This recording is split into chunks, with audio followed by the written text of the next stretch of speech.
After a well-deserved two-day break, the Sprint Cup Series is back in action at the Daytona International Speedway, along with the Nationwide and the Camping World Truck Series. But right now, welcome to NASCAR's Sprint Cup practice, presented by Napa here on Speed. Right now, we are in a holding pattern because of early morning showers here at Daytona, but it's February in Florida, and that happens. Let's take a look now at your weather forecast to see what is coming up for the rest of the day. And here's the dilemma for track drying right now. Humidity 80% and temperature 65 degrees. That humidity is going to make it just a little bit more difficult to dry this huge racetrack down here. The winds are common. That doesn't really help the drying process either, but the forecast has a chance of rain, but we are hoping in and around the clouds we can get some action on the racetrack today, and it looks pretty good right now as we see some of the sun peeking through the clouds. Let's take a look at the menu, see what is coming up today. This is all, of course, weather permitting. Sprint Cup Series practice back to you once again at 1:30 Eastern Time. Nationwide Series practice at 3, and then the trucks take to this new pavement at 4:30 Eastern Time. The NASCAR Race Hub has a lot for you tonight, including a pit stop with Penske. Jimmy Johnson stops by, and we'll also have a little home visit with the Dillon brothers, and that is 7 p.m. Eastern Time on NASCAR Race Hub. Well, the Bud Shootout on Saturday night was an interesting race, to say the least. Kurt Busch was able to win, but afterwards NASCAR put in a couple of rule changes. Let's take a look at exactly what they are. These are the ones put into effect right after the Budweiser Shootout. They decided to restrict the amount of air come into the cooling system, and making it just 2.5 inches tall by 20 inches wide, and that makes less air in there, hopefully breaking up the two-car packs. Also, to that end, they put a pressure release valve on the water system, and that will be set at 33 pounds per square inch. Once again, what that will do is make a car heat up quicker and therefore break up the two-car pack. But just a few moments ago, NASCAR announced a change to the restrictor plate. For more on that, let's go to Randy Pemberton. Well, we've got Sprint Cup Series Director John Darby here. The breaking news in the garage area this morning, a plate change as well, John. You guys have been working overtime trying to get the competition where you want it on the track. What do you hope to accomplish with this smaller restrictor plate of 57/64? Well, if we back up a minute and look at the whole package and everything that we're doing, is obviously our goal is to put the most exciting Daytona 500 on Sunday that anybody's ever watched. Okay, so there's a lot of ingredients that go into that, and the plate change that we made this morning is very minimal. And I'll be honest with you, we've got a lot of engine builders in the garage that we're concerned about the RPM ranges that the cars are operating in. So the little bit of restriction we're doing is more to put them back in a comfort level zone. The plate that we installed will probably drop their RPMs by about 100 RPM, and then it's just to make sure that everybody's engine is happy after 500 miles. Okay, earlier in the week, you changed some of the ducting to the oil tank, raised the temperature there on the oil. Then the front of the grill, you close that up to 50 square inches, raising some water temperature up, and then the plate. Obviously, you're looking to bring speeds down as well? Well, more RPM reduction than anything. A lot of, we talked earlier in the week in what produces the big speeds. Well, it's a multiple lap hookup to where momentum can build and actually keep pushing the mile per hour needle up and up and up, okay? A lot of the reaction from the cooling system side was to reduce the length of the hookup. We don't want it to go away because unarguably it's pretty doggone exciting with the competitors having the ability to pull out and pass whoever they want to at will. So it's a little bit of maintaining that, but maybe shortening the duration of the two-car hookup, and that in itself will help us bring the speeds down a little bit. The plate change is for both reasons. It's to also help with the speeds, but more importantly, put a little comfort zone back in these engine builders' hands so they don't have to worry about engine failures during the 500. Okay, those are the thoughts of John Darby representing NASCAR down here, and he spoke earlier about the engine builders, and for more on that, let's go over to my partner, Bob Dillon.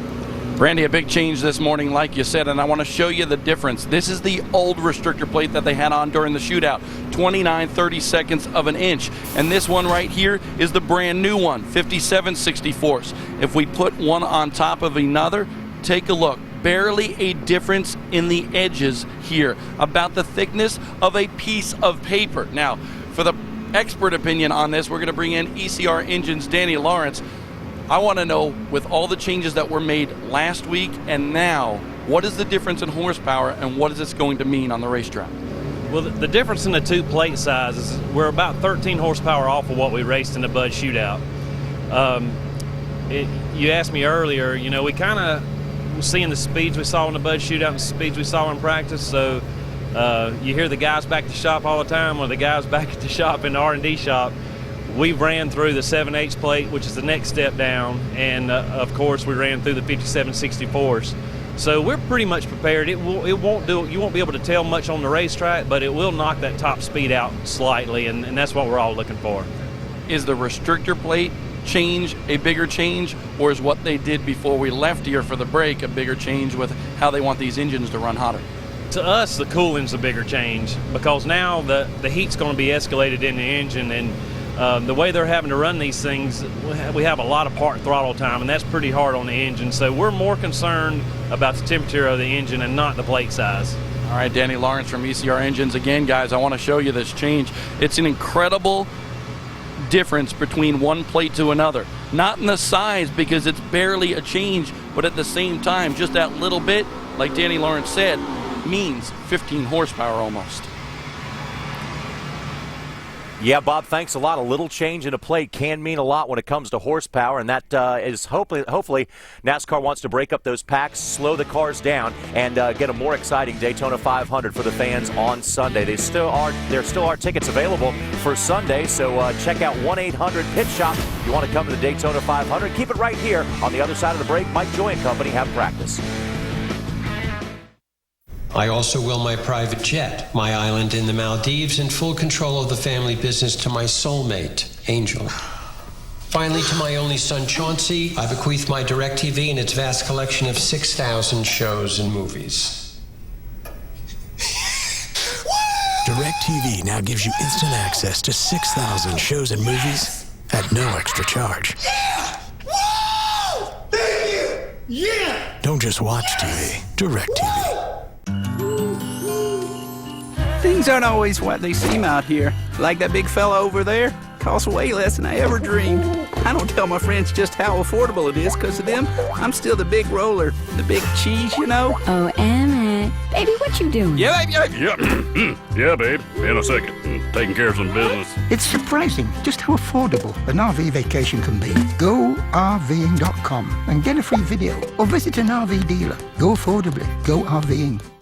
Do you enjoy winter even more when you know it's just about over? Then you belong at Bass Pro Shops for big savings. Plus, don't miss the Spring Fishing Classic, our biggest fishing show and sale of the year. Bass Pro Shops. Your adventure starts here.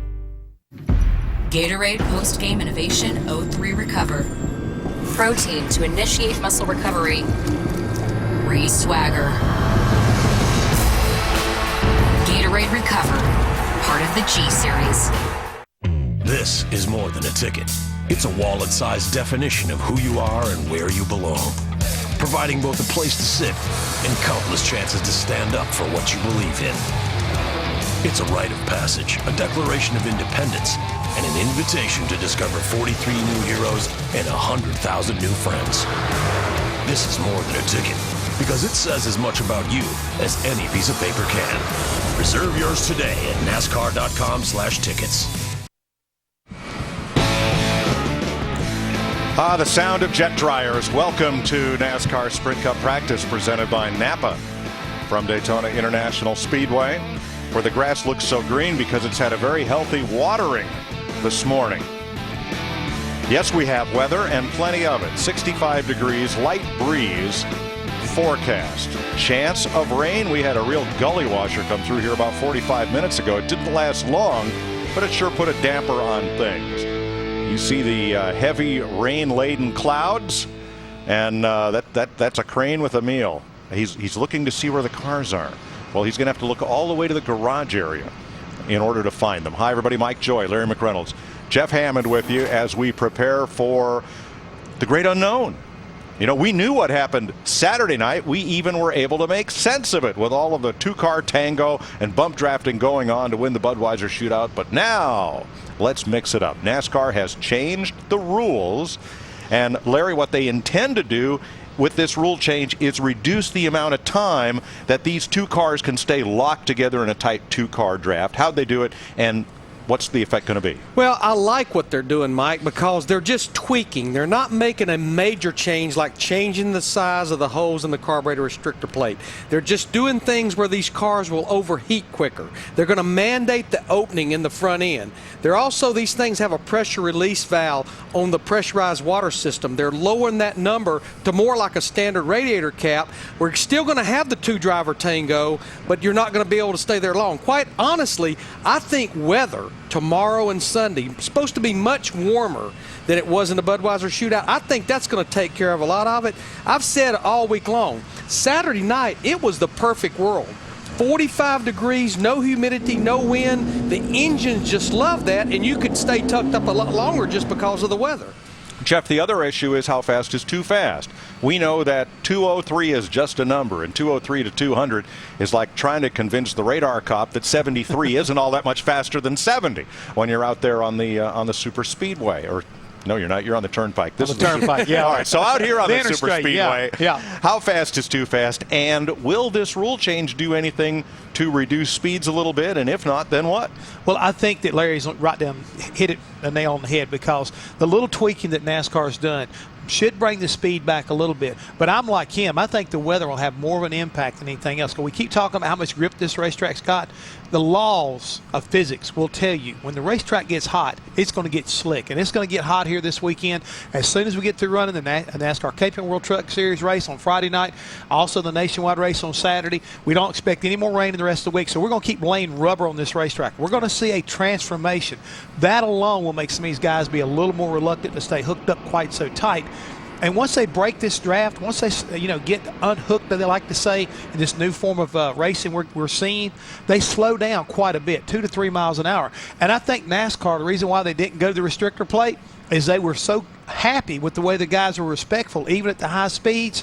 It didn't scare the drivers. It didn't scare NASCAR except for the number itself. So if we can bring it back down just a little bit, Mike, I'm talking about if we're running 200, 201, I don't think NASCAR's got a problem with it. Neither do our drivers. Thanks, Jeff. We'll talk more about that respect issue a little later as this show goes on and we get ready to practice. I think the word I was looking for was superhighway or super slab. But let's go down to one of our super pit reporters, Chris Devoto. I like that, Mike. You guys are talking about a lot of question marks. It's going to make this Daytona 500 more mysterious and exciting than ever. There are no more question marks for any driver than the number 11 of Denny Hamlin. Last time we saw him during qualifying on Sunday, he was sliding through the infield after losing the steering locking up on his car. The crew had to make changes to this front end. Talking to the crew members, though, they said it really wasn't that bad, and that's because of this new nose that we have on these cars. NASCAR allowed them to come in earlier, about 45 minutes early today, to get the work done, and they said that's all the time they needed. Denny Hamlin will start 22nd in tomorrow's duel. To Dick Berggren. And Dale Earnhardt Jr. is going to start on the pole of the Daytona 500 in this car that is right behind me. Crew chief Steve Letarte told me this morning that they came to Daytona with exactly that in mind, that they wanted to win the pole.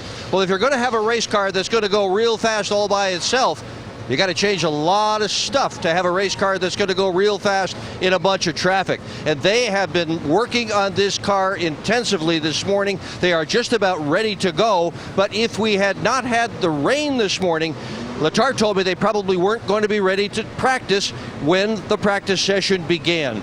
The Hendrick cars all have what's called a closed water system, and it requires significant changes in that water system in order to be able to accommodate the new pressure relief valve. Less water in the radiator, a line had to be added, the valve had to be added, and they had to make a lot of changes to Earnhardt's car. They're almost ready, though. Okay, thanks, Dick. Get fired up for the duel.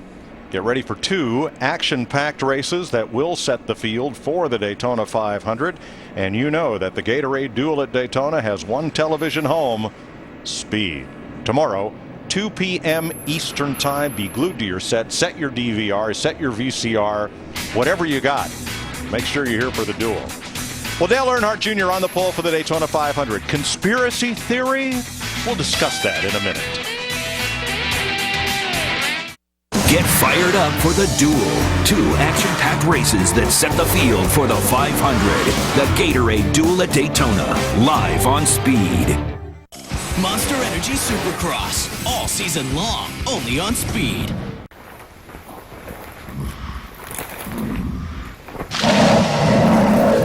$600 pounds of salmon breath. You in? 5th generation 4Runner.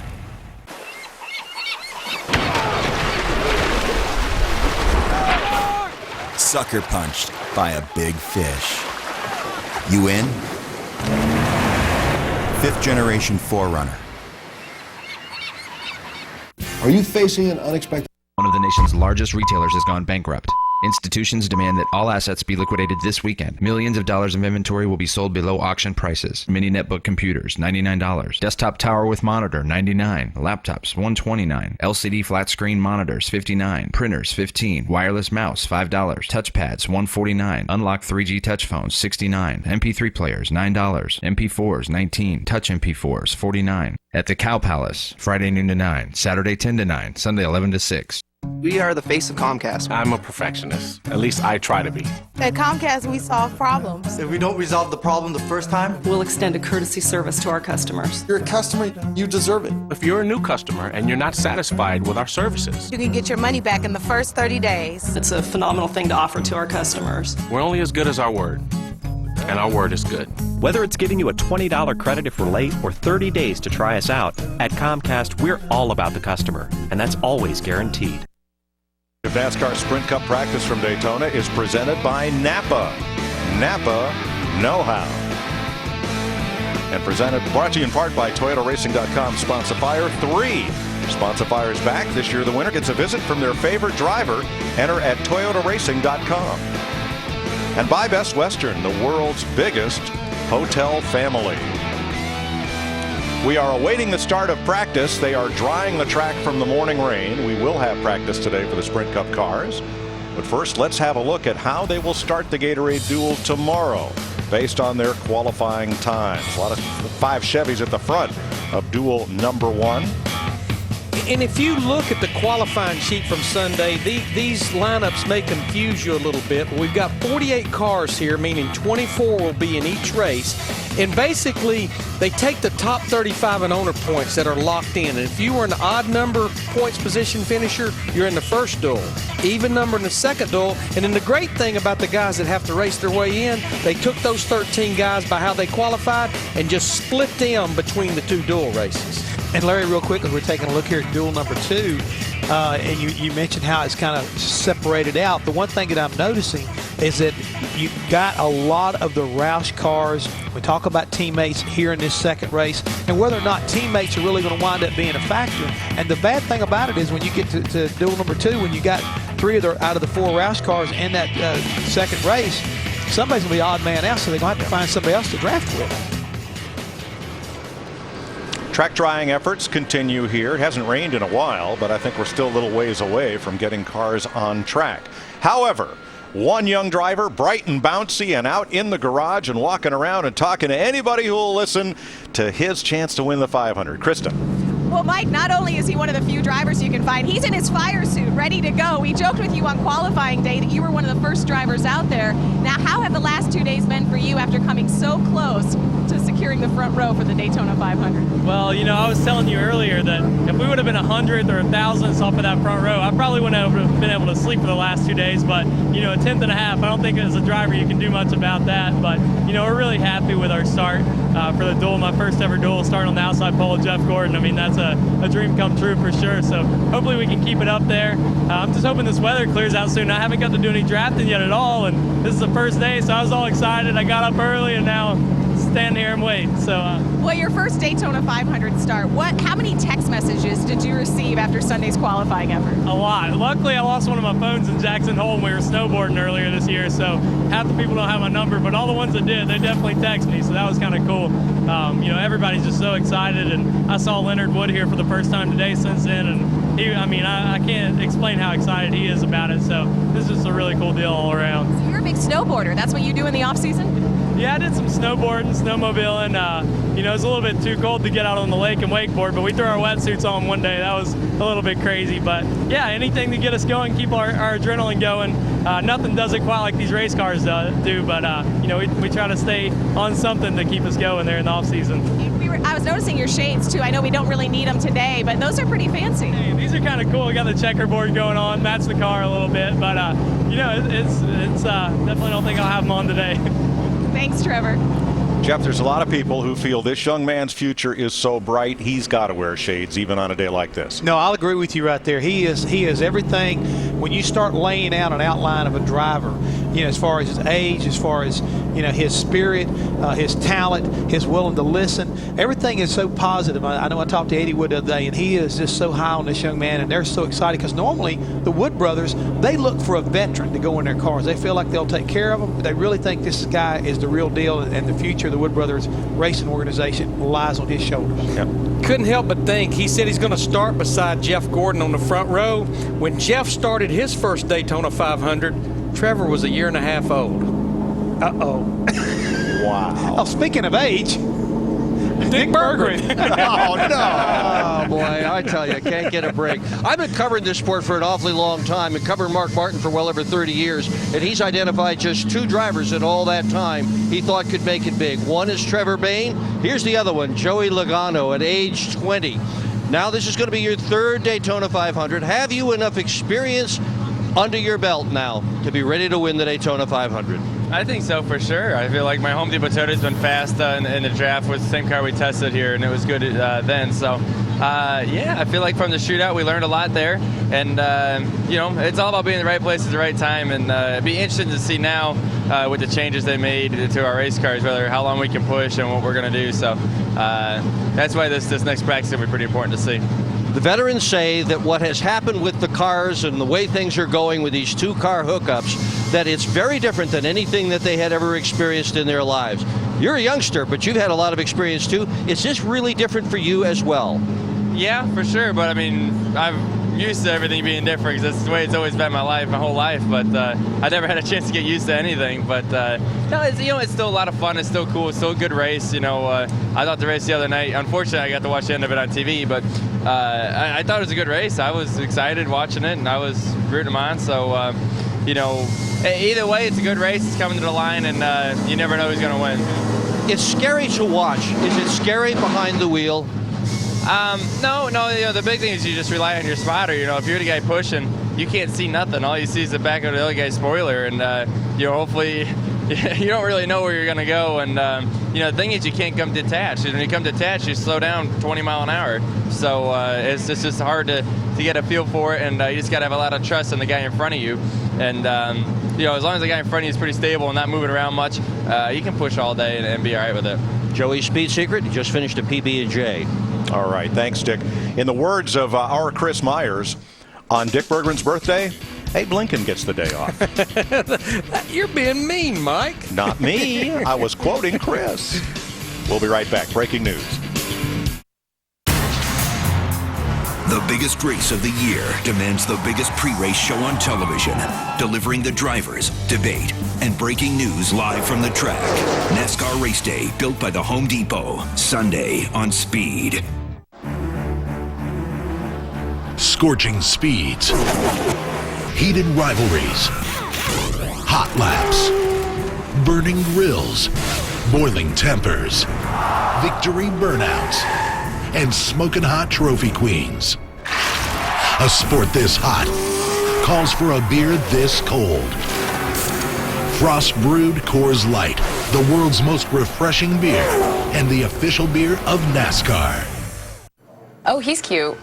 If your car has less than 125,000 miles, join the thousands of satisfied drivers who've already chosen extended vehicle protection from National Auto Shield. Call now to find out about this affordable coverage that protects you after your manufacturer warranty has expired. Much better than a dealer warranty because we're the direct source. You pick the coverage, deductible, and even the repair shop. We'll pay them directly and cover 100% of the cost. Call the number on the screen for a free quote and start saving. Call now. We looked at our bill from the phone company. It was holding us back. It was weighing us down. We knew our phone bill was a problem, and we weren't dealing with it. It was like having a dark cloud over us. We looked at our bill and we switched to Comcast Business Class. Fast internet, better phone, tools from Microsoft. Great deal. Find out how much your business could save. Call Comcast Business Class at 1-800-391-3000. Friday, the biggest party in Daytona gets revved up. Tune in as Brian Vickers talks about his return, and Michael Waltrip reminisces about his boss Dale Earnhardt and the drama of the 2001 Daytona 500. NASCAR Trackside from Daytona Friday at 6 Eastern, right here on Speed. Getting ready for practice, been delayed a little bit. AOL.com has Fan House, and there was an article there. I got really mad the first time I read it, and then I realized it was tongue-in-cheek. But it was all about conspiracy theories. And it talked about the grassy knoll and you name it, and the idea that Dale Jr. drew the pole for the Bud Shootout. He won the pole for the Daytona 500. Therefore, he must win the race, and the fix is in. We know that that's a load of poop.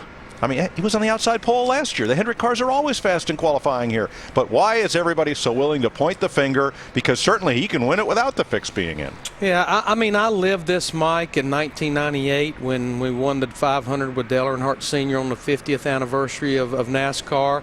I think we had to listen to it.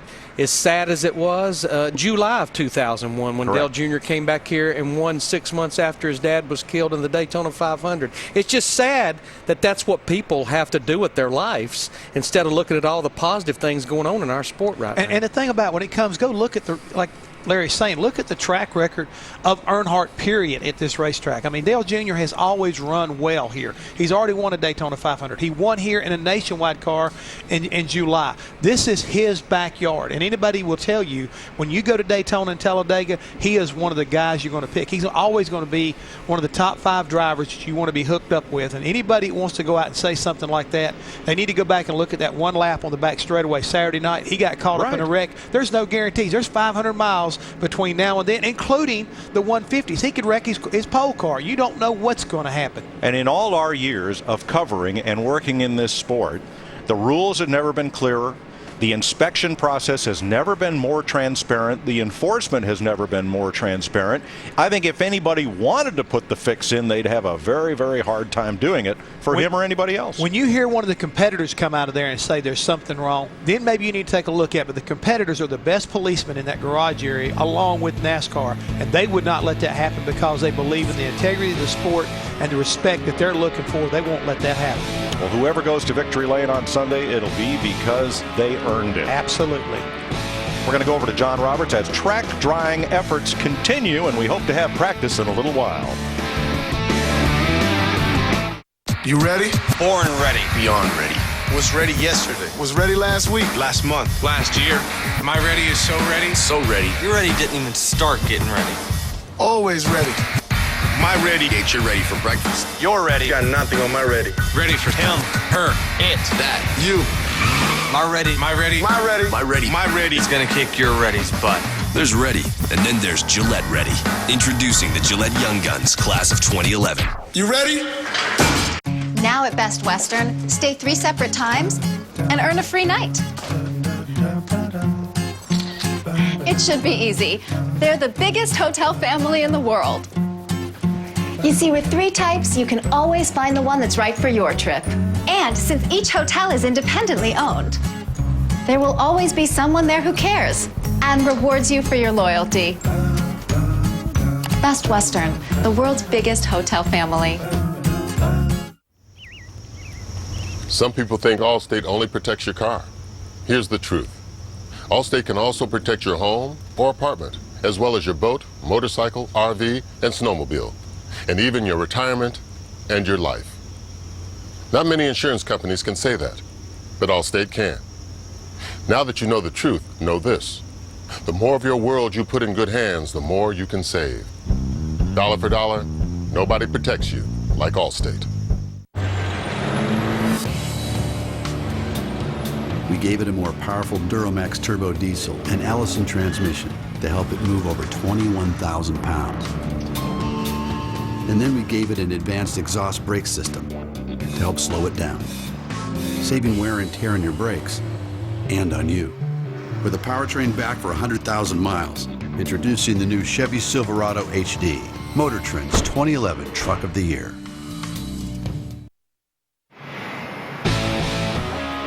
Welcome back to Daytona, everyone, as track drying efforts continue here on this huge 2.6-mile oval racetrack just inland from the Atlantic Ocean. So it is a challenge to dry a track this big, and also with the humidity we have. But you see on the racetrack there, they are making inroads there, and we hope to have the Sprint Cup Series on the track very shortly. Welcome back, everyone, to the infield studio here on Speed as we continue our full day of coverage. Lots of practice going on today. We're going to have the Sprint Cup cars on the tracks shortly, we hope, and also the Nationwide and the Truck Series all scheduled to practice today. But let's take a look at the weather, see what's coming up today, and see why it is such a challenge to dry these tracks. Actually, what we have now is the technical changes for NASCAR.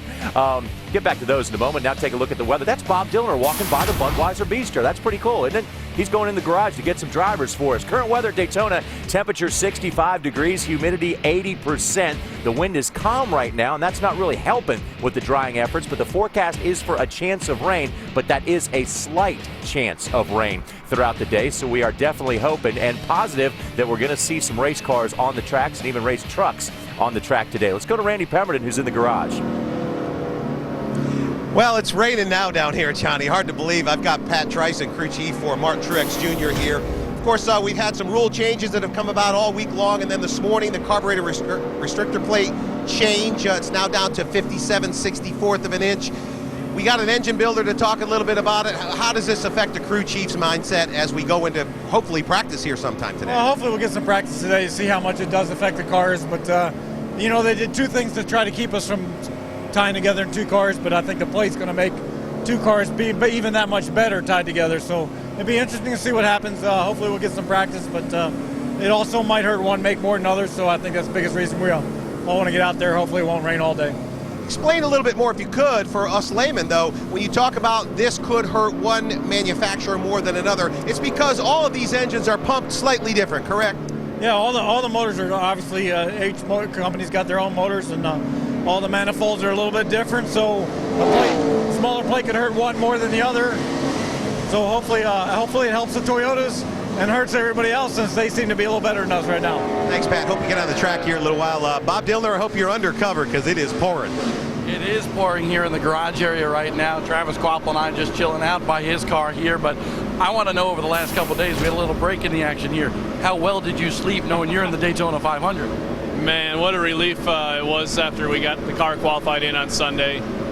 Slept great the last couple of days. You know, if we didn't get locked in, I know that's all I would have been thinking about the last couple of days, was how to play this two-car draft out and what rule changes NASCAR did, how that's going to affect it. And now with this rain, shoot, we don't know how much track time we're really going to get to really play with that and feel it out. So just proud of my team more than anything. Everybody at Front Row Motorsports did a great job in the offseason getting these cars ready, and Doug Yates built a great horsepower under the hood.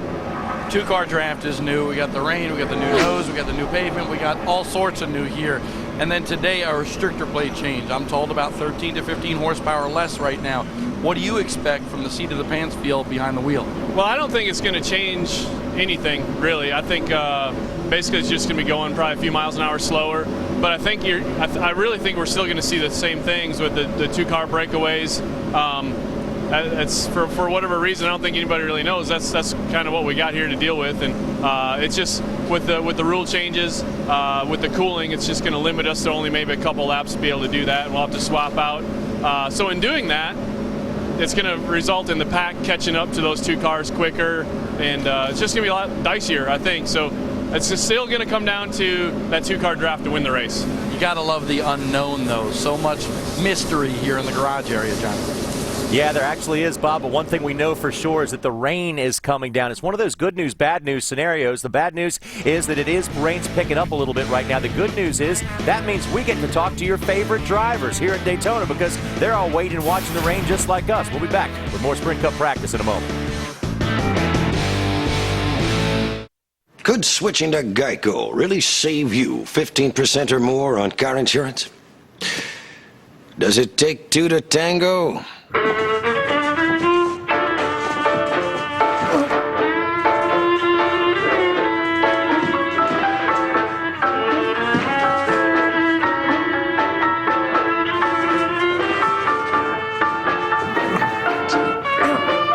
15 minutes could save you 15% or more on car insurance. Once upon a time, a bunch of guys got together with a crazy idea. Go farther, faster than mankind ever had before. They dreamt with their hands, and the world watched and waited. Well, time has marched on and priorities have changed. It's nice to know America still builds rockets. The 2011 Corvette, only from Chevrolet.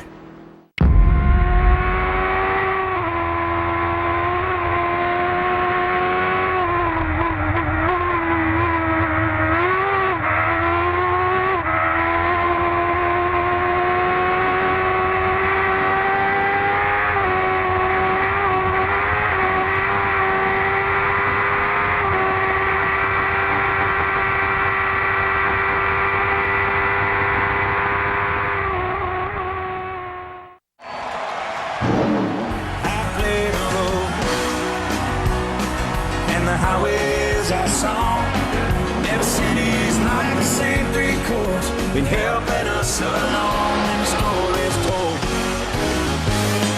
And the crowd is done and gone, shaking off the miles and trying to make it home.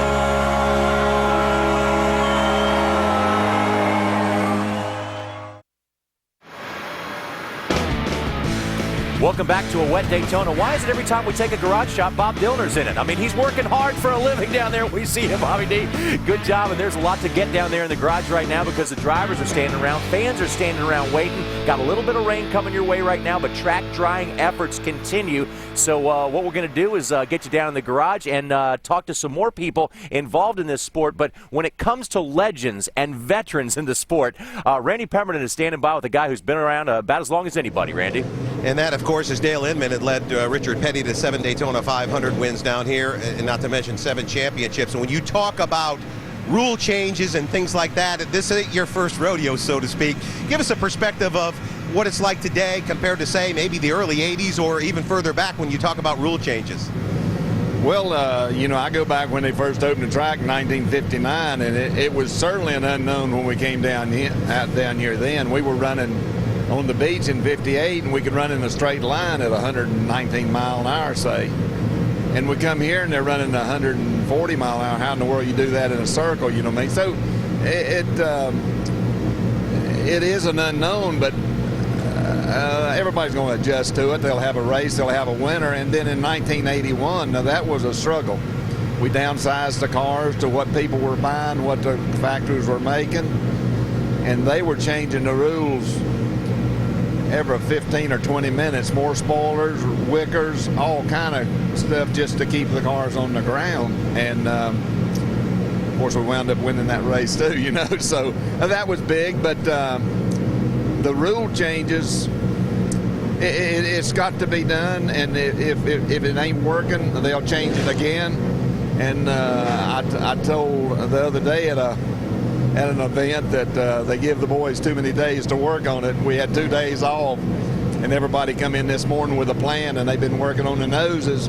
And it's no big deal, you know. We still got the gas can issues that we hadn't gassed these cars with that situation yet. So that's probably got me a little bit more worried than anything going on. And you know, the no catch can man. And to know when the car's full of gas, I'm a little bit concerned about that. But come Sunday, if it ain't raining, we'll have a race and there'll be a winner. All right, the thoughts of the great Dale Inman. Of course, a lot of stuff to think about down here. Over to Bob Dillner. Bob? I tell you what, Randy, everybody in this garage area, no matter what change NASCAR does as far as restrictor plates or the cooling system, these guys will try to get the maximum horsepower. Richie Gilmore is from ECR Engines that supplies engines to Richard Childress Racing as well as Earnhardt Ganassi Racing. And I want to know, with the cooling system changes that they made last week and now the restrictor plate change, how hard have you guys been working, and how hard will you continue to be working back in the shop to swap engines after that Gatorade duel? Well, we've had about 6 guys working in the shop since the shootout. And biggest thing we were concerned about the other night was RPMs. You know, we were over 9,100 RPMs, and so we went back, guys went back, worked really hard on, you know, really worried about valve train. So they've tried to get it gain about 150 RPMs, give us a little bit of safety for the 500. So the guys feel like they've gained a little bit there. You know, NASCAR changed the plate this morning to a 57/64. We'll knock probably about 13 horsepower out of them. That'll help us on RPMs. Hopefully the heat of the day will knock a little bit of RPMs out. So that's the biggest things we're concerned about right now is the RPMs. Obviously, NASCAR is still evaluating the situation. I'm told the only other restrictor plate that they have here is 7/8 of an inch. Do you expect a possible another change before we get to the 500? I don't think so. I think with the heat of the day, I mean, we've seen a lot of speed the other night, but the weather was perfect. All the temperatures were, you know, lined up, perfect air. So I think with the heat of the day and the changes they made, you know, they're changed some of the water temperature stuff, so the guys are going to have to duck out and get more air. And with this small plate change, I think we're going to be in pretty good shape. All right, Richie, thank you so much. And Johnny, I think the two big things to think about here is we saw those two-car drafts. Very difficult for the guy in the back to actually see in front of him. And NASCAR wants to actually control that a little bit by not allowing that to happen as much. But more than the speeds, and we saw speeds in excess of 206 miles an hour during the Bud Shootout, I think the big thing here is RPMs. When you turn a ton of RPMs, a lot of times you have a lot of blown engines, and NASCAR does not want to see blown engines all over the racetrack during the Daytona 500. So, Bob, what is your gut feeling? Do you think we see another change, or do you think this is it for now? No, I think this is it for now. Speaking to Doug Yates, Danny Lawrence, Richard Gilmore in this garage area, they believe this will knock down the speeds just a little bit. 13 to 15 horsepower, maybe right around that 200 mile an hour range at optimal temperatures. And remember, like Richie said, we're going to be running in very high temperatures, expected to be in about the mid 70s here for the Daytona 500 on Sunday. So I think we're going to see it stop right here. With all these changes that they've made over the past couple of days and so forth, I think we're going to be A-OK for the 500. Bob, thanks a lot. And that's another thing why we want to get out on the racetrack this afternoon is because these guys haven't had a chance to put these new rule packages into effect. And it might be the first time that they see him is in the dual race coming up tomorrow. So stay tuned with us here. We'll keep an eye on the sky and also keep you updated as to when we will see cars on the racetrack. Stay with us, everyone. Big egos. Cut a hole in this hood and I'll cut your neck. Big characters. We'll take you on any day. Big conflict. Get out of my face! Welcome to Hell's Garage. Introducing Car Warriors. All-stars versus small-town heroes in a 72-hour race to build the ultimate ride. And after Car Warriors, stay tuned for the premiere of Car Science. Car Warriors premieres next Wednesday at 9 on Speed. Kowalczyk. Emergency, Kowalczyk. What is your emergency? The intern forgot the donuts for the status meeting. Bingo.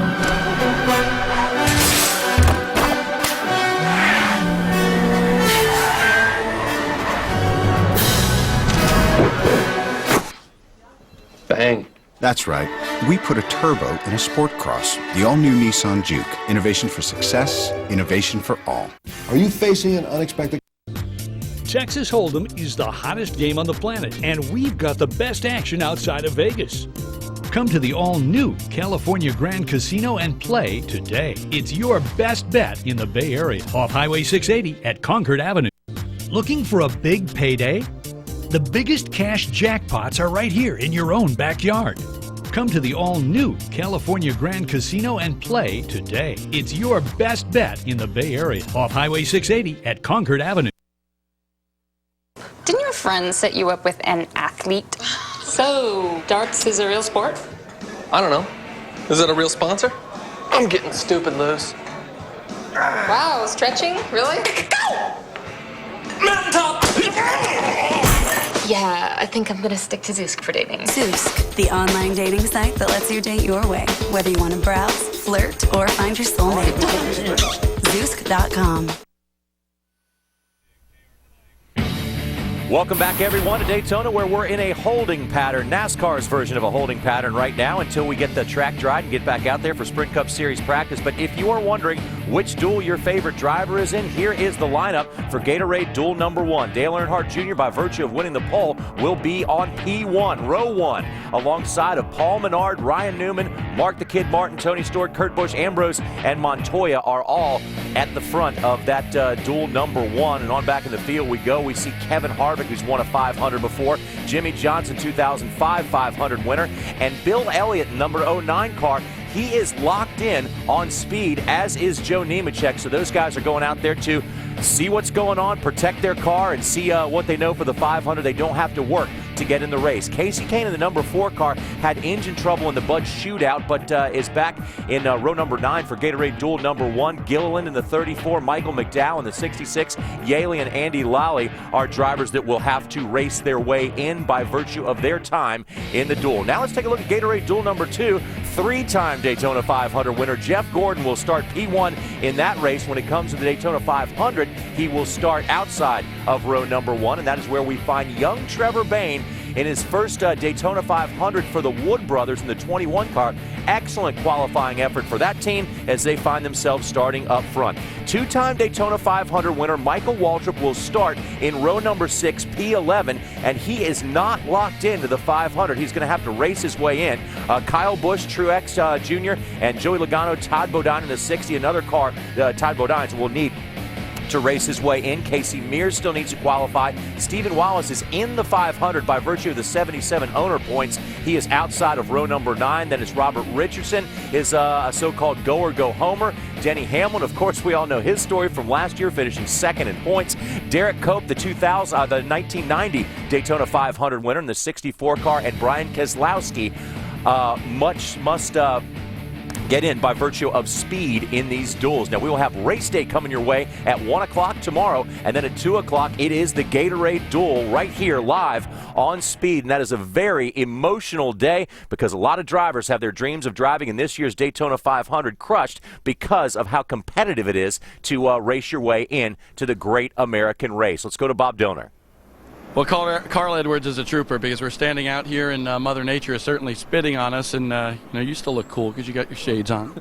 I wanted to wear my new Wiley X's. They've got the green WX. They're more like rain guards right now, but they're nice glasses. And I gotta get on you just a little bit. I didn't realize the tough job that these TV guys have. I walked into the RE trailer, and I thought, oh, Bob's in there getting some, earpieces or something. You're like, no, I'm just hanging out here. It's a nice place to hang out. And then they caught you on camera walking by the Budweiser thing, high-fiving people, just hanging around. So a really busy day for everyone here right now. So when I get docked pay today, can I come to you and get paid from you? No. I can get you some free glasses, maybe. There you go. All right. Well, unfortunately for you, you can be sitting on your butt right now because you have nothing to do. How does this affect things, Carl? It's been kind of nice. I've been able to hang out in the motorhome and spend a little time with my wife and a couple friends, but we're not wrecking any race cars. That's good right now. But I'm real excited to get out there in the Afterlife Fusion. And the guys on the Nationwide side have built a great Fastenal Mustang. I'm pretty excited to drive that. So, I hope it quits raining. It seems like it's going to quit, and then it just sprinkles enough to keep the track wet. But I feel like once we get on the track, it's going to be pretty neat. We'll be following you in the Nationwide Series a little later on because we'll have that practice live on Speed from 3 to 4:30. But I want to know from your perspective, what do you expect from this plate change that we're seeing here this morning? I don't know what to expect. I don't know what's going to happen.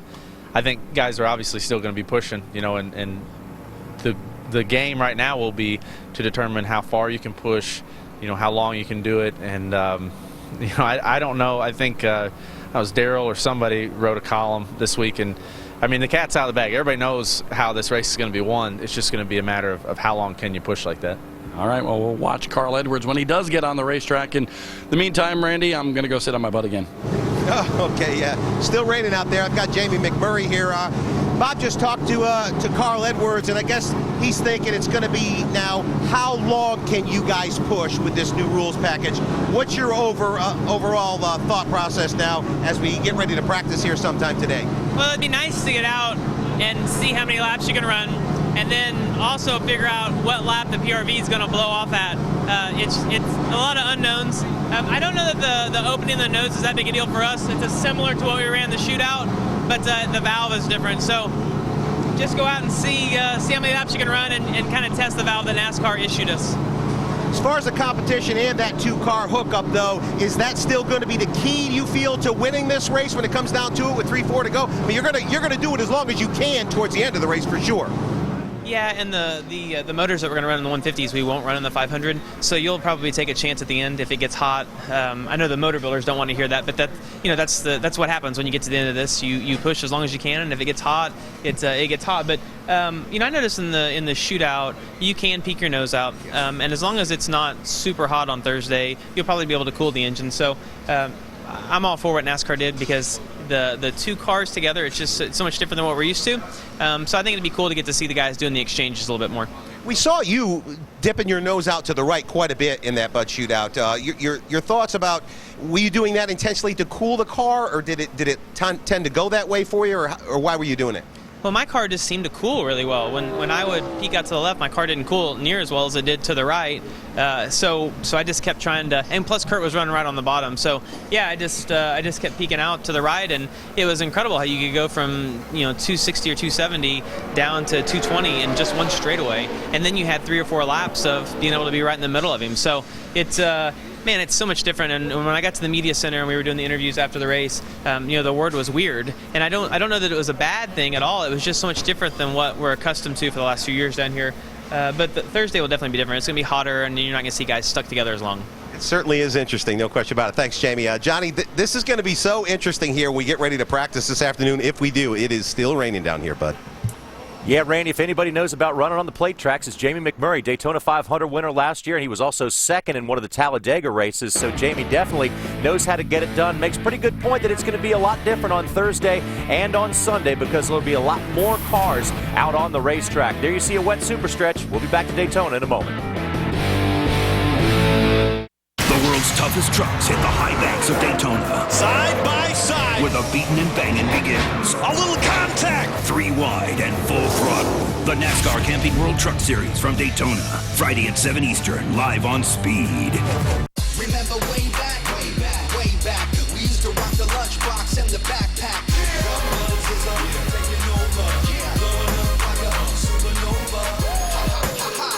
Sponsifier is back.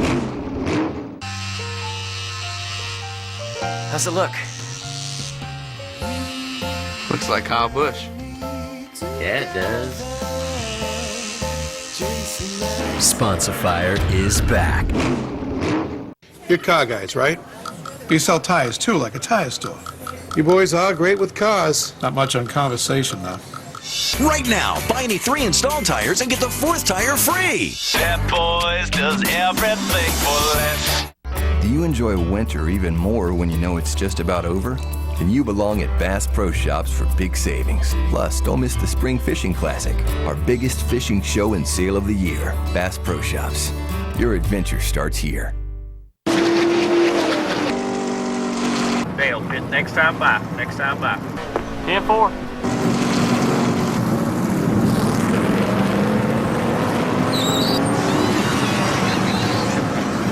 What are you doing down there? Filing my tax return. We don't have time for that. I'm already done. Do what the guys who know a little bit about speed and efficiency do. Log on to TaxSlayer.com. TaxSlayer.com supports our active duty military by providing a free tax return.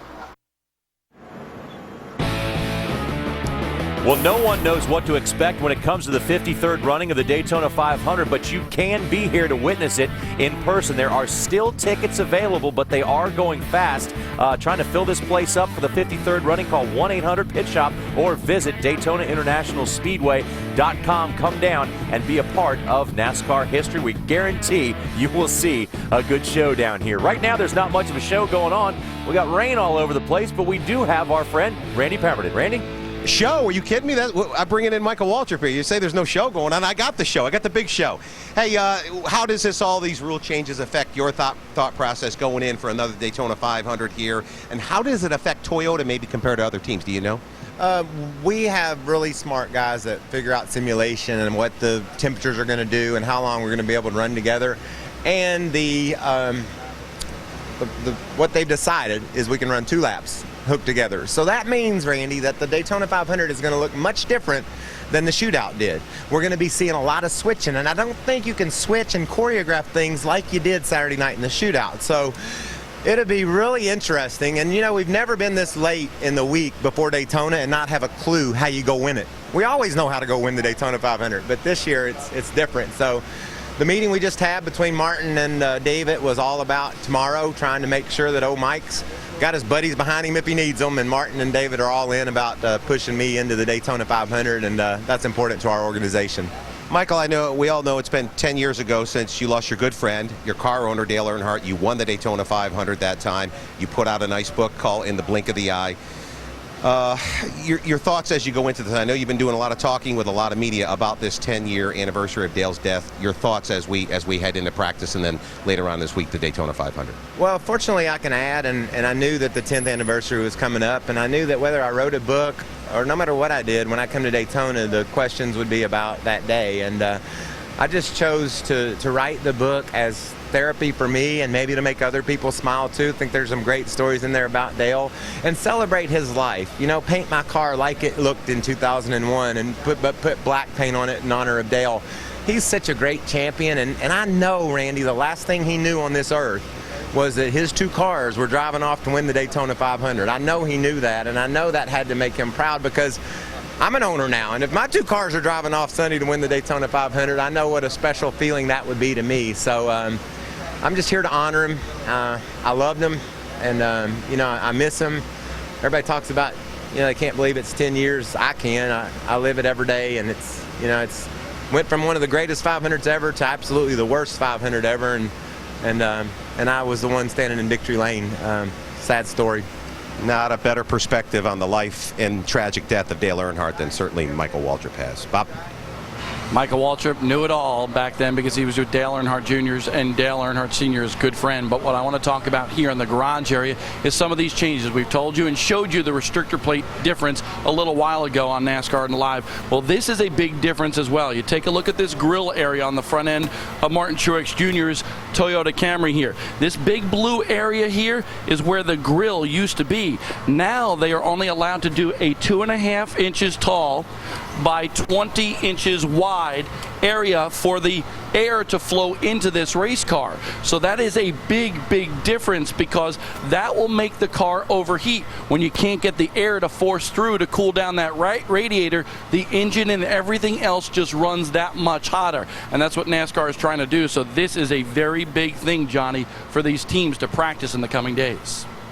Yeah, Bob, that's exactly right. They got to get out there on the racetrack today to see exactly what these changes are going to do and what it will mean for the Gatorade Duel tomorrow, which, by the way, you can see right here on Speed. We got NASCAR Race Day coming your way at 1 o'clock Eastern Time. Then the Duel comes your way at 2 o'clock. Many unknowns, but also the drama of who makes the Great American Race and who has to go home, and also who's going to qualify up front, because that could make a big difference this year as more than it has in the past, as teams are still in that holding pattern, still waiting around to see when we might be able to get on this huge racetrack here at Daytona. Going to take a quick break. On the other side, Mike Joy and company will have more from Sprint Cup practice.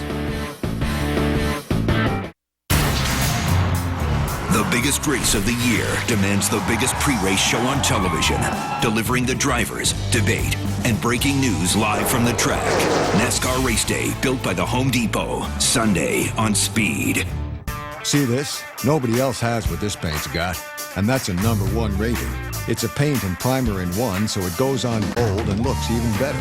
It means getting more done in half the time, and it means the shade you see on that swatch ends up on that wall, and is as durable as it is colorful. You know where to find it. More saving, more doing. That's the power of the Home Depot. Try it for yourself. Get your own 8-ounce sample of the #1 rated Behr paint. Now just $2.94.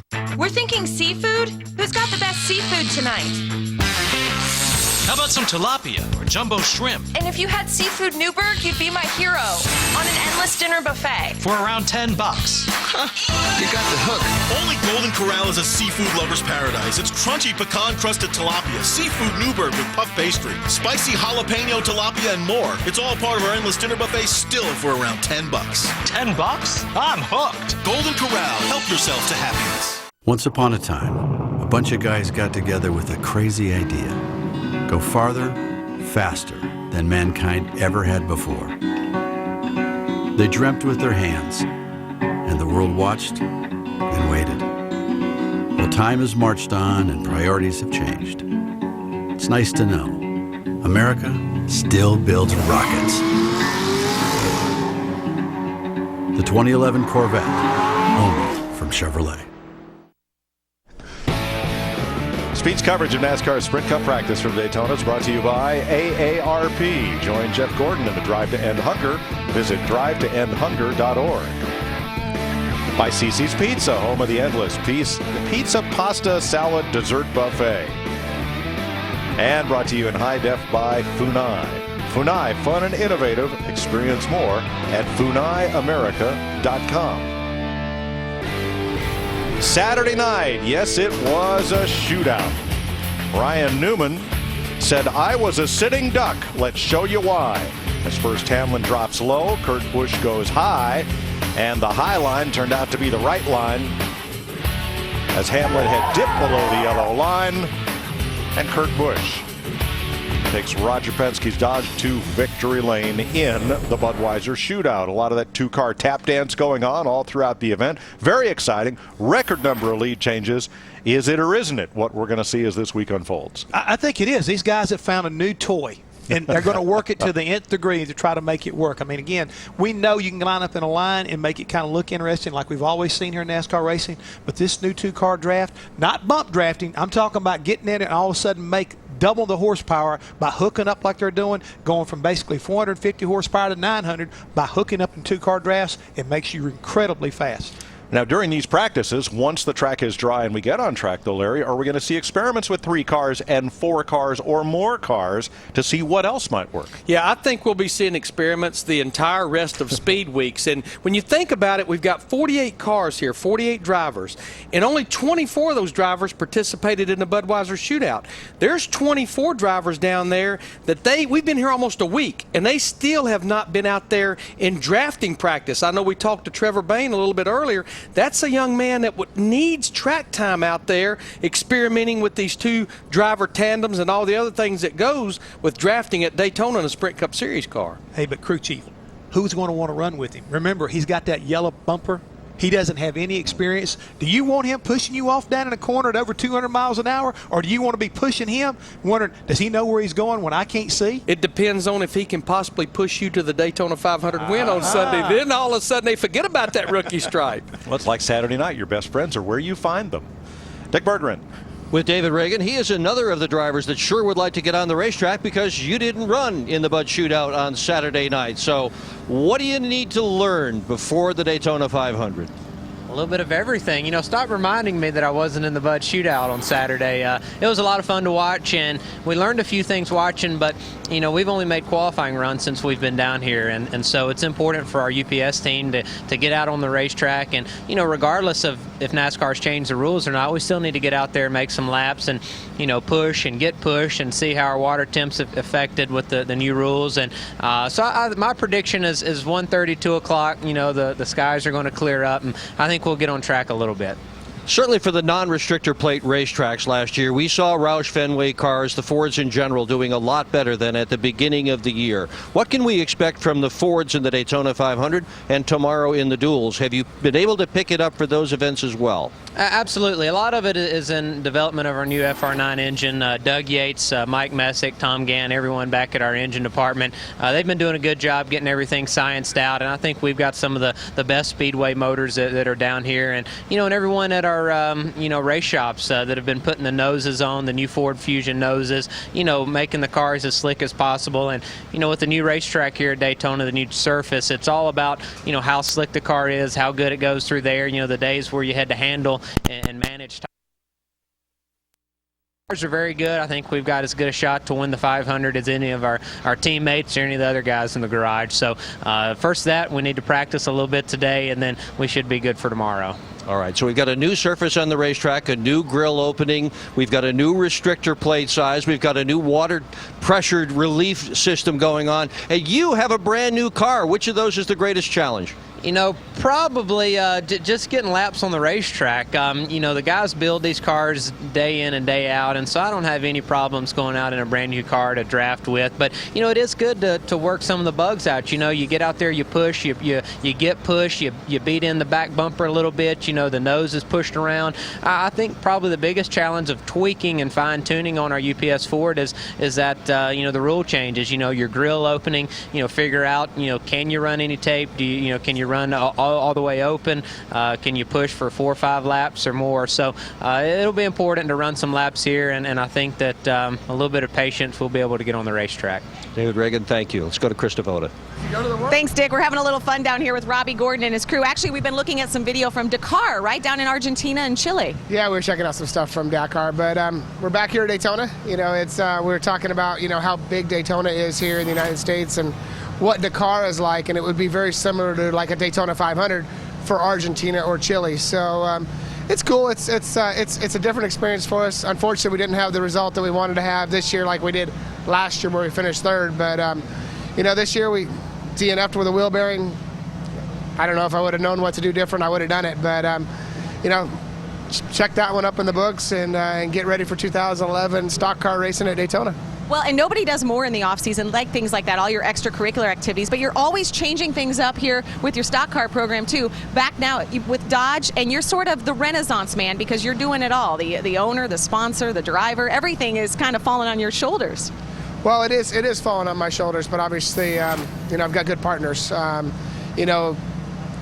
When we went to Toyota, we thought we might have been able to position ourselves to become one of those factory teams there at Toyota, and it just didn't happen. Obviously, Michael's team started picking up performance, which is a good thing for them. Red Bull gained performance last year. They had a better program. When you start looking at manufacturers, Ford has a good program with the Roush program. You look at Chevrolet, and they're stacked really, really heavy up top. And then I met Daryl and Brian and all the guys from Dodge, and I got to admit, they're like me. They're out there, they're pushing hard for their brand, they're doing a good job, and we're just really excited to be part of the Dodge program. Does like you mean a little wild, a little crazy? I wouldn't say a little wild, a little crazy. I would say a little bit of style, a little bit of class, having some fun, build some speed into the program. Penske power. How could I turn a program down like that? I've got ultimate respect for Roger. For Kurt to go out and win the shootout in a Dodge Charger makes me feel like I made definitely the right decision, and I feel really good about 2011. All right, hopefully we'll get out there a little bit later. Robbie Gordon's in duel number 2. Thanks, Krista. We're all fired up for the duel as the new surface tests NASCAR's best as they fight for starting spots in the Great American Race. 2 action-packed races. The Gatorade Duel at Daytona is tomorrow at 2 Eastern, and it's live right here on Speed. We'll talk about the Blue Plate Special when we come back. No, not what's for lunch. What the opening below the carburetor is going to be for Thursday. Introducing Car Warriors, all-stars versus small-town heroes in a 72-hour race to build the ultimate ride. Car Warriors premieres next Wednesday at 9, followed by the premiere of Car Science, only on Speed. Gatorade Post-Game Innovation O3 Recover.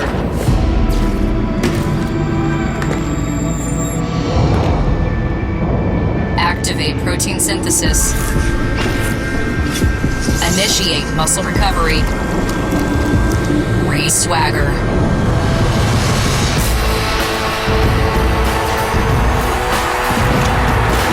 Gatorade Recover, part of the G Series. Are you facing an unexpected... ESPN, your NBA destination. He is so fun to watch. And the finish. Mama, there goes that man. The NBA on ESPN, Wednesday and Friday nights all season long on ESPN and ESPN HD. ESPN, serving sports fans around the world. Toyota Care now comes standard on every new Toyota. Complimentary maintenance for 2 full years plus 24-hour roadside assistance. Just one more way we keep you moving forward. Toyota. Have you looked at your bill yet? Your phone bill. Your internet bill. We looked at our bill from the phone company. We were wasting money. Throwing it away. I hate wasting anything, especially money. We wish we'd looked sooner. Ridiculous. Shocking. So we switched. We looked at our bill and we switched to Comcast Business Class. Great deal. Fast internet. Better phone, tools from Microsoft. So, have you looked at your bill yet? Find out how much your business can save. Call Comcast at 1-800-391-3000. Pole qualifying for the Daytona 500 to set the front row. Big Daddy kicks off his drive for 5 with a super lap that would end up putting his Chevrolet on the outside of the front row. And Mr. Conspiracy Theory, Dale Earnhardt Jr. Conspiracy my foot. That boy's just fast when it comes to running at Daytona. So it's an all Hendrick, all Chevrolet front row for the Daytona 500. They'll each have the pole in their respective duel. When it comes to Thursday here on Speed. Today, more than 6 million older Americans face the threat of hunger. You can join Jeff, AARP, and the AARP Foundation in the Drive to End Hunger. Visit drivetoendhunger.org. Jeff, by the way, does not get AARP solicitations in the mail. He is only 39. Another decade, and as Artie Kempner will tell you, they'll start filling your mailbox. You know, if you go back to qualifying on Sunday, Mike and Jeff, definitely a Chevrolet banner day. 8 of the top 10. You had the 2 Fords in the top 10. Trevor Bayne qualified 3rd in a 21 car. Greg Biffle qualified 9th. The fastest Dodge was Kurt Busch, who ended up qualifying 11th, our Budweiser Shootout winner. And here's an interesting thing, which I think they're going to race much better. You see the Toyota Camry here. The fastest Toyota was Joe Nemechek, one of our Go Homers, who qualified 21st. Right, but what we're looking at is that reduced air opening. You can see how big it was. Right here. So we're talking about. There we go. And how big it is now. 2.5 by 20. Let me try this again. This is the opening we're talking about here. That's the maximum allowed. This has been reduced. You can see how this thing has been shrunk down, Mike, and that's what they're trying to do is they've already discussed. The hole itself used to be a lot bigger. They could stay hooked up and the cars would not overheat. Now they got this insert they've got put in here. Opening is much smaller, and they expect the cars to heat up quicker. And that maximum size of that opening, 2.5 high by 20 wide, is consistent across all 4 makes. Well, what they did before the Budweiser Shootout, if you see these covers right here, in practice before the shootout, teams actually had a 3-inch hose on each side that was pumping air back to the oil cooler behind the radiator. Before the shootout, NASCAR said, take the hoses off, block those holes up, and that's how we raced the Budweiser Shootout. Now the change they've made as we prepare for the Gatorade Dual Races is the opening that Jeff just talked about. And the other thing that they have changed is the pressure relief or release valve. It's a pressurized water system, and they've moved it back to about 33 PSI. Pat Trison, crew chief for Martin Truex Jr., told me that theirs was set at about 44 PSI, which will let you run a whole lot warmer. And now, this morning, another change.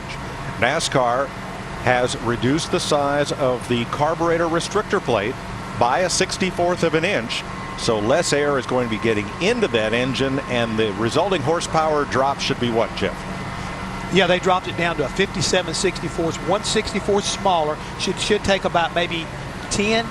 Probably 12 to 14 horsepower. So, you know, they're going to try to reduce it down that way also. So NASCAR's really working on that. Now I want to go back to the 21 car here because people are going to say, what in the world were they doing? What is that clear stuff this guy's stretching over the nose? That is a cover. I mean, all it is a clear wrap that they're putting over the front nose. And the idea, Mike, is to protect that beautiful paint job. These guys have gone and worked extremely hard to put clear coat and make this car as slick as possible. And during these practice sessions, they don't want to ruin that paint job leading into the 500 by putting this wrap over the front of it. As you can see right there, they're wetting it down so they can stretch it, make it very, very smooth. You won't even be able to notice it once they complete this process they're working on. It'll protect that beautiful paint job on this 21 car, which is very reminiscent of the David Pearson era, which they're running this kind of like in honor of him, the 21 with the gold numbers like he used to do back in his heyday. You can see he's going to be inducted here in 2011 into the NASCAR Hall of Fame in Charlotte. It's just a great tribute to not only David, but also the Wood brothers and the history of this team. Well, and Cale Yarborough and A.J. Foyt won the 500 for the Wood brothers in cars that were painted very much like this one. One more comment about the carburetor restrictor plate. Jeff and I were talking while John Roberts had the ball just a little bit ago. Quite honestly, I don't think we're going to know the difference in that little bit of a change, because we saw the other night in the Budweiser shootout. Now, our RPM number was a little bit off, but we know for a fact they were turning 9,000, 91, 9,200. That's actually above the power band of these engines. So with the gear rule that we have, I think, quite honestly, bringing it back a little bit, I don't think it's going to slow these race cars down. The changes they've made, they've been subtle. Quite honestly, I'm confident it's just going to make for a better show tomorrow and Sunday. If it's as good as the Budweiser shootout, I'll be happy. How about Friday? The world's toughest trucks hit the banks for the season opener with a new surface, high speeds, and once the green flag drops, it's 3 wide, maybe 4 wide and full throttle. It's the NASCAR Camping World Truck Series from Daytona, Friday, 6 Eastern, right here on Speed. We'll have more coverage of watching the raindrops fall right after this. Fly the blimp, too much hot air. Race announcer, same thing there. Wouldn't get a word in with you-know-who.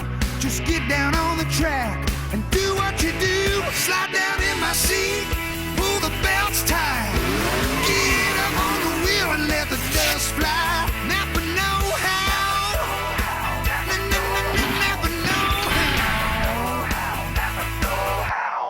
how. How to choose the right car insurance made easy. Start with 2 identical cars. One covered by a leading insurance provider, the other covered by 21st Century Insurance. Both cars have the same coverage, same low deductibles, and, oh boy,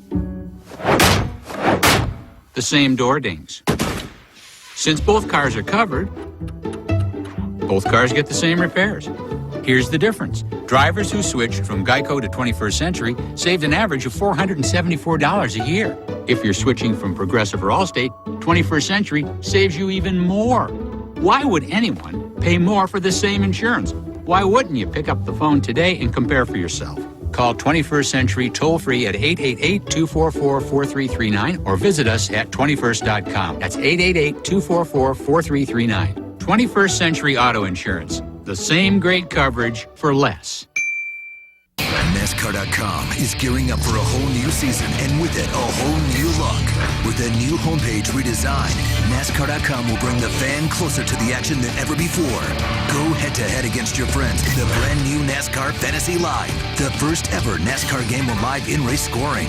Brand new and improved, RaceView is relaunching with the most advanced virtual video technology and live in-car audio. NASCAR.com is primed for the 2011 season. Buckle up for the ride. With DirecTV's NASCAR Hot Pass, you can experience every turn, every lap, every checkered flag of the NASCAR Sprint Cup Series with 4 dedicated driver channels, all available in HD. Call 1-800-DIRECTV to switch today. A light rain continues to fall coming up from the south here on Daytona International Speedway. Gives us time to chat with some folks in the garage. Here's Dick. Ladies and gentlemen, meet Andy Lally. He is a new Sprint Cup Series driver. He ran a few races last year, but is going to be making his debut at the Daytona International Speedway in NASCAR's top division. Well, we hope in a few moments when the rain stops and we get out there on the racetrack. 3-time Rolex champion, 3-time winner of the Rolex race here. What'd you do with all the watches? Actually, I've got one on right now. It's my first one from 2001. The rest I've given away to family members and people that are real close to me that have helped out my career. So it's been really neat with all the Grand Am experience and the success that we've had here. We're going to try to take a little bit of that momentum and roll it into the Daytona 500 here and see how we can do. These cars are so different from what you are accustomed to racing. You watched the shootout. What are you anticipating this afternoon when we get going? I've got a really steep learning curve here. I went up on the roof for the Bud shootout and watched these guys and watched this new style of how this is going to play out here with the bump drafting, and it was amazing. The show was unreal from the roof, and got to talk to a handful of the guys here and pick some brains and see kind of what the key points were for helping yourself survive and then get through this, how to switch, how to, just exactly how these guys hook up. So it was really interesting. A lot of the guys have been very helpful. I've been thankful for that. Welcome to Big Time Stock Car Racing. He has just signed up for the Rookie of the Year program, hopes to run all the races. Krista? Thanks, Dick. With Bobby Labonte. And Bobby, I know we were talking a little bit about what the shootout meant to you and what it prepared you for the 500, especially because you guys had mentioned you weren't here in January when a lot of these teams were. That's right, and it's really tricky to get obviously the 2-car draft working for you, and I struggled with that a little bit just for the fact of not being an odd man out one time, and then getting up there and staying locked up and stuff like that. I mean, once we got it figured out, it was okay, but we definitely were a lap down, you might say, to start with in practice the other night. But I think we learned a lot, and hopefully we can apply that to this afternoon's practice when we have it, and then for the race tomorrow. How's the relationship been too with JTG and your new team? I know you talked a lot about preseason about it's a journey and sort of to enjoy it and not get caught up all the time in some of the day-to-day stuff. Yeah, I mean, it really is, isn't it? And I guess that word is going to stick with me for the year, so I better make it a good one. But no, I mean, really, it's exciting. Everybody there has been really great to work with, and we've already tested 3 times, not even coming to the January test, obviously. So got a lot of laps on a racetrack already with these guys, and they've been great to work with so far. And the MWR guys that they're affiliated with in their shop, I mean, that combination works out really good. So. Tad and the guys have done a great job, and Frankie. I mean, it's kind of Daytona's a little different animal. You get to Phoenix, you get to Vegas, you get to the Bristols and Atlantas and Fontanas and stuff like that. It's a little different deal than right here. But obviously so far so good, and really looking forward to the journey for tomorrow, the next whatever the next day is too. So. So far, so good. All right, keep your eye on Bobby. He's also trying to help out little 6-year-old Jordan Jemsick, a special little girl battling leukemia. So a lot riding on Bobby's Daytona 500. Thanks, Krista. About 40 miles to the southwest in Orlando, it's 75 and sunny all day. But this storm is coming up from the south from Melbourne, and it's 65 and soggy in Daytona. Live on Speed. Get fired up for the duel. 2 action-packed races that set the field for the 500. The Gatorade Duel at Daytona. Live on Speed.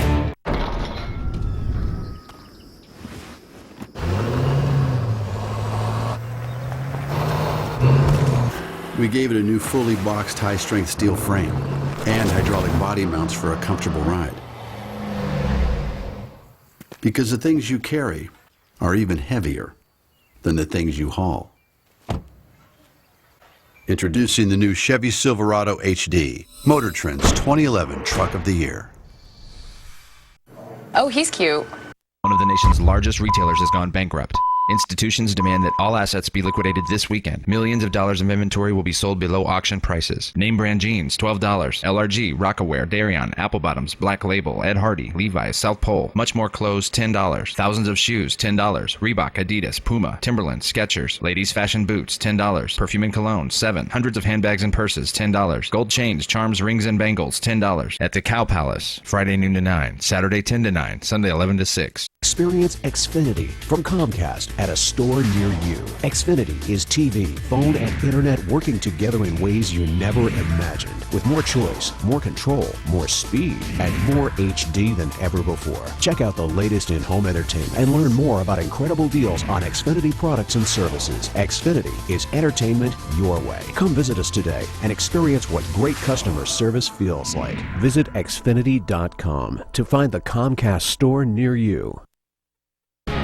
Speed's coverage of NASCAR Sprint Cup practice from Daytona is presented by Napa. Napa know-how. And brought to you by Allstate. Dollar for dollar, nobody protects the rider like Allstate. Are you in good hands?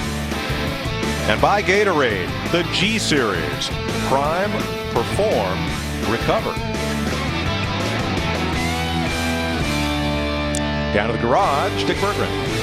With Bad Brad Keselowski, you got a lot of stuff going for you this weekend. Just thinking about it, the boss, Roger Penske, is going to have a birthday on race day, the 20th of February. In testing, practice, you and your teammate, Kurt Busch, turned the fastest laps. New deal here, new team. You got your crew chief with whom you won the Nationwide Series Championship last year. Well, you're going to win the Daytona 500, right? Well, we got a lot of great things going on. That'd be a hell of a way to start, but feel really good about it. This is... shaping up to be a great season for the whole Penske racing team. Great start for my teammate Kurt Busch, winning the shootout. I wish I could have been there with him, but things are looking really good. I'm glad to have Paul, glad to have Miller Lite, and just glad to have the support of everybody at Penske Racing and the fans that follow us and make this sport special. This is going to be a bump and bang Daytona 500. Does that suit you? I don't think it hurts, but what it's also going to be is finding the right friend at the right time. And so, I think the drivers with the most experience, certainly there's a comfort level that they have with other drivers, and they tend to work together with each other. So, that probably does not favor me. But hopefully I can get together with the right guy at the right time, and we can make the right moves and get it at the front at the end. And he's got the experience in these cars now, Mike. Thanks, Dick. Sunday, the biggest day in racing, kicks off not with that, but with the biggest pre-race show on television, NASCAR Race Day. Get the inside track from the drivers before the Daytona 500. NASCAR Race Day, built by the Home Depot, Sunday at 9 Eastern, live on Speed. Just a little rain shower. We got a lot of practice to get in. They've got lights here. They're not afraid to use them. We'll be right back. Speed ramps up for the rowdiest racing in NASCAR as the world's toughest trucks hit the high banks of Daytona. With the new track surface, speeds will be lightning fast. Side by side. And once the green flag drops, the beating and banging begins. A little contact. In a 3-wide, full throttle fight for the checkers. The NASCAR Camping World Truck Series from Daytona, presented by Goodyear. Friday at 7 Eastern, live on Speed.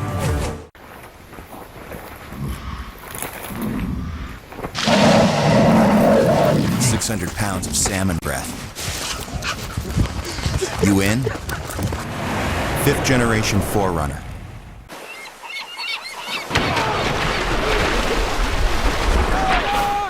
Sucker punched by a big fish. You in? 5th generation 4Runner. Welcome back to Geico Radio. It's savings on the radio. Kate from Mill Valley. It's all yours. Well, I'm shopping for my first car. Nice. I do hope you'll choose Geico. Save a good bit of cash. Oh, what color is the car? I bet you look great in a blue car. No.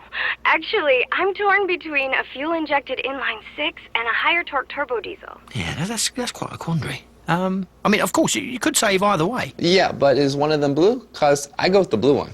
Geico. 15 minutes could save you 15% or more on car insurance. This is more than a ticket.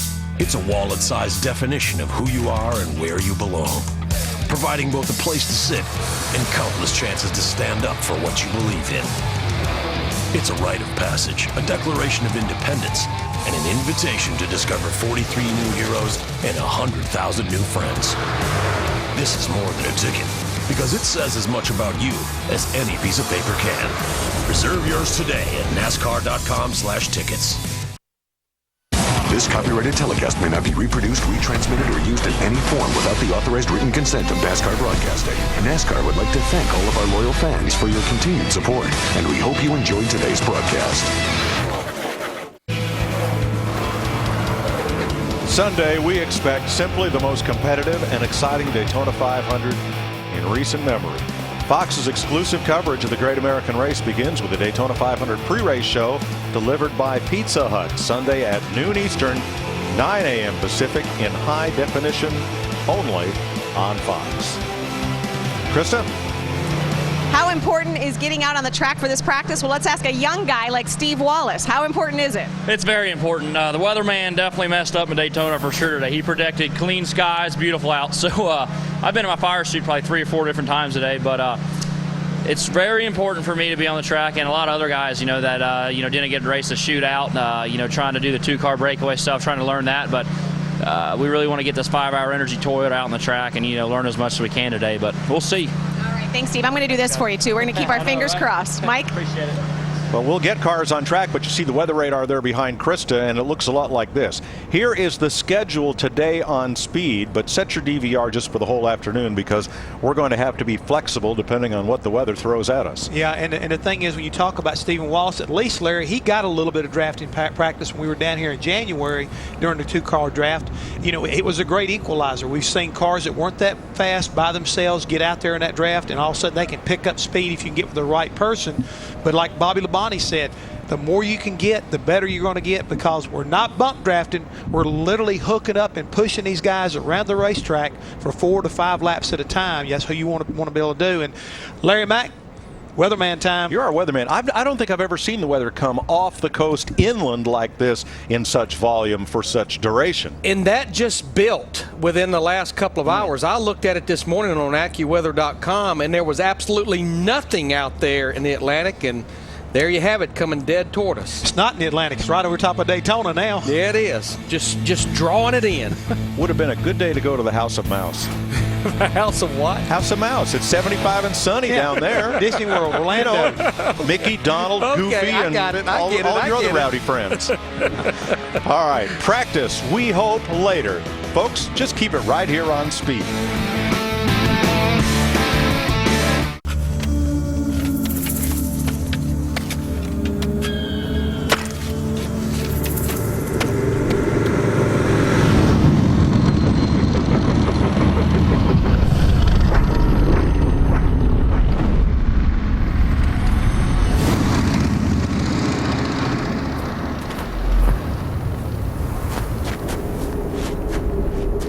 State Line, Sabre, Interstate. New from Honda. Yeah! This is why we do this! Freedom! The open road! No doubt!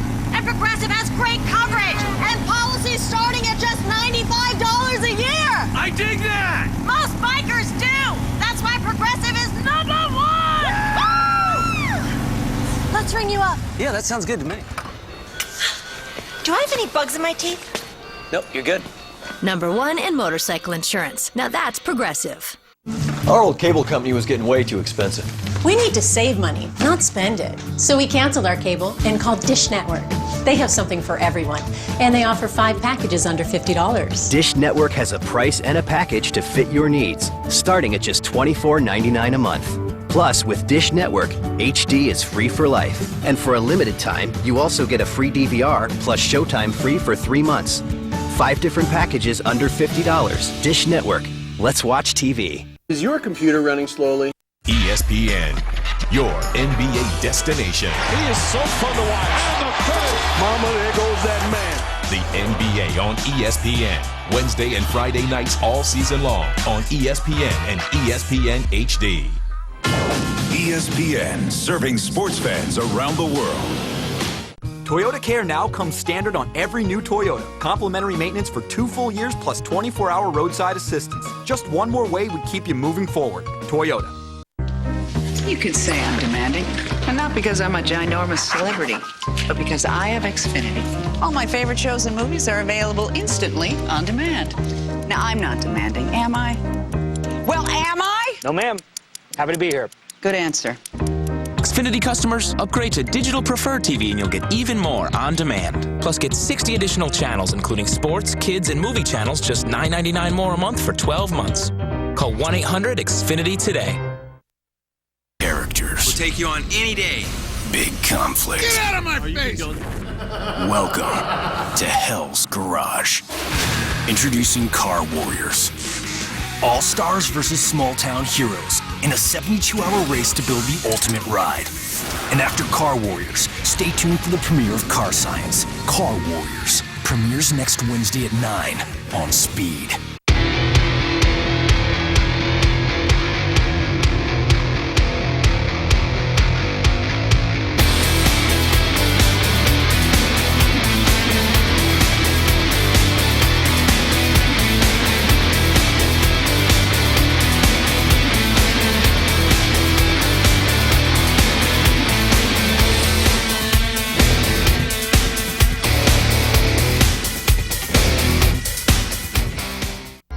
Enjoy winter even more when you know it's just about over?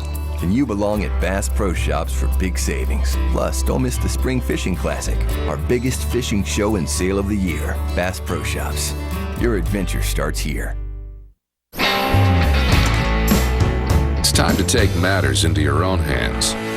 AutoZone's got the advice and expertise you need to take on any job, because do it yourself doesn't mean you have to do it alone. Get in the zone. AutoZone. How to choose the right car insurance made easy. Start with 2 identical cars. One covered by a leading insurance provider, the other covered by 21st Century Insurance. Both cars have the same coverage, same low deductibles, and, oh boy, The same door dings. Since both cars are covered, both cars get the same repairs.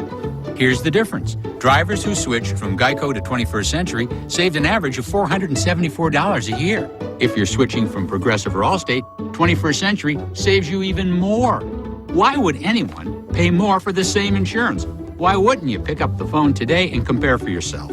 Call 21st Century toll-free at 888-244-4339 or visit us at 21st.com. That's 888-244-4339. 21st Century Auto Insurance. The same great coverage for less. Live on Speed.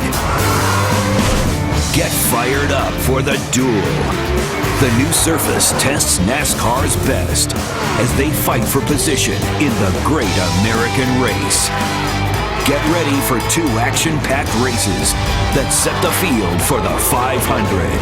The Gatorade Duel at Daytona, live on Speed. You ready? Ready? Green flag, green, green. Wrench. Wrench. Basic. Preferred. At Meineke, I have options on oil changes, and now I get free roadside assistance with Preferred or Supreme. My money, my choice, my Meineke. It's been a long time since I won my 3 national titles. A lot has changed. My motocross schools and now my son's racing career keeps me from those regular oil changes that I would normally make. Running Lucas High Performance Motorcycle Oils, we change oil less often, saving time and money. With Lucas, I know our bikes are always going to run their best every time. In our profession, we have to minimize mechanical problems. That's why I use Lucas Oils. No exceptions. Proud sponsor of the Lucas Oil AMA Motocross Championship Series. Wrench. Wrench. Basic. Preferred.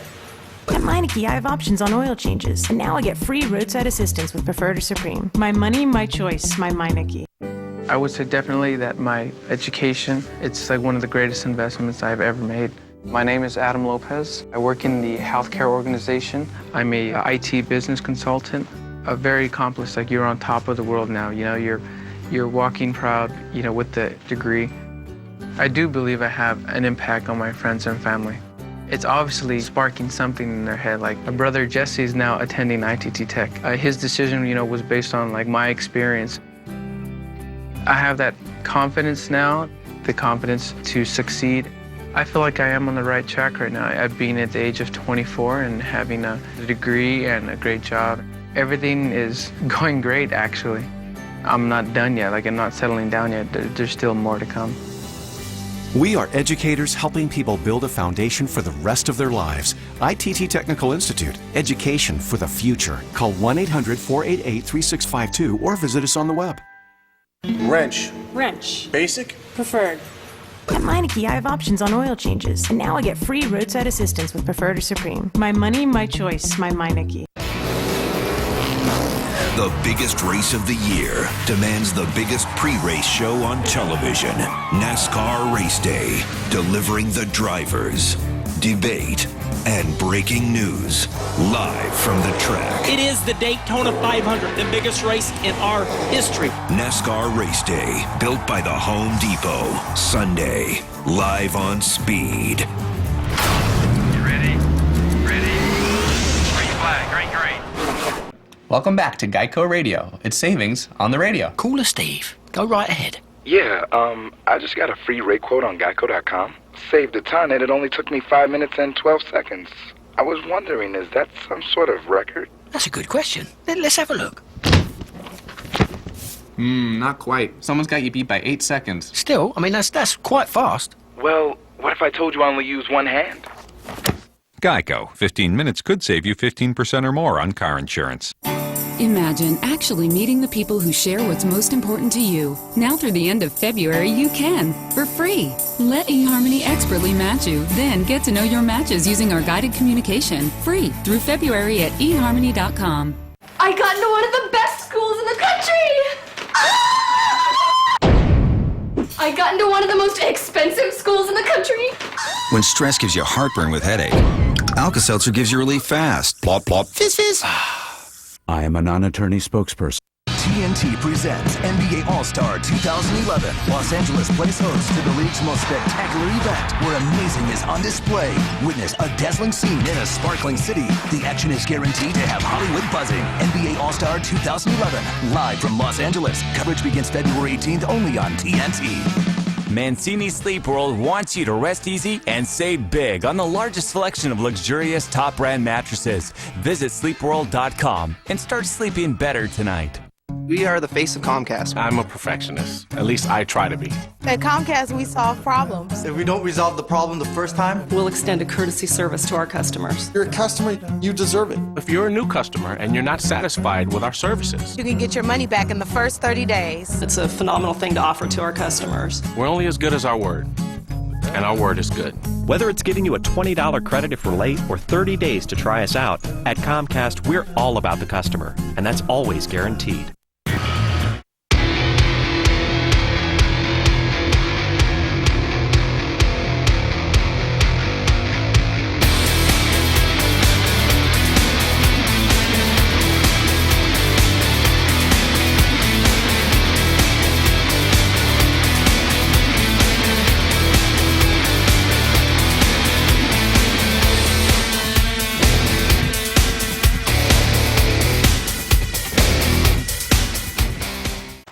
A young man with ambition met an old man at the top. Asked him if he had a secret, and the old man stopped and thought and said, free cause that's how it ought to be, my brother. Credit cause you need a loan for one thing or another. Score cause they break it down to one simple number that you can use. Time to take a break cause the name is kinda long. Come in honor of the internet that it's on. Put it all together at the end of the song. It gives you free creditscore.com, and I'm done. Offer applies with enrollment in Triple Advantage. Looking for something that takes you from this to this? Then call the Motorcycle Technology Center. MTC is a challenging 9-month career training program. At MTC, it's personal. The instruction, the tools, and the equipment. It's what you need to diagnose and repair motorsport engines, brakes, suspension, and electrical systems for dealerships and custom shops across the country. Be part of something different. Call MTC today. It's more than just a career. It's who you are. Call right now. Call MTC at 800-833-8064. If you love living in... If you can click a mouse, you can buy a house. Auction.com is hosting a live auction event in your area. Attend in person or bid online in real time at Auction.com. Hundreds of lender foreclosed homes must be sold. Attend these open house dates. These are amazing deals for investors, families, and even first-time home buyers. Attractive financing is available. These homes must be sold. This is an incredible opportunity to buy foreclosed homes at auction prices. If you can click a mouse, you can buy a house. Learn more and register now at www.auction.com. Experience Xfinity from Comcast at a store near you. Xfinity is TV, phone, and internet working together in ways you never imagined. With more choice, more control, more speed, and more HD than ever before. Check out the latest in home entertainment and learn more about incredible deals on Xfinity products and services. Xfinity is entertainment your way. Come visit us today and experience what great customer service feels like. Visit the newest Comcast store in Richmond in the Hilltop Plaza next to Ross. The rowdiest racing in NASCAR as the world's toughest trucks hit the high banks of Daytona. With the new track surface, speeds will be lightning fast. Side by side. And once the green flag drops, the beating and banging begins. A little contact. In a 3-wide, full throttle fight for the checkers. The NASCAR Camping World Truck Series from Daytona, presented by Goodyear. Friday at 7 Eastern, live on Speed.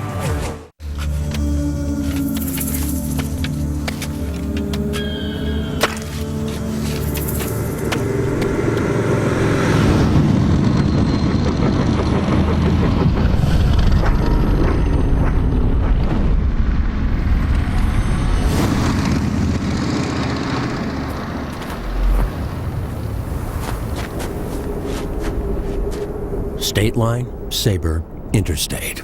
New from Honda. Take two cars, one insured by these guys, the other by 21st Century. Both policies cover you in case of damage, like this.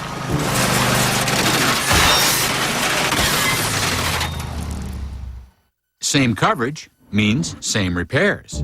But drivers who switch from Progressive to 21st save around $520 a year. Call 877-244-5177. 21st Century Insurance. The same great coverage for less.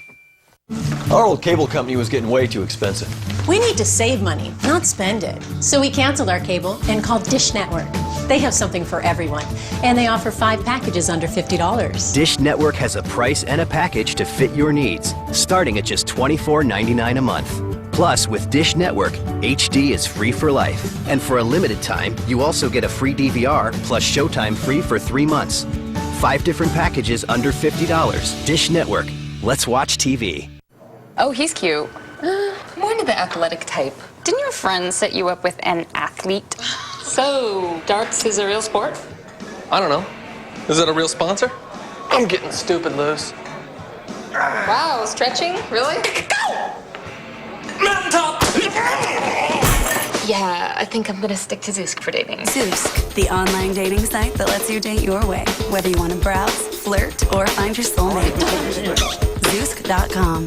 Well, these fans here in Houston were treated to a good one tonight as Justin Barcia makes a big statement here tonight with his first win to open up the 2011 East Championship fight. Next week, we get back underway with the West. We're headed to San Diego's Qualcomm Stadium. Join us Saturday night, February 19th, live right here on Speed, 10:30 p.m. Eastern Time for Supercross and Supercross Lights West. Well, and we're going to get a chance to see if the points leader, Josh Hansen, 11.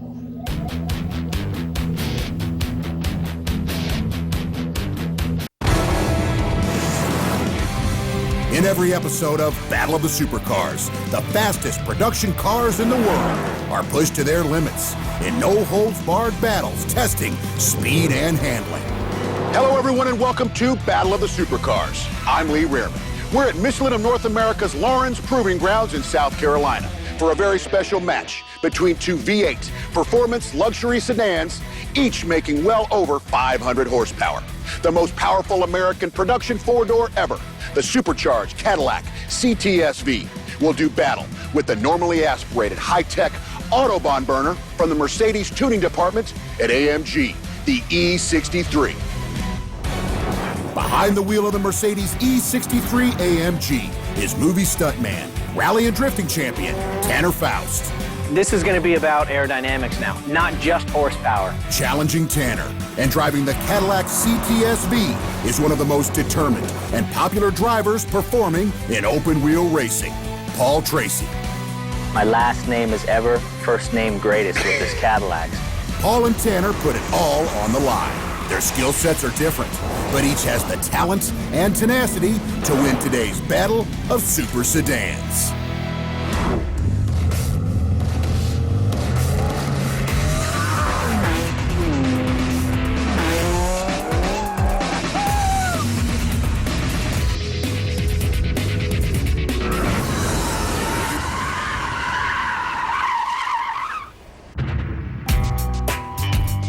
Michelin's Proving Grounds is a beautiful state-of-the-art on-vehicle test facility where engineers and drivers encounter every imaginable type of surface and road condition.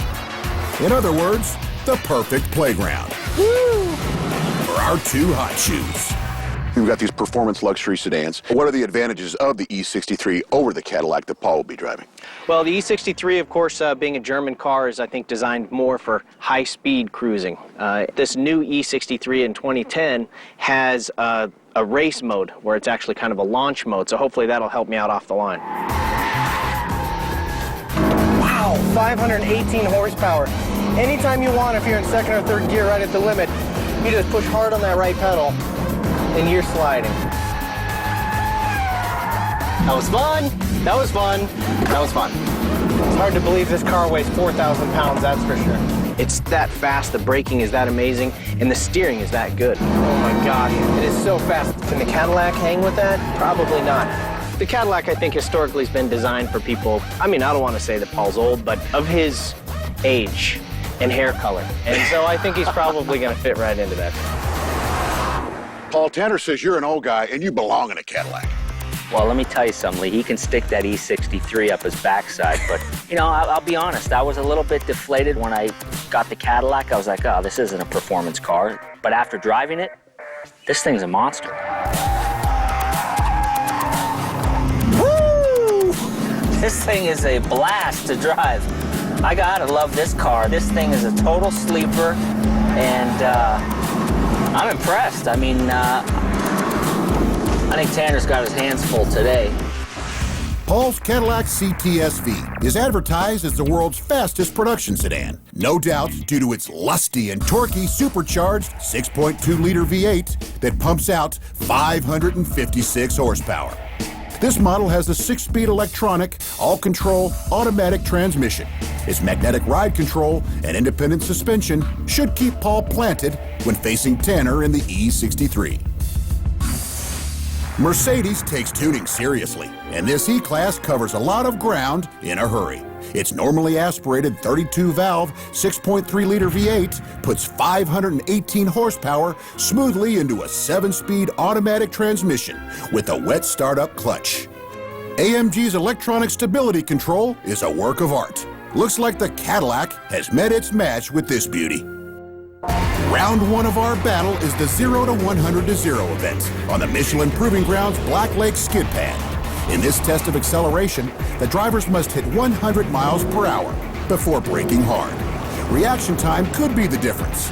Speed, distance, and timing in our 2 cars is recorded by a video V-Box that integrates GPS data and video. The part of the 0 to 100 to 0 that I'm banking on is the braking part. Right. But now the Cadillac Supercharged, that doesn't scare you? He could get to 100 a little bit quicker, even with Paul in there.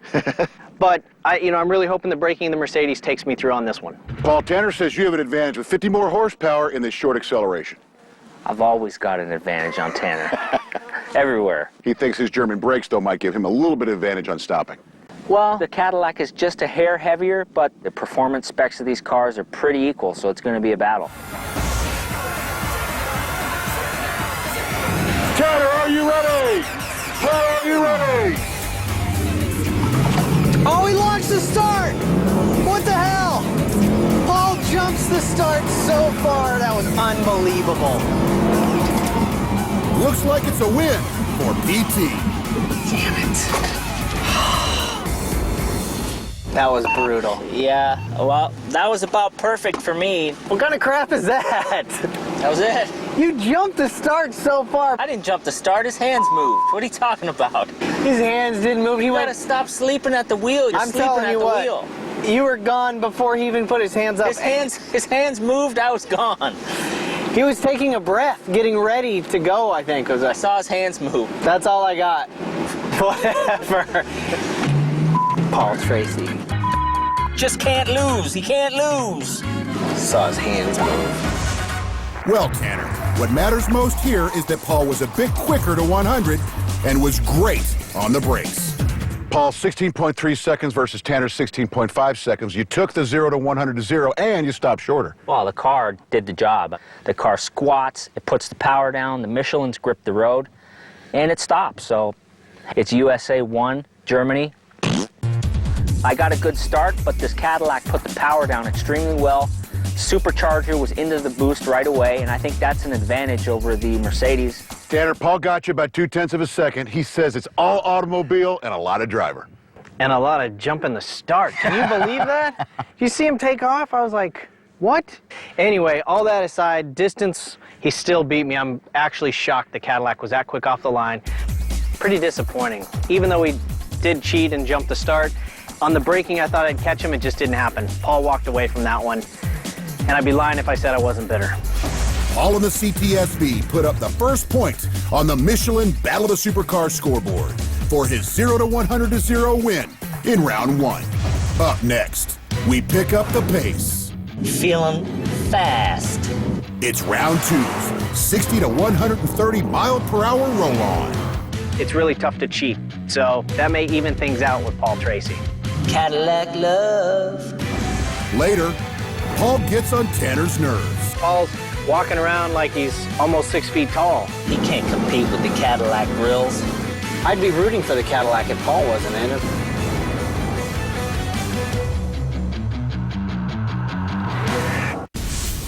Big egos. Cut a hole in this hood and I'll cut your neck. Big characters. We'll take you on any day. big conflict. Get out of my face! Welcome to Hell's Garage. Introducing Car Warriors. All-stars versus small-town heroes in a 72-hour race to build the ultimate ride. And after Car Warriors, stay tuned for the premiere of Car Science. Car Warriors premieres next Wednesday at 9 on Speed.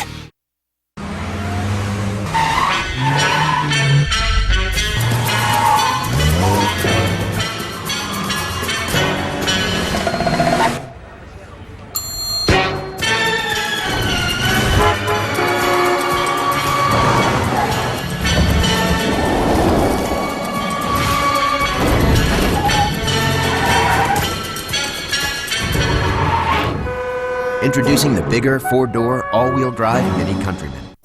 Imagine actually meeting the people who share what's most important to you. Now through the end of February, you can, for free. Let eHarmony expertly match you, then get to know your matches using our guided communication, free through February at eHarmony.com. It's time to take matters into your own hands. AutoZone's got the advice and expertise you need to take on any job, because do it yourself doesn't mean you have to do it alone. Get in the zone. AutoZone.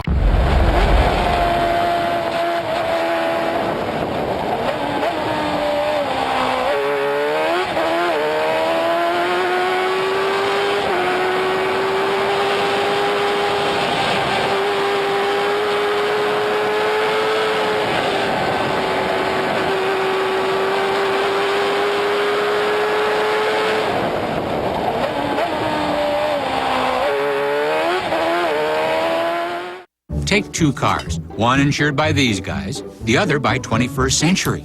Both policies cover you in case of damage, like this.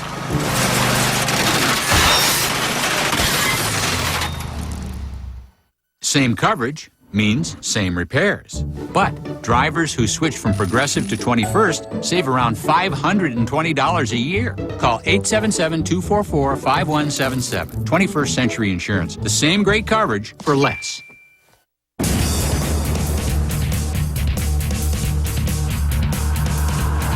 Welcome back to Battle of the Supercars and our matchup of super sedans at Michelin's Proving Grounds in Lawrence, South Carolina. Paul leads our competition 1-0 after his 0-100-0 win in round 1. For round 2, we have moved to the vehicle sensitivity track to run the 60 to 130 mile per hour roll-on head-to-head. The asphalt surface is so smooth here, you can feel any imperfection in the tires. After a rolling start to 60 miles per hour, the fastest to 130 wins. Tanner, Paul got you in the 0 to 100-0, which is an off-the-line acceleration. This is a 60 to 130, a little bit of a different kind of acceleration. 60 to 130 is all about passing that row of cars, that's stuck behind the truck on the Autobahn or at speed. And that's what Mercedes is good at. And that's where I think the power of the naturally aspirated V8 will help it out. The one good thing about the 60 to 130 is it's really tough to cheat. So that may even things out with Paul Tracy. Paul, Tanner conceded that you got him with the short-term acceleration on the 0 to 100-0. But he says in the rolling 60 to 130, he and that Mercedes has the advantage. Well, I can tell you what, Lee, he's going to have to concede all day, because today, my last name is ever first name greatest with this Cadillac. So he's got no chance today. I've got the supercharger. Hopefully I can have it in the boost, get my shifts right, and I think this car's going to rocket past the Mercedes. A loop on each end of the track separates a straight about a mile long, where the acceleration is now. Oh, you got a little bit of a jump on me there. Getting through 110 in fourth gear. Come on, baby! This thing is just moving and screaming. Oh, look at him just pull on me, no way! Just gonna click fifth gear up to 135. I'll lift it off. 130. Pretty good run. Car felt smooth, shifts were nice and precise. Feeling fast. I'd like to say it was close, but he just walked me. She's a smooth operator. So smooth operator. Oh, that's so depressing. Cadillac love. Paul is on it. Almost a full second is the difference in this win for the Caddy. You finished in 13.4 seconds versus Tanner's 14.2. You took this event too. You're running away with it today. Maybe I should just call myself greatest of all time instead of greatest ever, but this Cadillac is strong, lots of power. I don't see us losing. Last name ever. That's right. I think Tanner's got a little bit of a sweat going. The Cadillac has so far outperformed Tanner Faust. He's going to have his work cut out for him. You got beat. You got beat pretty bad. You got to be disappointed. That was brutal. I mean, he was just gone. And I can't even blame it on him jumping the start or anything. He just took off. It's just a horsepower game at that point. I was in the right gear at the right time, nothing I could do. Cadillac's pretty quick. I heard Paul on the phone. He was actually calling the airlines, getting an early flight. He thinks he's going to wrap this thing up before the end of the, the afternoon here. Man, he's walking around with his chest all puffed out, but he's actually winning, and it's hard to take. That's right, Tanner. Paul leads 2 events to none on the Michelin Battle of the Supercars scoreboard after his 60 to 130 mile-per-hour roll-on win in round 2. Still ahead, the Mercedes and Cadillac hit top speed in round 3. You know Tanner, he'll start talking and jabbering and making all kinds of excuses. I tried to cheat a little bit. Also, you're talking to the greatest ever here, baby. Tanner has enough of Paul. I'd rather be tied down under this sun all day long than to hear Paul gloat for a minute. It's a competition here, and I don't mind busting Tanner's chops a little bit.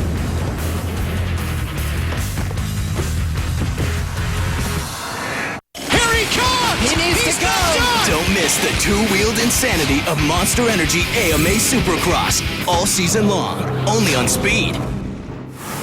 The world's toughest trucks hit the high banks of Daytona. Side by side! Where the beating and banging begins. A little contact! 3 wide and full throttle. The NASCAR Camping World Truck Series from Daytona. Friday at 7 Eastern, live on Speed. In this home, a family grows. Children learn and play. Bonds are built. But before it was a house, it was a detailed drawing on a plan. The bachelor degree program in construction management in the School of Drafting and Design at ITT Technical Institute offers educational opportunities that can help students prepare for challenging and rewarding careers in the construction industry. There's a demand for individuals with knowledge and skills to manage construction projects. The construction industry needs professionals who can oversee construction projects in accordance with the plans and specifications. Thanks to the hard work and dedication of many, this dream became a home. There are still many more to be built. ITT Technical Institute School of Drafting and Design. Education for the future. To find out more, call 1-800-488-3652 or visit us on the web. Is your computer running slowly? Most Bay Area consumers will travel less than 25 miles for key purchases. So why advertise in San Jose when your business and customers are in Marin? At Comcast Spotlight, you can advertise your business in the specific zones where your customers live and work. Plus, choose from over 50 of the most popular cable networks to deliver your message directly to your target audience. Call now to advertise your business on Comcast Cable. Call 888-SPOT-TV1 or visit us online. Say hello to Xfinity Voice, only from Comcast. It's the home phone service you've been waiting for, with unlimited nationwide calling for $19.99 a month for 12 months. Chat with friends and family all day, every day. Get voicemail you can check online, and 12 popular calling features, including caller ID and call waiting. Plus, get the best call clarity, all for $19.99 a month for 12 months. Get Xfinity Voice now for this incredible price. Call 1-800-XFINITY today.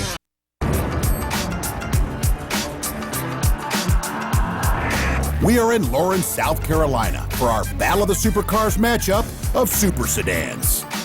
Paul Tracy and his Cadillac CTS-V leads our competition 2-zip after his win in round 2's 60 to 130 mile-per-hour roll-on over Tanner Faust and his Mercedes E63 AMG. In round 3, the cars get a rolling start into their top speed run. We're here at the vehicle sensitivity track. We've got a 4,500-foot course set up for you for a top speed. You're down 2-0. How can you turn it around here? First of all, what does that mean, vehicle sensitivity? I didn't think you need some sensitivity right now. You're down 2-0, pal. What's it gonna take? I'm trying to change the subject because it stings, it burns. It's killing me. Paul's walking around like he's almost 6 feet tall. And that's, it's really annoying, I'm gonna be honest with you. This is gonna be about aerodynamics now, not just horsepower. You've been very successful in the shorter runs. What about this distance? I still think this GM car, this Cadillac, has a power advantage. It accelerates well. I think Tanner's going to have to dig pretty deep here. He's down 2-0, and he's going to have to start working. You think he's going to have any tricks up his sleeve? You know Tanner, he'll start talking and jabbering and making all kinds of excuses. I just can't wait to see this one. All right. Although the straight on the sensitivity track is around a mile long, we limited our event to 4,500 feet because safe shutdown after a mile, well, you'd be in the woods. Paul is on course. Good exit. It got off it at about 75. Got to get some nice clean shifts here. Just getting into 5th gear. This is going to be all of it right here. We're already up at 140. Paul doesn't need no stinking mile to fly. Whoa. We got Tanner handled on this one. He can't compete with the Cadillac grills. Shan Diesel, 160 on the rolling. Cadillac grills is following in. I'd be rooting for the Cadillac if Paul wasn't in it. The Mercedes is on its way. Getting the right gear, coming around the corner, focusing on the exit here. That's 100 miles an hour before the X. That was a decent exit. Come on, baby, that's 150. Oh, it needs more than that. Tell the kids in the back to hold on. Tanner is on it. I tried to cheat a little bit and stay on the pipe a little bit longer. Yep, 4,500 feet is all Tanner's E63 needed to catch Paul and match the CTSV's top speed. Okay, Paul, the top speed run was 160.5 miles per hour for both of you. It was a tie. That has to disappoint you. Well, I guess I'm a little bit surprised because we've dominated the battle so far, but didn't beat me. It just made it even. I expected a tighter battle than what we've had. I've been overwhelmed with the performance of the Cadillac. You pulled out a tie. Good work. Yeah, that was, I'm stoked for a tie. That's how sad it has been all day long. He's just been cleaning me up with this Cadillac, you know, with the horsepower. Now, why does the Mercedes perform better at that top end? Maybe it's just a little bit more aerodynamic. It's not got quite the edgy styling that the Caddy has, and maybe that's what is its big benefit in that one. The CTSV leads the E63 AMG 2-0-1 on the Michelin Battle of the Supercars scoreboard after their draw in the top speed run in round 3.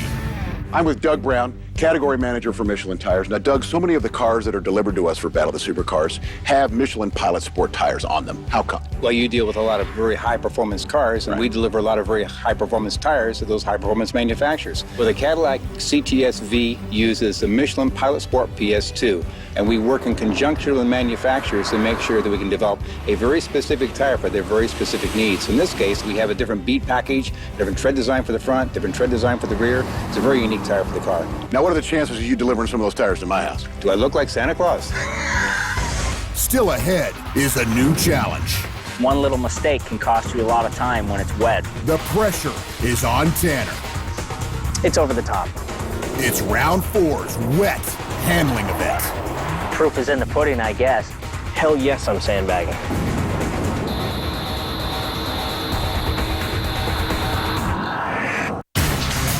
The biggest race of the year demands the biggest pre-race show on television.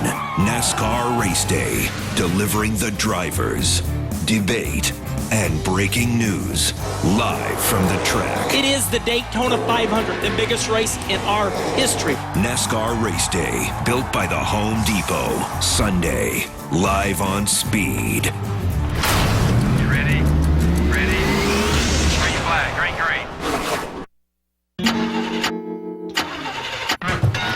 Engine light on. Come to Meineke now for a free code scan read, and you'll say, my money, my choice, my Meineke.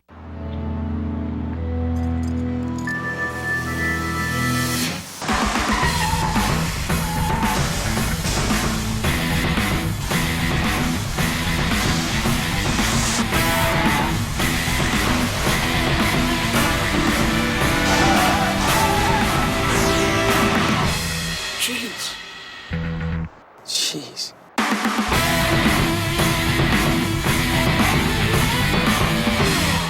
Wrench. Wrench. Basic? Preferred.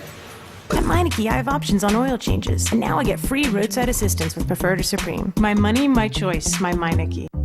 How to choose the right car insurance made easy.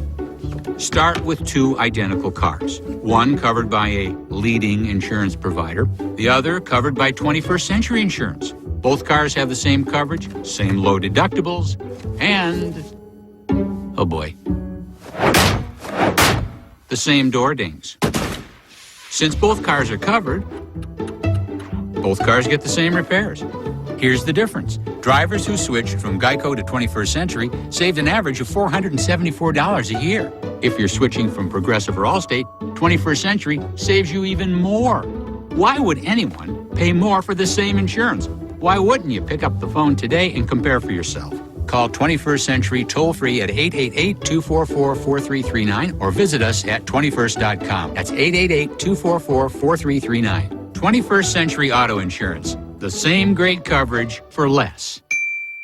Wrench. Wrench. Basic? Preferred. At Meineke, I have options on oil changes, and now I get free roadside assistance with Preferred or Supreme. My money, my choice, my Meineke.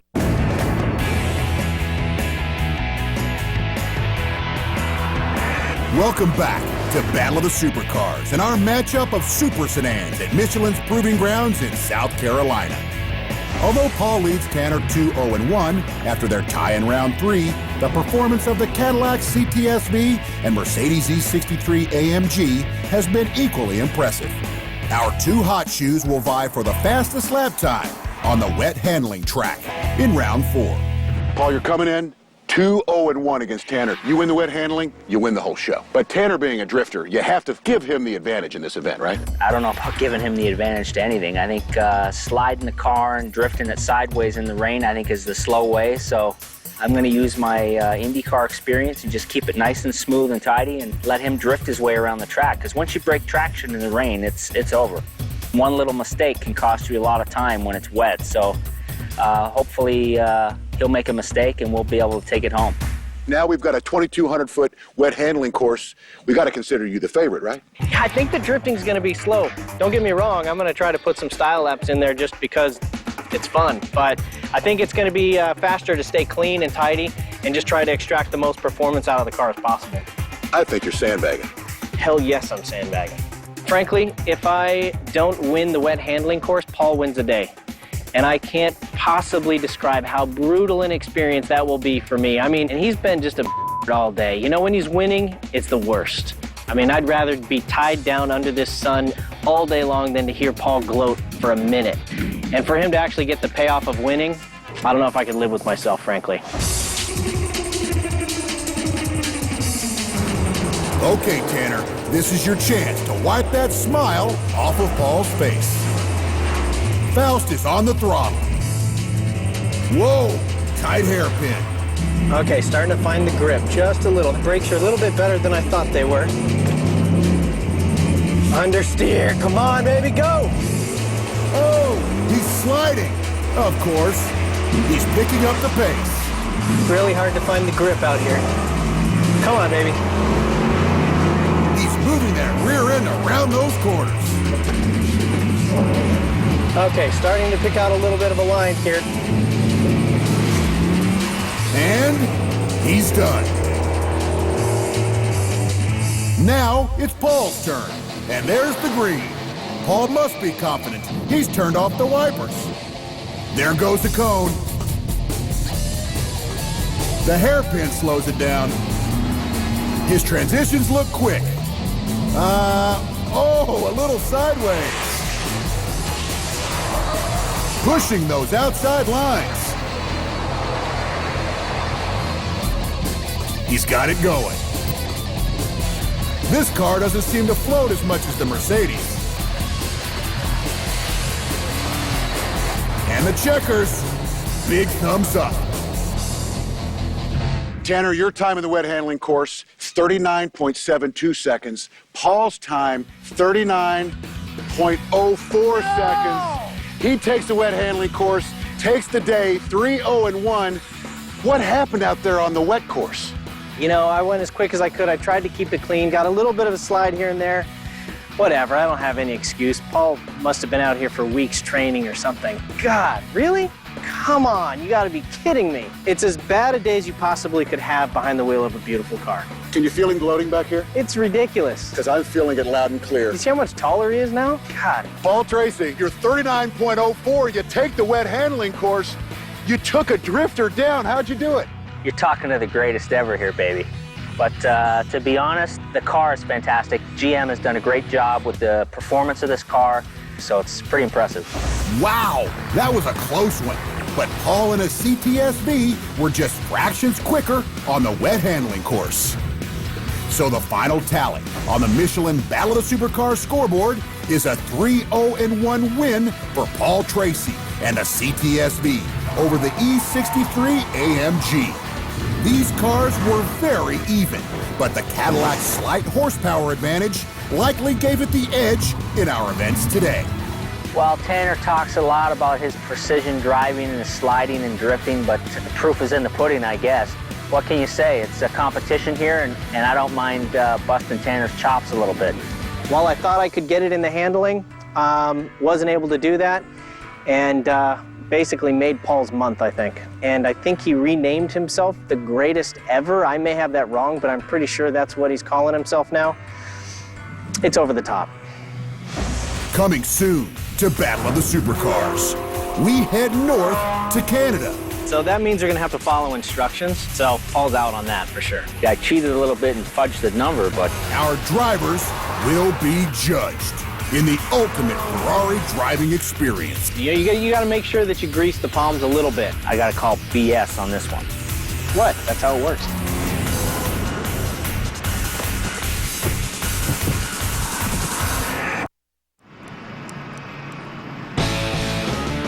Here at Daytona, the rain continues to fall. We are in a delay for Sprint Cup Series practice presented by Napa.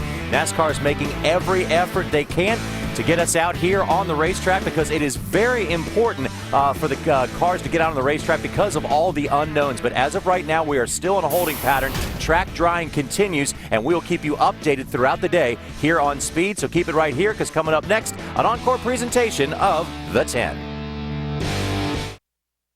Race fans, start your engines for a non-stop thrill ride. I'm not going to make it. It's the most high-octane countdown show ever, bringing you the 10 greatest Daytona 500 moments. Oh my God, this is incredible. From the first photo finish. Now what do we do? Brilliant PR move. To the worst victory dance ever. Talking about white guys can't dance. White man can't dance. From a father-son showdown. I don't care who it is. They were both out there to win. To breaking the rules and paying the price. That ain't gonna be good. It was a little nutty. From the King's 7th win. There ain't no way. To number 3 finally getting to victory lane. Are you kidding me? I was wondering if I'd ever get my name on that trophy. But only one can be number 1. This is more than just a race to the finish line. It's a journey through time.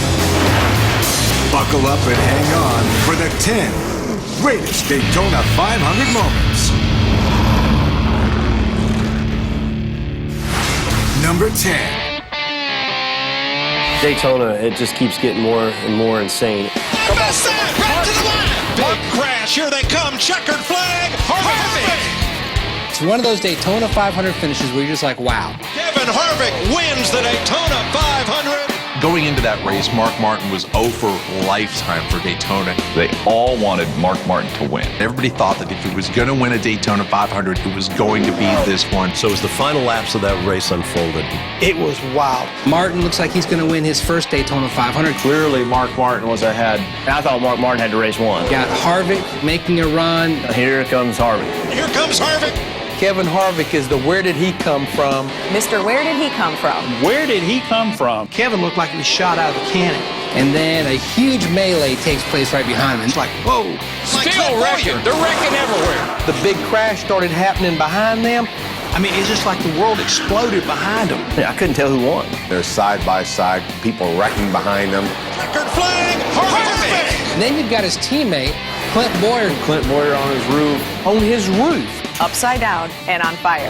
We got one car on this roof coming across the start finish line. Still wrecking. They're wrecking everywhere. Great finish. You got to give it that. Mark Martin looked like he was going to win, and Harvick gets by him. He was able to just scoot over that line, by an eyelash. Another heartbreaker for Mark Martin. I wanted to win that thing, and we're going to have to pry it out of my fingers, man. It just wasn't meant to be. I didn't get the job done. I actually wish Mark Martin would have won the race, though. It was so close to a dream come to true race for all of us. Number 9. When you dream of a finish, that's the one you dream of. Richard Petty goes back in front. They both spin. They're in the wall. Petty is sliding. 1976. That's the race. It's almost like the Ali Frazier fights. The car stops 300, 400 feet shy of the finish line.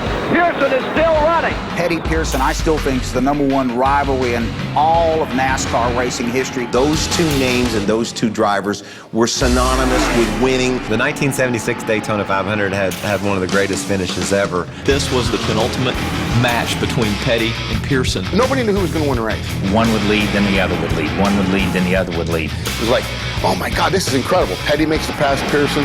And Richard had just almost cleared David, but almost. They both spin. They're in the wall. Petty is sliding. Pearson's sliding. He's going through the grass. It looks like they were in a demolition derby or one of those figure 8 races. Both cars slide to a stop. Richard slides further than Pearson, and so he's sitting there in the grass. Petty trying to fire to come across the line. Come on, start the car, start the car, start the car. Petty's trying to get his refired, and we all run out to push him. Pearson's car finally coughs back to life. Here comes Pearson in a crumpled heap. He's just chugging along, trying to get to the finish, and just sort of limps across the line. Pearson wins the race. Petty's still sitting there. The winner is car number 21. An amazing finish. Richard Petty's car demolished. Probably one of the most exciting finishes we've ever had. Number 8. They cross the stripe in what appears to be a dead heat. A finish too close to call. A photo finish at the first Daytona 500. On the last lap of the Daytona 500. 3 cars, 2 of them on the lead lap. It's my father, Johnny Beauchamp, and Joe Weatherly. Joe Weatherly is a lap down. Off turn 4, Beauchamp maintains the advantage. Can Petty catch him? As they cross the start-finish line, you see this incredible 3-wide finish. It's a photo finish. They cross the stripe in what appears to be a dead heat. A finish too close to call. It was so close, you literally couldn't tell. I think folks at NASCAR probably looked at that finish and thought, now what do we do? Johnny Beauchamp was initially given that win. In typical fashion, my grandfather protested because he felt like he had won the race. And it took them 3 days to find the guy that shot that picture. If you've ever seen the photo, it's an amazing photo for the time. T. Taylor Warren took that photo looking across the start-finish line. But you look at it and you say, yeah. Lee Petty had actually got to the start-finish line first. Kind of like delayed gratification, if you will. So 3 days later, they come back and they declare my grandfather a winner. Imagine if that happened today. Somebody said, well, how'd you know you won the race? I said, I looked out the window, and I had to look back when I went across the finish line. I think, truthfully, Bill France Sr. knew who won the race, but they were able to drag it out for a few days. It was a brilliant PR move. Number 7. Is he running out of fuel? He's coming across the line slowly, but he takes the checkered flag. The biggest thing that won that 500, they had the best strategy. Strategy's always been a part of this sport. 2 tires, 4 tires, gas and go. What are you going to do? Petty was running a good race. Wasn't dominant car. Didn't lead a lot of laps. That win came with a call that his crew chief made. When Petty came in to make that pit stop, Dale Inman makes the call. When everybody else was changing 2 tires and 4 tires. Made a great pit call. Let's just take gas. They're only adding gasoline and he's away. A very quick pit stop. Come in, gas only, gets him out in front of the rest of the pack. Gets back out on the track in the lead and never looks back. A brilliant maneuver by Dale Inman and Maurice Petty. We were fortunate enough to make the right decision on gambling right at last, and then our luck worked out. So couldn't have been planned any better. And Richard wins by a pretty hefty margin. Wins his 7th Daytona 500. Takes the checkered flag. How many more Daytona 500s can Richard Petty win? Here we have a man that's won the Daytona 500 7 times. Are you just going to keep winning races forever? I'm going to keep on trying, Ned. Coming up next. The Jarrett's show how to win. The Dale and Dale show. Dale and Dale show. Dale Jarrett's going to win the Daytona 500. And DW shows how not to. Wait. This is the Daytona 500, isn't it? White man can't dance. When the 10 greatest Daytona 500 moments returns. Remember way back, we used to rock the lunchbox and the backpack.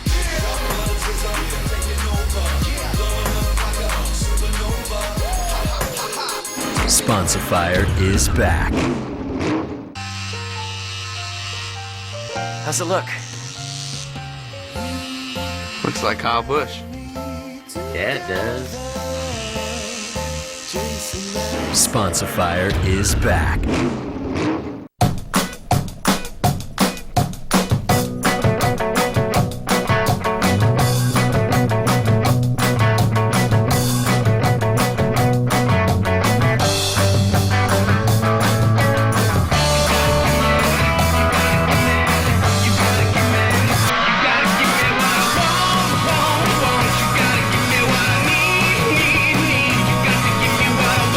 Geico, saving people money on more than just car insurance.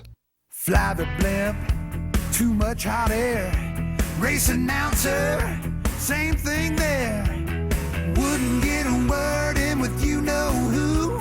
Just get down on the track and do what you do. Slide down in my seat, pull the belts tight. Get up on the wheel and let the dust fly. Napa know how.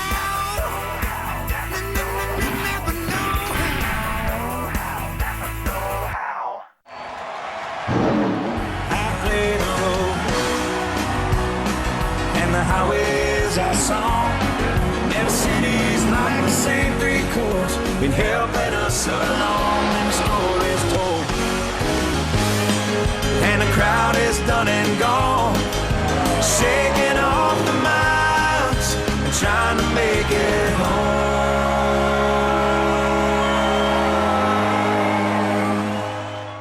Time now for the honorable mentions that just missed the 10 greatest Daytona 500 moments. Rusty Wallace, 20 feet in the air, spinning, crashing. It was certainly an interesting sight, seeing a car flying through the air while you were going down the backstretch. Derek Cope drives off to victory. Earnhardt's got a flat tire. One of the most unbelievable things that I think's happened in the sport. I don't think I've ever seen a car come apart as much as his car came apart. The car went one way, the rear end went another way, body parts were going another direction. Number 6. I think he's going to make it. Darrell Waltrip calling the bluff, and he's on his way. The Daytona 589 will always be forever my number one favorite win. Following Labonte to the line, Darrell Waltrip brings the Tide Chevrolet across. It's one of those cases where the great athlete reaches that holy grail moment. He goes from lap 144 to lap 200 without a fuel stop. He rolled the dice in a big-time way. I told him, it's car driving pretty good. I'm pretty happy. Save a little fuel. If we can save a little fuel, we might be able to stretch this thing out. Darrell drafted everything there was to draft that day. He drafted a seagull down the back straightaway with about 10 laps to go. White flag comes out. Darrell kept calling in, I'm out. I said, I'm not going to make it. I'm not going to. No, I'm okay. Ham said, just keep going. You're going to make it. You're going to make it. No, I'm out. It's sputtering. None of us could believe that he could go that far. As he came through turns 3 and 4, it occurred to everybody, I think he's going to make it. Darrell Waltrip brings the Tide Chevrolet across. Stevie. I won the Daytona 500. I won the Daytona 500. Wait. This is the Daytona 500, isn't it? To see Darrell, the tears running down his face. Darrell Waltrip finally wins the Daytona 500. What a special day to see my brother being able to finally win the Daytona 500 right up until he decided to do that dumb dance. One thing I could think of was to do the shuffle, and it wasn't a very good Icky shuffle. That was a terrible Icky shuffle. And he's like, You talking about white guys can't dance. white man can't dance. I love you, Champ, but you can't dance. I think he does a pretty good Icky shuffle. spike the helmet, and the rest is history. Even though it was a terrible Icky shuffle, it was a great win. The joy in victory lane and the Icky shuffle and the helmet spike, it was just a day of joy for Darrell. I guess this one good thing about it is you'll never be forgotten for doing probably one of the craziest things at that point in time, at least in Daytona history. Number 5. Come on, Dale. Go, baby, go. It's the Dale and Dale Show. Go, Dale. It was the Dale and Dale Show. Here he comes, Earnhardt. It's the Dale and Dale Show. Just could not script the situation any better. Dale Jarrett's going to win the Daytona 500. There's Ned Jarrett. Easily one of the most respected gentlemen. A champion himself. 50 wins, 2 championships. Ned Jarrett was calling the race in the booth. Really wasn't Ned's job that day. He wasn't the play-by-play guy. They saw this situation developing. A father gets to call his son's Daytona 500 win. Let the two of them make the statement about the afternoon. You can hear the emotion in his voice. Take her to the inside. Don't let him get on the inside of you coming around this turn. Ned's usually pretty calm and collected, but that day... You know who I'm pulling for. It's Dale Jarrett. Bring her to the inside, Dale. Don't let him get down there. It's the Dale and Dale Show. You know who I'm pulling for. Come on, Dale. You can do it. Come on, Dale. Hold her down there, Dale. Don't let him get under you. He's going to make it. Dale Jarrett's going to win the Daytona 500. That was one of the best moments in broadcast history. You can hear him talking about his wife, Martha. Sitting down in the motorhome. Oh, look at Martha. Oh, dear. Martha, Dale's mother, Was too afraid to watch the race in person. Poor girl, she needs help. To have Dale win the Daytona 500 with his dad calling the race. Dad watching his son. And beating somebody like Dale Earnhardt Sr., who at that time had never won. Tells fans what NASCAR is all about. You did just exactly what you had to do, like I told you, right? That's right, exactly like you told me all along, Dad. Thanks for everything. I appreciate it. One of those feel-good moments when a dad just could stand there and be just so proud of what his son had just accomplished. You dreamed that it could be you, but if it couldn't be you, I mean, who better than Ned Jarrett? Number 4. You know, at Daytona, you expect the unexpected. Jeff Green is involved. Jeff Gordon spinning down the inside. That race just got really wild at the end. Sterling Marlin, he's got damage. He must have hit Gordon. The race is not over. They're going to red flag the event. Had the red flag. They did a big crash. Sterling's car was tore up. What does Sterling do? Sterling Marlin is jumping out of his car. He's going around to look at the right front fender. All of a sudden, you see Sterling Marlin climb out of his car. In the middle of the Daytona 500. What's he doing? Thought he was going to just look at the car. He starts tugging at the fender. Obviously, that's a no-no. That ain't going to be good. They're on worldwide television. On live TV. But there's cameras all around the racetrack. It's not like nobody's looking. But, oh, he can't do that. You can't breathe on it during a red flag. Sterling said, well, I didn't have anything to lose. What did he have to lose? But he wasn't going to win the Daytona 500 anyway because they were going to have to pit to fix the problem. So there's Sterling trying to pull that fender out. Finally, the official runs up to Marlin. Says, hey, buddy, get back in the car. And they very quickly told Sterling, you got to go to the back of the field for this. I mean, Ward Burton, who gets his biggest win ever on one of the strangest Daytona 500s ever. Ward is like, thank goodness he got out to fix his car. Thought it was a great gamble, but obviously NASCAR didn't think too highly of it. Oh, Sterling, you can't touch the race car, but that's part of why we love Sterling Marlin. Coming up next, the Allisons battling. Allison and Allison 1-2. no, Dad, man, you're the greatest. And Earnhardt celebrating. I mean, everybody came out on pit road. Crew members, quite frankly, crying. Dale Earnhardt finally wins Daytona. Are you kidding me? When the 10 greatest Daytona 500 moments returns. Gatorade Lab Test 01 Prime Trial Number 10. Fuel training. Trigger muscle response. Ignite. Gatorade Prime. Part of the G Series. Do you enjoy winter even more when you know it's just about over? Then you belong at Bass Pro Shops for big savings. Plus, don't miss the Spring Fishing Classic, our biggest fishing show and sale of the year. Bass Pro Shops. Your adventure starts here.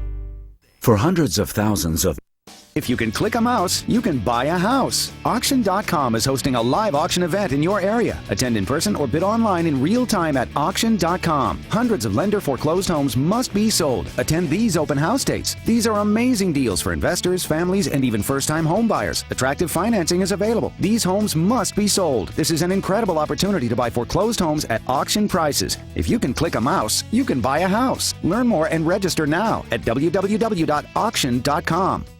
Almost everything irritates my skin. Gold Bond Ultimate Soothing Fragrance-Free Lotion. Moisturizers and calming botanicals soothe irritation. Finally, relief. Can your lotion do that? Fragrance-free Gold Bond Ultimate Soothing. This stuff really works. If you've got pain, you need the patch. The Icy Hot Patches. Targeted no-mess relief for shoulders, backs, even arthritis. Icy to dull pain, hot to relax it away. Stop pain right at the source. Icy Hot Patches. Pain's no match for the Icy Hot Patch. 500 moments. This is number 3. And it will be at the line. The Allisons, father and son. So you knew at some point in time it was going to come down to Allison versus Allison. And they have enough lead that I believe it is going to be a battle between the father and son. So I had the car to win the race with, but something happened to the car. Last lap. And here's Davey and his dad. Allison and Allison won too. I mean, they were both out there to win. Their feelings were, I don't care who it is. You didn't know who to pull for. Okay, come on, Davey, and then you're thinking, come on, Bobby, you win the race. And you see Davey try to make a move going into 3 and 4. He's down low. Bobby Allison high. Davey Allison trying the inside move. It's cool to see Daddy give the son the lesson. That was a hell of a finish. They come to the stripe, and the winner, Bobby Allison. Davey Allison is son in second. What a tremendous family performance. Race is over with. Davey rides up beside Bobby. Bobby's got his hand out the window, giving the okay sign. Congratulations, because Bobby had fought so hard. It was like their special moment together. It was well scripted because the dad won. And to me, what a special father-son moment.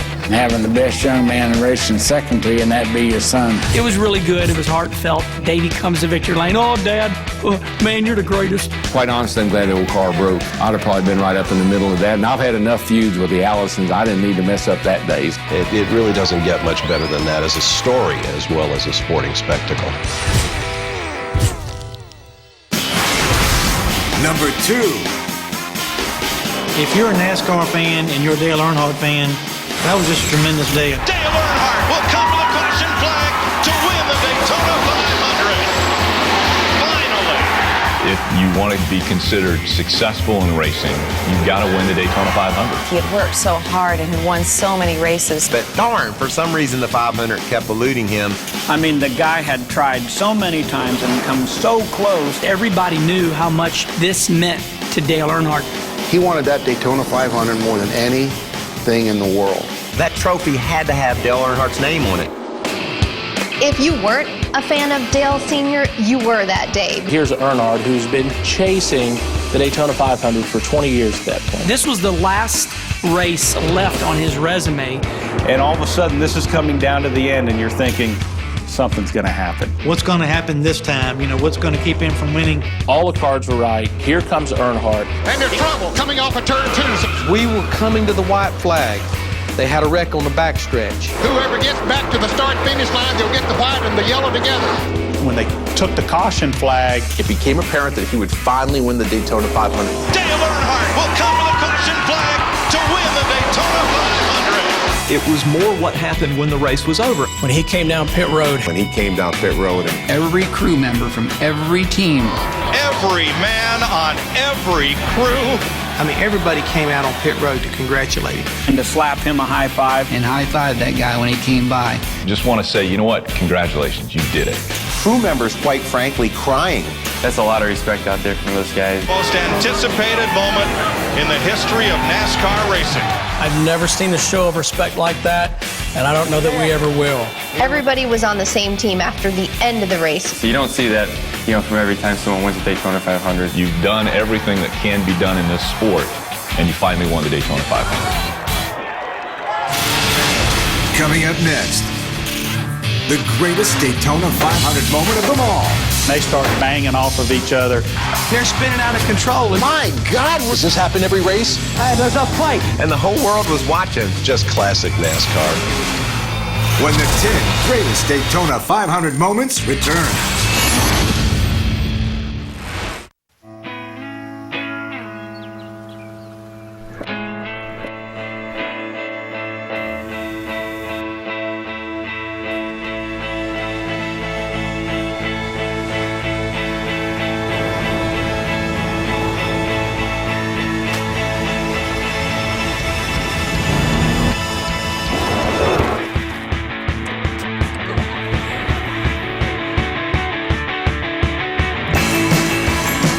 When you're ready to take... One of the nation's largest retailers has gone bankrupt.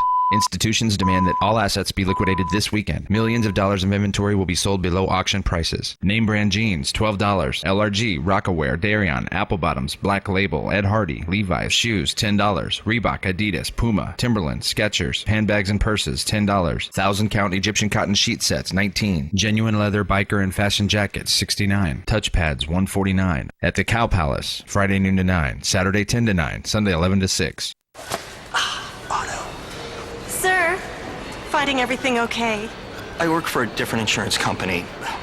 My auto policy is just getting a little too expensive. With Progressive, you get the Name Your Price tool. It helps you find the price that's right for you. Wow, the price gun. Wish we had this. We just tell people what to pay. Yeah, we're the only ones that do. I love your insurance. Bill? Tom? Hey, it's an office party. The Name Your Price tool, only from Progressive. Call or click today. Fall here at the Daytona International Speedway, but track drying is still underway, and NASCAR is trying to do everything they can to get some practice in today for the Sprint Cup and the Nationwide Series. Keep it here on Speed. We'll keep you up to date all day long as to the track drying and current conditions here at Daytona. But right now, we want to send you off to rejoin the 10 already in progress.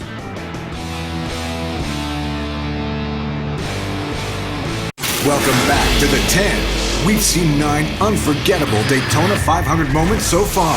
I couldn't tell who won. Just like the world exploded behind him. Probably the heartbreaker for Mark Martin. It looked like they were in a demolition derby, just chugging along and just sort of limps across the line. Nobody really knew what they would quite do. I mean, a photo finish at the first Daytona 500. Let's just take gas. Are you just going to keep winning races forever? I'm going to keep on trying, Ned. You can bet on that. This is the Daytona 500, isn't it? He's like, I think he does a pretty good icky shuffle. It's the Dale and Dale show. It's the Dale and Dale show. Come on, Dale, you can do it. Come on, Dale. One of the best moments in broadcast history. Sterling Marlin is jumping out of his car. What's he doing? That ain't going to be good. You can't touch the race car. I mean, they were both out there to win. It's cool to see Daddy give the son the lesson. 19 years of trying. That trophy had to have Dale Earnhardt's name on it. Are you kidding me? But now it's time for the most unbelievable Daytona 500 moment of them all. This is number 1. Two of the greatest fiddling here, fidgeting with first place. my favorite moment. The greatest moment in the history of NASCAR. That is what made me want to be a race car driver. They're hitting the wall. They're head on the wall. They slide down the inside. There was a snowstorm. It was the absolute perfect storm. The eastern seaboard is snowed in. And so everybody's trapped in their living rooms. You sit inside and watch TV. Back then, we didn't have a 500-channel universe. You were watching CBS and you came across the race. First race nationally televised live. It was the first live flag-to-flag race. Lo and behold, what do you see but this incredible wheel-to-wheel battle? This is pretty cool. Wonder how it will end. Donnie Allison and Cale Yarborough had been going at it a lot that day. The last lap, everything breaks loose. Cale and Donnie Allison come off turn 3 and They start banging off of each other. They were just deliberately turning into each other. And it's like, what? Down on the straightaway, they're beating and banging. I'm like, my God, where's this guy pushing him? Does this happen every race? And we're all looking at each other, and I'm looking at Junior, and everybody's just, they don't know what to think. If this happens every race, I'm hooked. I'm watching NASCAR the rest of my life. And they're spinning out of control. And then they crash. Out of it! Everybody was focused on what was going on in 3 and 4. And oh, by the way, Richard Petty just won the Daytona 500. About half the crew turned and took off running toward turn 3. And there's this fist fight going on. And there's a fight between Cale Yarborough and Donnie Allison. It's called a fight. It seemed more like a scuffle. Cale Yarborough gets out, starts going after Donnie Allison. And Bobby Allison arrives. He gets involved. Cale started yelling at me that the wreck was my fault. I think I questioned his ancestry. Cale lunged at me and hit me in the face with his helmet. There seemed like there was some mixed martial arts going on. Cale seems to try to do some sort of a kung fu move. Cale's got one leg up in the air and Bobby's trying to punch. And they're off in the mud over there like they're having a mud wrestling contest. It was some good old redneck fun.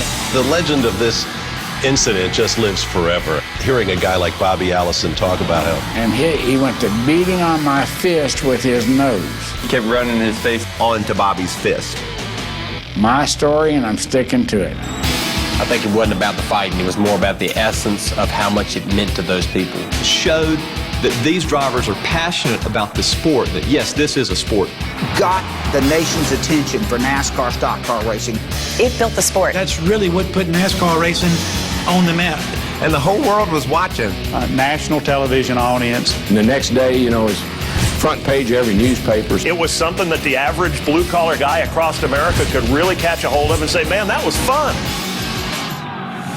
Across the stripe with what appears to be a dead heat. Only adding gasoline and he's away. Darrell Waltrip brings the Tide Chevrolet across.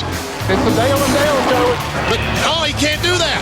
The Allisons, father and son. I was wondering if I'd ever get my name on that trophy when y'all built that thing. And there's a fight between Cale Yarborough and Donnie Allison.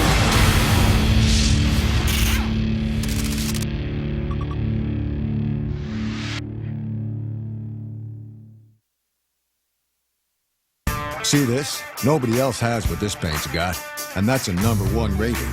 It's a paint and primer in one, so it goes on bold and looks even better. It means getting more done in half the time, and it means the shade you see on that swatch ends up on that wall, and is as durable as it is colorful. You know where to find it. More saving, more doing. That's the power of the Home Depot. Try it for yourself. Get your own 8-ounce sample of the #1 rated Behr paint. Now just $2.94. I'm Jimmy Johnson. Everywhere I go, guys want to know if Extends really works. Well, it works for me. With over 1 billion tablets of Extends taken by men of all ages, I was sold, and you should be too. Extends is designed to maximize what you already have. It's not about not being enough. It's about being more. Extends does things only one way. Really, really big. Extends is now available in the vitamin section of these and other fine retailers. But if you're still skeptical about Extends, we'll send you a free week supply of Extends for the cost of a postage stamp. I look all tough and uncaring, but when I see an RV roll in with a big family, well, it fills my heart. But as affordable as it is, it just makes sense to get everybody out and go on a vacation together. I didn't mean all of us. It's surprising just how affordable an RV vacation could be. See for yourself at GoRVing.com and get a free video, or visit an RV dealer. Go affordably, go RVing. Take 2 cars, one insured by these guys, the other by 21st Century. Both policies cover you in case of damage, like this.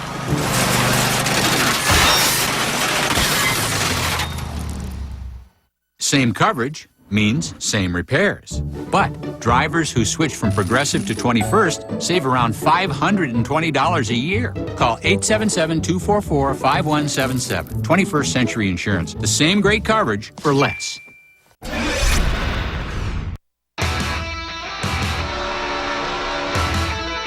Come on and hub it up with us tonight. NASCAR Race Hub is full of swag. Steve Burns is in Daytona with Darrell Waltrip. DW's not shy about his reaction to the Budweiser shootout. Then it was one of the darkest days in NASCAR history, but as a result, 10 years later, the drivers are as safe in the cockpit as they've ever been. And Chocolate Myers will join us. The longtime friend of Dale Earnhardt has an Intimidator story to share as well. Plus, Steve sat down with Brian Vickers. It's amazing what the human body can adapt to when necessary. And Bob Dillner chats up a Daytona 500 champion crew chief. So catch your breath, because the Hub is bringing it now.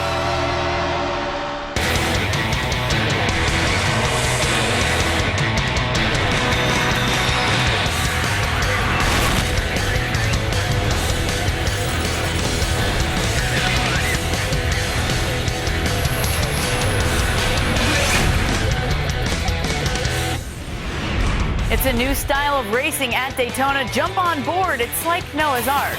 2 by 2 by 2. Coming off the shootout, NASCAR made changes to nip that in the bud, leading up to Thursday's Gatorade Duel at Daytona.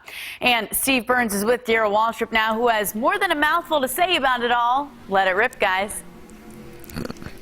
Okay, you asked, so we will. DW, Mike Helton was here yesterday. He said they had already heard from the fans. Some loved it, some didn't, what we saw Saturday night. The drivers all say it's intense. What do you think? Well, I like it.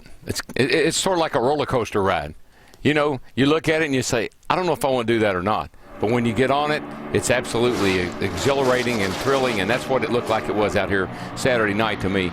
These guys getting hooked up and running over 200 miles an hour, and there was a lot of slicing and dicing. We saw guys going up through the middle, 3 wide, you know, making passes. I thought it was fascinating. We haven't seen that kind of racing here before. I loved it, and I hope I see some more of it. What I liked, the drivers said, they all felt like it was different. So they've got a learning curve. What will we see on Thursday in the Gatorade duels? Well, obviously there's some concern about the speed. You know, anytime the cars start to go over 200 miles an hour, everybody goes, oh, 200 miles an hour, we got to do something. The weather down here has been absolutely perfect for making lots of horsepower and high speeds. When the temperature goes up, this joint, I know they repaved it, but even with the new pavement, when the ambient temperature goes up, this track will slow down. And it is going up. And it's going to be somewhere 75 to 80 all the rest of the week. So that's going to automatically slow the cars down. What I don't want to see NASCAR do is get themselves in a box. I don't want to see them make some changes here to the cooling systems, and then the guys get out there in the race, so in the 150 particularly, and find out that they can't cool the car back down. Right now, I talked to Robin Pemberton, and he says what we've done basically is put the car back like it was last year. That the pop-off valve, the openings in the grill, and some of the things that they've changed really aren't changes. It's just putting them back like they were. And so they don't anticipate any problem, and quite honestly, I don't either. I was curious about that 200 mile an hour. It's always been sort of an arbitrary mark to me, but do you think they'll go to a smaller plate? Well, let me say about the 200 mile an hour. Yeah, it's a magical number. I've qualified at Talladega at 199 to feel just kind of normal. Anything over 200, the car starts to it really does get a different feel. Here's what I think will happen. I think they'll run the 150s on Thursday, and then I think what they'll do is they'll evaluate the speed. And if the speed is not way over 200, I don't think they'll make a change. One thing about the plate change, no matter what they do, it's not going to break up those two-car drafting teammates like we saw in the Bud shootout. That doesn't, if they're doing 150 mile an hour, they're going to hook up, push each other, and they're going to pick up speed. So there's a slight possibility that they might try to slow the cars down maybe 5 or 6 miles an hour to keep them under 200 because, like you said, that's a magic number.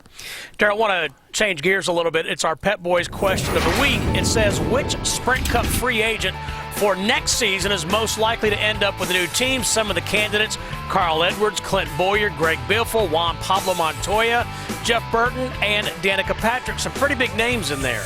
Yeah, I think in today's environment, with the economy the way it has been and the way it is, and if you're happy, anywhere near happy where you are, I suggest you stay there. This musical chairs thing, it's okay for crew chiefs, but I don't think it's a good idea for drivers.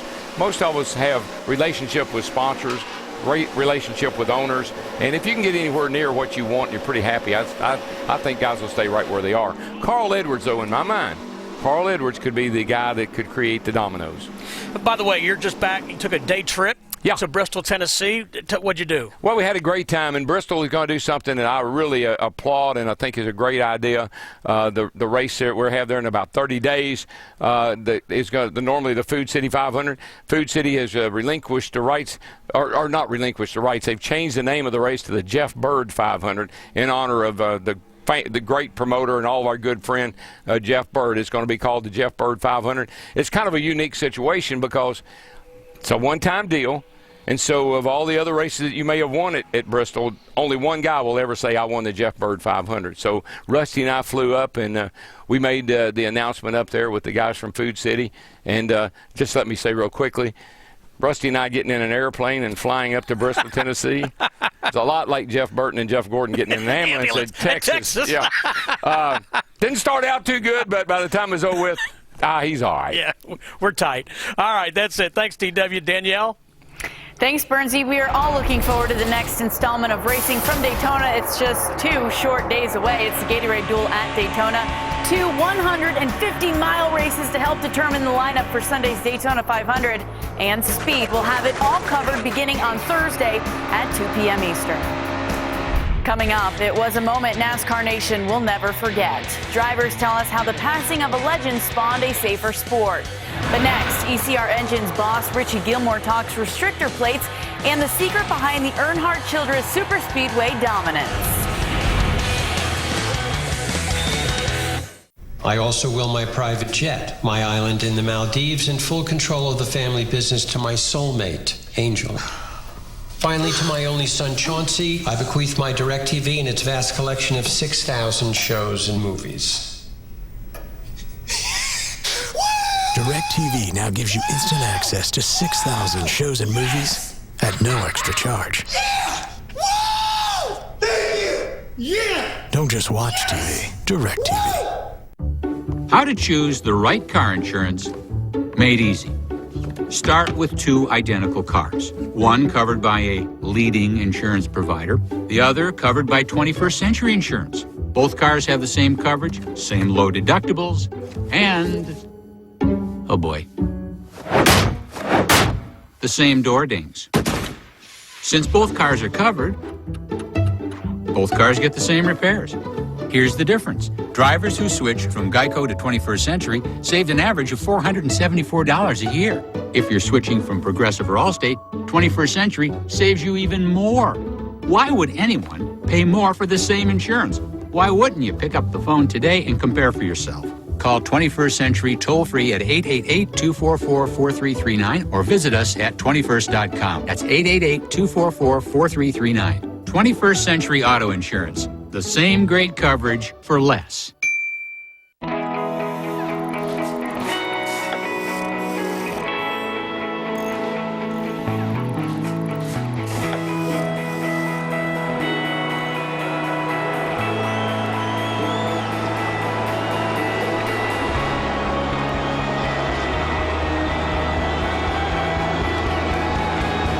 Funny how following your passion always puts you right where you're supposed to be.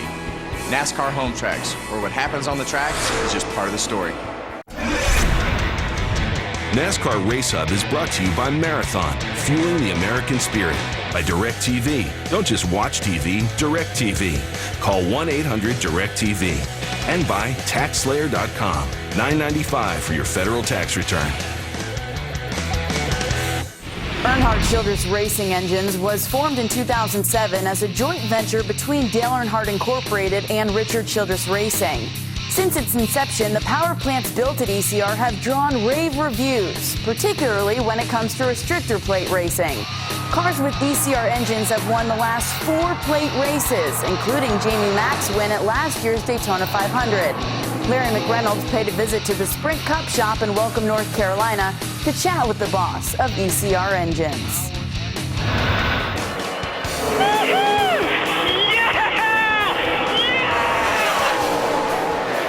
When a NASCAR fan watches a Sprint Cup Series car go around a racetrack, you think about the drivers, you see the actual race car, but I think one thing we maybe take for granted is what's powering that car around the racetrack, the engine under the hood.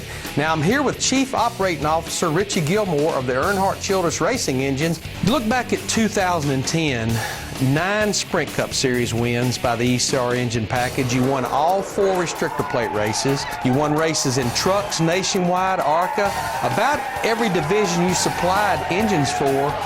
That's going to be a tough season to one up on, to follow. We did. We had a great season, 50 wins, winning on the plate races, and that's the biggest thing we talked about is becoming a great organization. Is you got to put a lot of good years together. We got great people, and that's what it takes, is good people. I know down there at the test, Richie, back in January, my first impression was your stuff looks awfully strong, just as it was last year. Guys came back and gave us good feedback, said our stuff, looked good, felt strong. As far as power and stuff, they felt like we were right there at the top again. But it's definitely going to be a strategy race. They actually made a change from the Goodyear tire test in December to the January test that everybody did about a month ago. Right, this is a plate that we ran at the tire test, and this is the plate that they're going back and run. All right, now that change, 32nd of an inch, how much horsepower will that reduce the engine? Well, this change here was right at 30 horsepower. How much horsepower will we be down from maybe where we ran the Daytona 500 a year ago? We're right at probably down about 60 horsepower from where we ran the Daytona 500. Where do you finally say, okay, we've tested the durability of these parts, it's making more horsepower on the engine dyno, maybe you're even seeing where it's making more horsepower on the chassis dyno, but where do you make the decision, okay boys, we're going to take this to the racetrack? You know, the biggest thing that's changing the sport is the technology, the equipment that we have in these shops now, the AVLs, the Spintrons. The AVLs have taken this sport to another level. You can put every factor in during a race. We're sitting on top of the 10-year anniversary from when we lost Dale Earnhardt in the 2001 Daytona 500. How proud do you think Dale Earnhardt Sr. would be of this partnership that DEI and RCR has done to form the ECR Engine Company? I think he'd be very proud. I know when I went to work for him, and you hear the stories up here, you know, the restrictor plates was his baby, you know, and sweeping all the plate races last year, I know he's proud. And, you know, we got a big mission this year. I think, you know, everybody says guys are greedy, you won them all last year, but I think this one here is really special for us, and we want to get it for him. Thanks, Larry. Coming up, Denny Hamlin was expected to challenge Jimmy Johnson for Sprint Cup supremacy in 2010, and he did just that. Getting your knees repaired will make you run like he's been running. I'm getting both of mine done. Checkered flag. All we do is win. But we'll show you where he came up short next on The Hub. Big egos. Cut a hole in this hood and I'll cut your neck. Big characters. We'll take you on any day. Big conflict. Get out of my face! Welcome to Hell's Garage. Introducing Car Warriors. All-stars versus small-town heroes in a 72-hour race to build the ultimate ride. And after Car Warriors, stay tuned for the premiere of Car Science. Car Warriors premieres next Wednesday at 9 on Speed.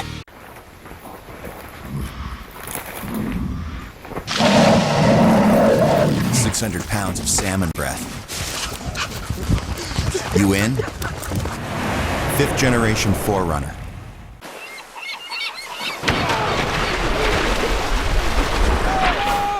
Sucker punched by a big fish. You in? 5th generation 4Runner. If you had a choice between... I love fast cars, the metal, the roar, everything.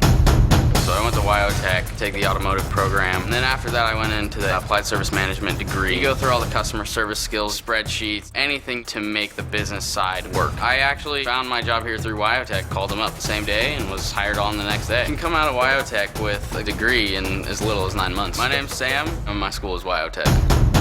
Get on the fast track to a career. Turn pro at Wyotech. 800-861-1077. EJ Fair Brewing Company and Ale House, Concord's best choice for local dining, is now open for brunch Saturdays and Sundays 10 a.m. to 1 p.m. Sample our great food and enjoy patio seating across from Todos Santos Plaza. And while you're here, don't forget to try one of our award-winning handcrafted beers. Recently voted Best of the Bay, EJ Fair Brewing Company and Ale House is upscale, inviting, and comfortable. It's the perfect combination of beer, food, and fun. Come visit us today at EJ Fair, corner of Salvio and Grant Street, downtown Concord. A holding pattern as Sprint Cup Series practice has been delayed by rain. So right now they are trying as hard as they can to dry this Colossus, this Daytona International Speedway, but it is going to take some time. NASCAR wants to do everything they possibly can to get in some practice today because of all the unknowns on the Sprint Cup Series and the fact that Nationwide has yet to take the track down here. So as we continue to dry, keep it here on Speed, and we'll keep you updated. Now let's go to NASCAR Race Hub. Welcome back to NASCAR Race Hub. Time for today's news update. As Ford, Chevrolet, and Dodge prep their high-performance makes for 2013, Toyota Racing Development President Lee White says that they're going to stick with the Camry as its model of choice. It's expected that Toyota will unveil a new look for Camry for 2012, and the 2013 Cup car will be based on its look. All four manufacturers continuing to work with NASCAR on designs for the next generation car. And now it's time for our ToyotaRacing.com Sponsor 3 news update. We look back at qualifying for the 2011 Daytona 500 from Sunday. Big surprise was Joe Nemechek, whose number 87 Camry ended up fastest of the Toyotas at 184.2 miles per hour. Michael Waltrip Racing's David Rudiman was second fastest Camry. And, of course, check out the Gatorade Duel at Daytona Thursday at 2 p.m. Eastern on Speed to find out where all Toyotas will start in Sunday's Great American Race.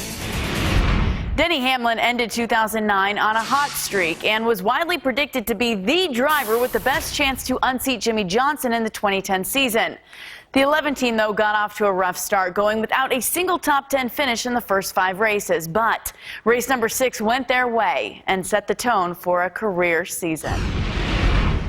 The saving grace for Hamlin is how many cars behind him don't come, but he's coming, and so is Kyle Busch. Oh, my gosh. No way. Nobody comes with him. Hamlin will restart 9th. Green flag. It's going to get crazy. Kyle Busch is sideways. One more time. Now just move. That's going to bring the caution out.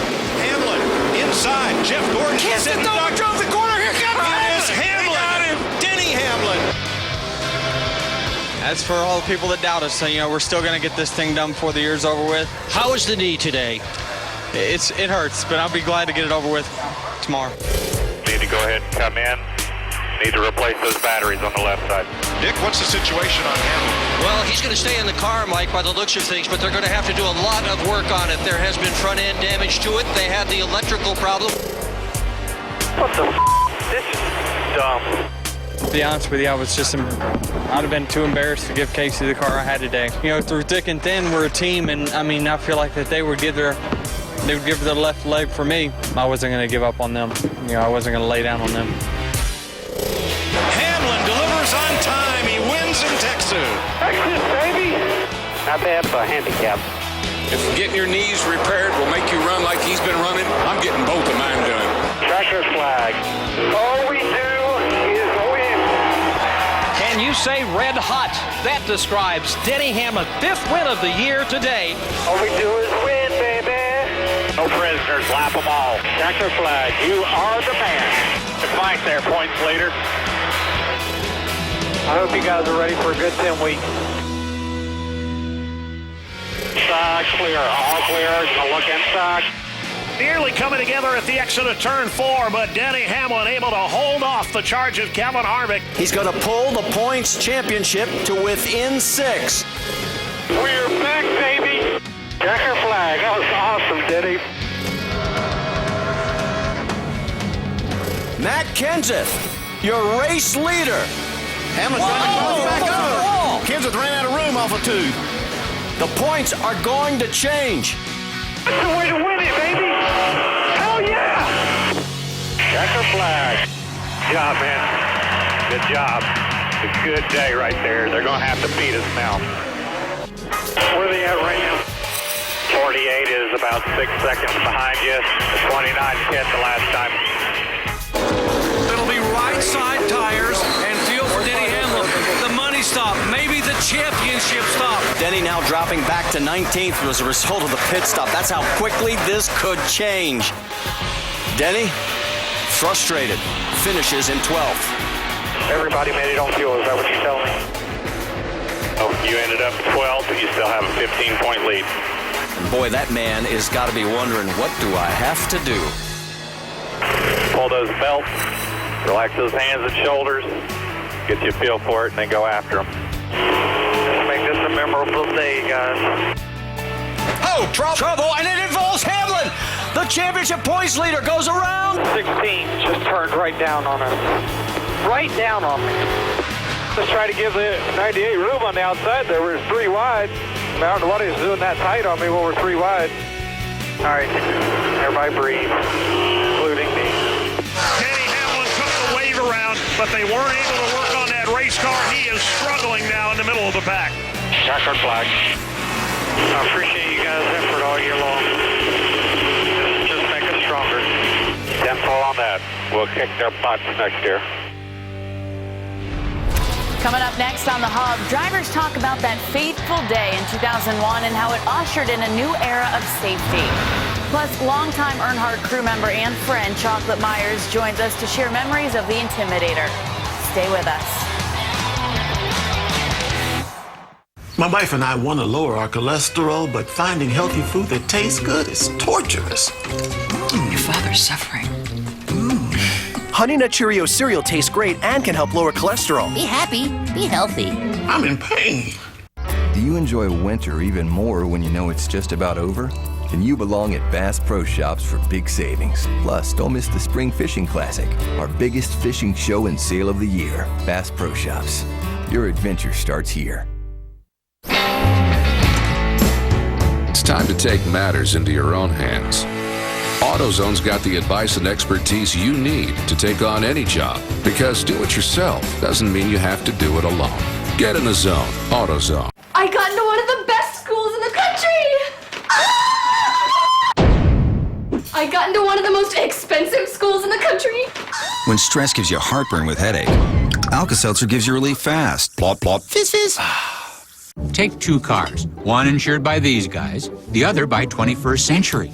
Both policies cover you in case of damage, like this.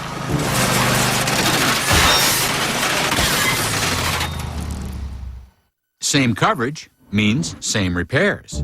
But drivers who switch from Progressive to 21st save around $520 a year. Call 877-244-5177. 21st Century Insurance. The same great coverage for less.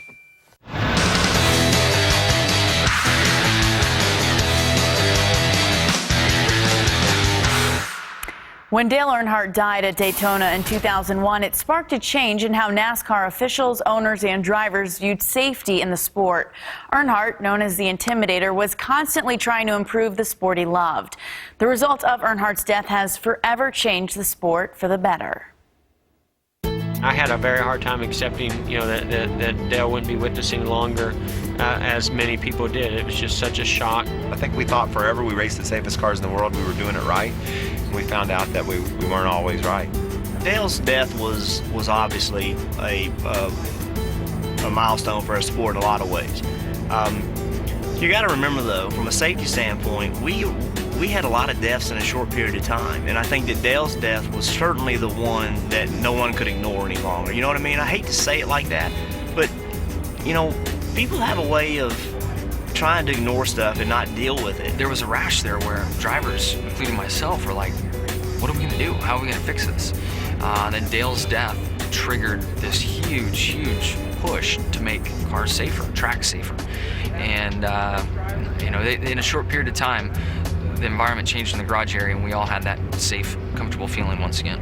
I didn't think about getting hurt. I just was there to win the Daytona 500, but guys were getting hurt. Guys were dying racing cars. And so when you talk about 2001, this is the craziest thing to say, but that was back in the day.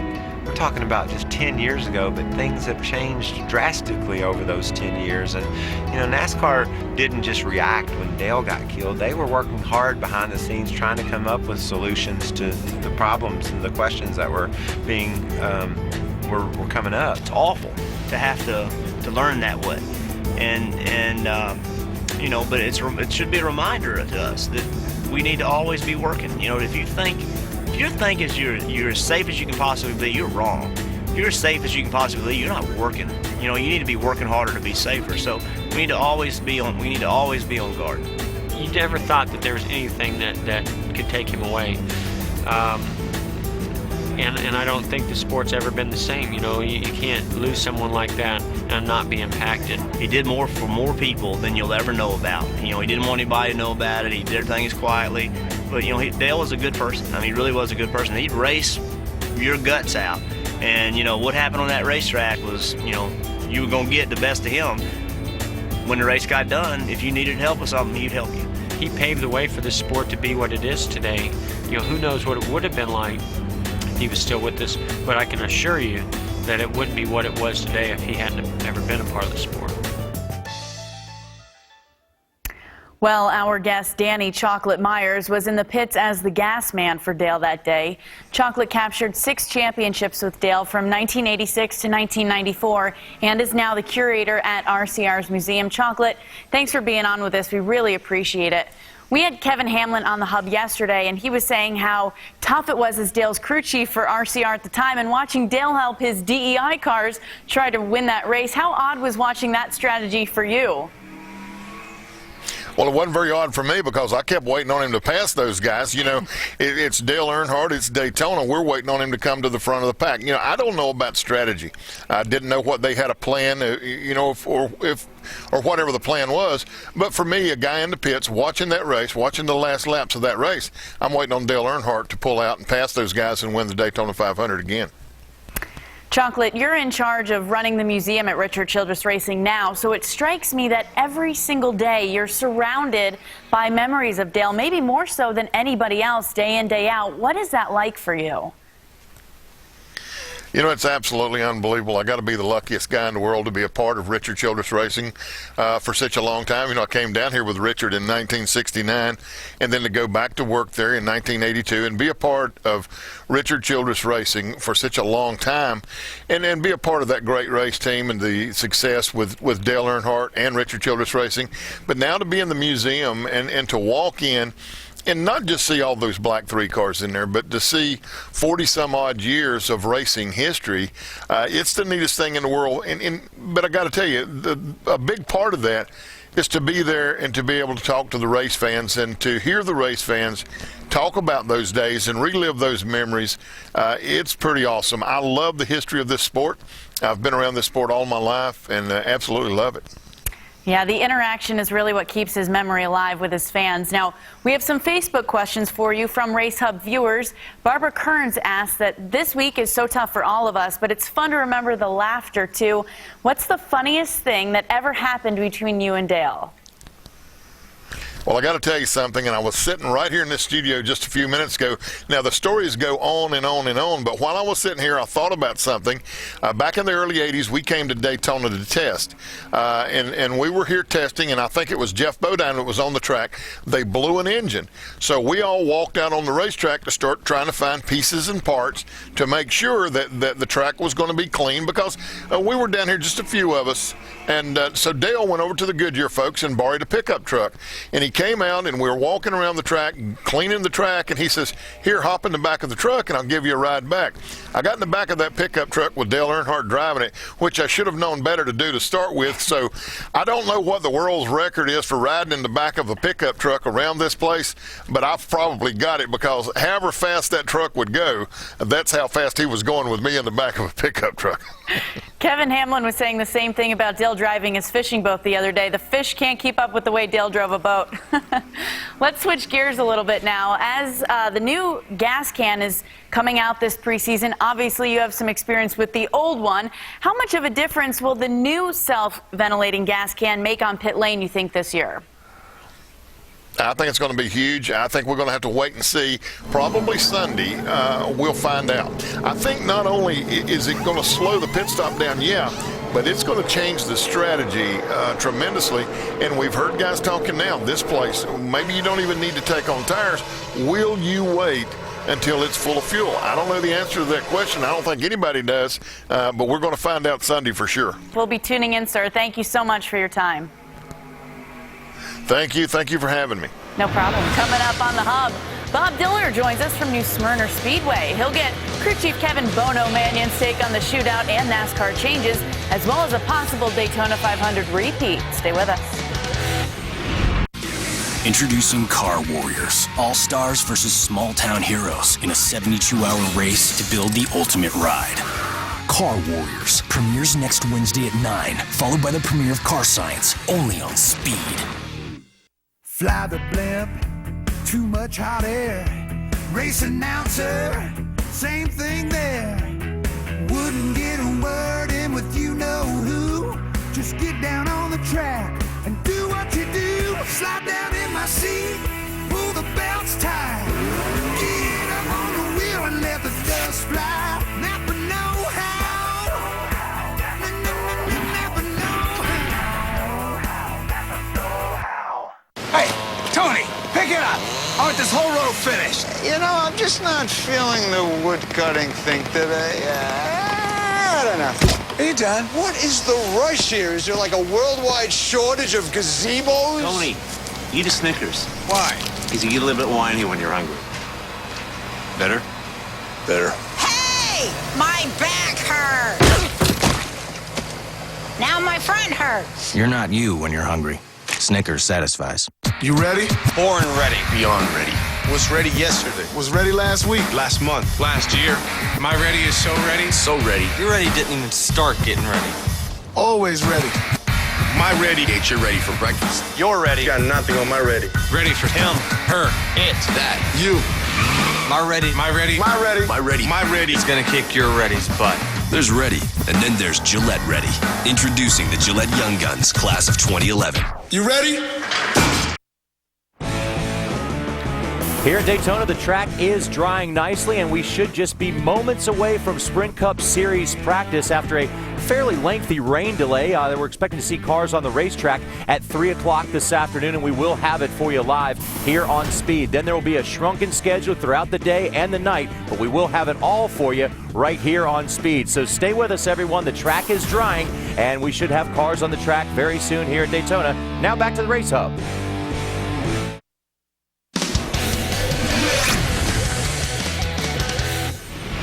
Coming up shortly in the second half hour of the Hub, Jamie McMurray's crew chief Kevin Bono Mannion joins us to talk about the shootout and NASCAR's adjustments. Later, Steve Burns sits down with Brian Vickers to talk about his new outlook on life. Now I feel like I'm more prepared and more enthusiastic with a new perspective and renewed energy and more desire to win than I've ever had in my career. And we'd like to welcome in Bob Dillner, who got down and dirty at the dirt track last night at Volusia. But look at you, Bobby D, cleaning up real nice at New Smyrna. And I hear you have the reigning Daytona 500 crew chief there who's trying on a different shoe tonight, so to speak. That's right. Kevin Mannion is the defending crew chief for Daytona 500 champion Jamie McMurray. But tonight, he is the crew chief at New Smyrna Speedway for the Silver Squirrel. His car chief on the number one, Gary Putnam.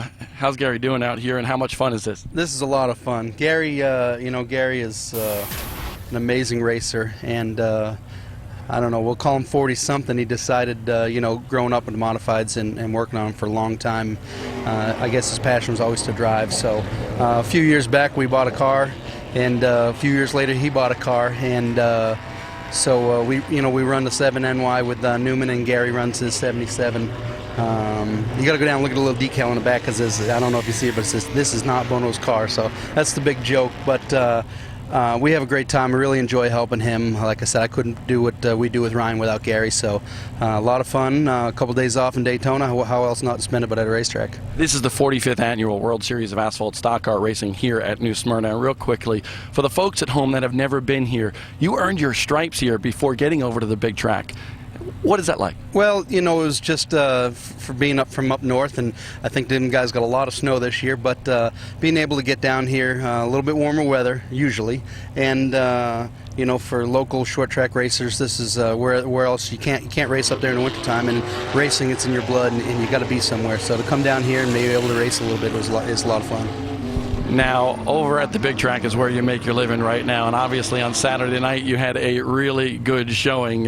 Second place in the Bud Shootout, but I understand you told Jamie, honestly, with this two-car draft, maybe they should take two cars to victory lane. Yeah, that's what they needed the other night. You seemed like they kept having a few accidents and whatnot, and then you started looking at, there's only even number of cars, so everyone has to find a buddy here, and you had to hook up with that buddy, and you really couldn't let go of him. So we decided to hook up with Kurt. Him not having a teammate out there, and it worked out good for Kurt. And would have sure liked to see that Bass Pro Chevy in victory lane, but the rules are going to change a little bit, so we're going to get our first crack at the new rules tomorrow in practice and get ready for the Twins. You got those new rules designed to keep the cars hotter, maybe break up the draft a little bit.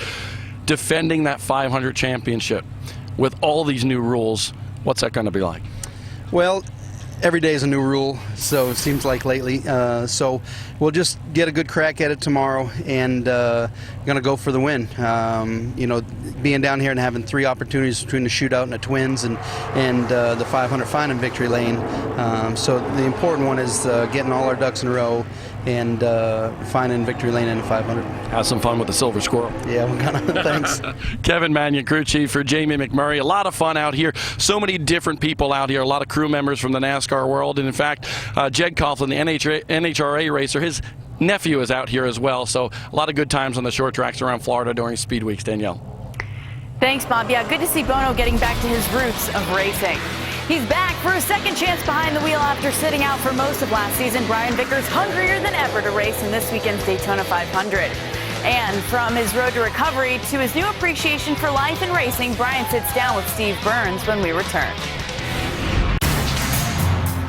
The biggest race of the year demands the biggest pre-race show on television, delivering the drivers, debate, and breaking news live from the track. NASCAR Race Day, built by the Home Depot, Sunday on Speed.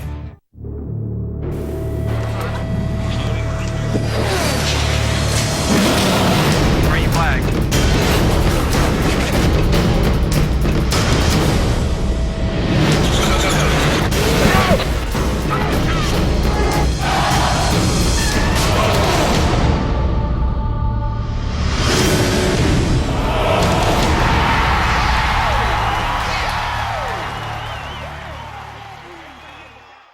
Get fired up for the Duel.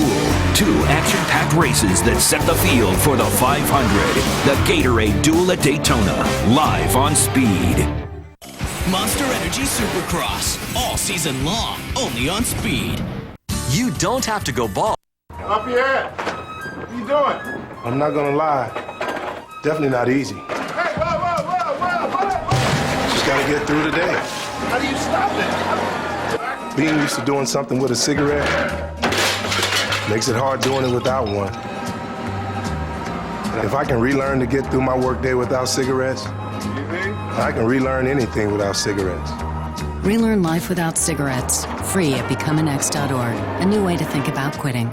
Get in shape and learn how to eat right with the Take Control Fitness Package, created by fitness celebrity John Bastow and celebrity chef Joe Simonera. These programs work. They give you the exercises and nutrition information to build the body you want and get fit. It means better health for all ages, the whole family, from preteens to grandparents. Call now to order the Take Control Fitness Package. Don't let the fast food nation of America poison our children. Start taking control of your body and life today.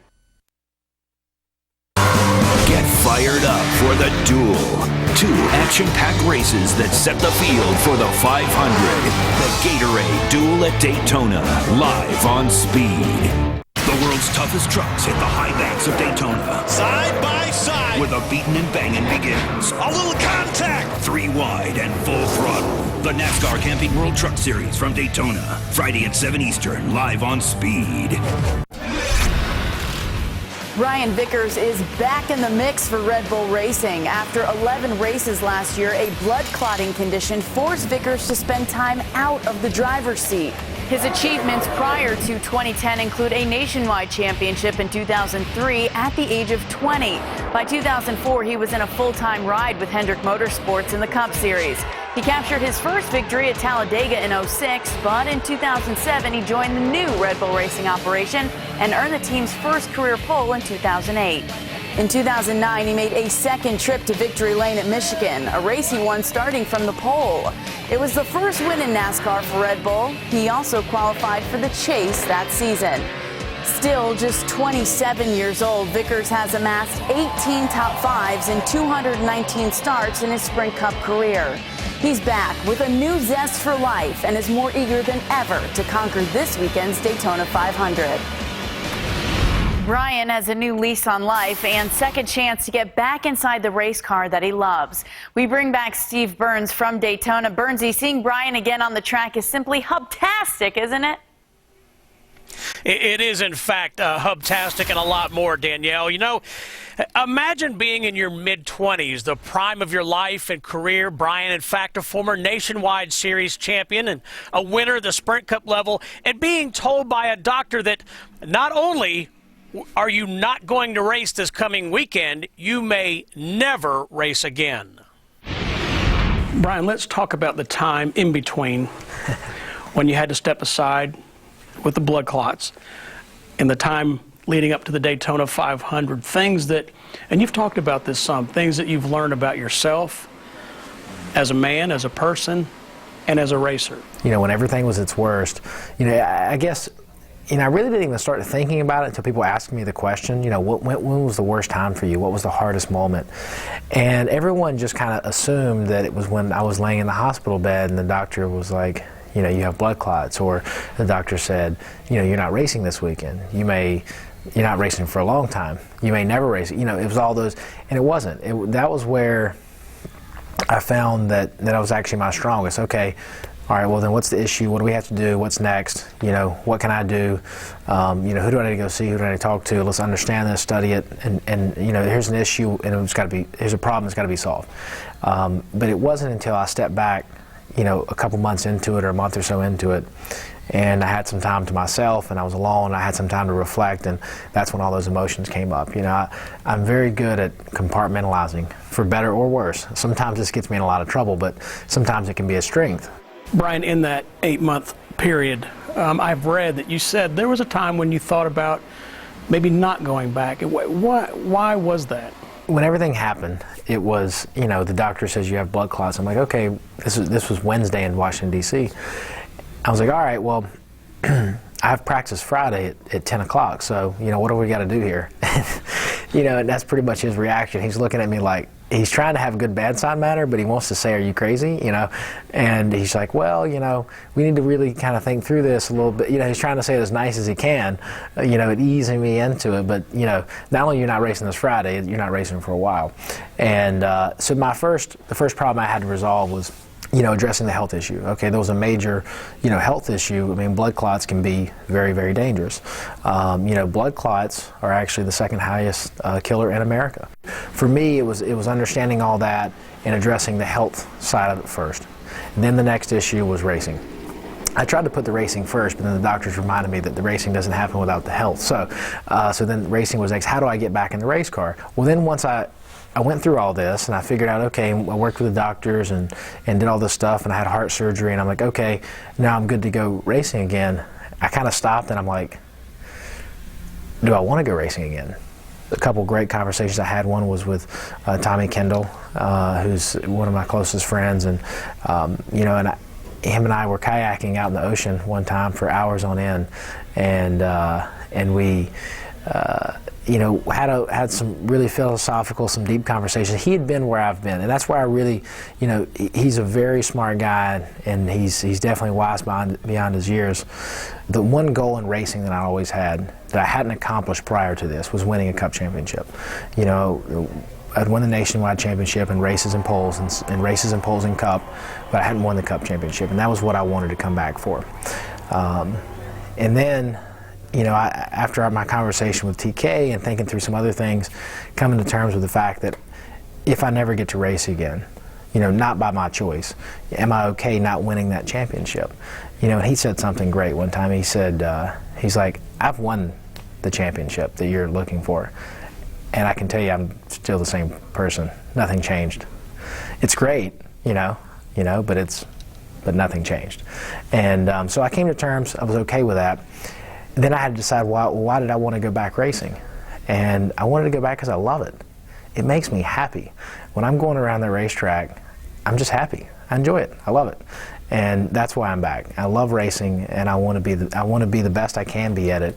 But if I don't win a championship, I'm okay with it. That was a hard pill to swallow.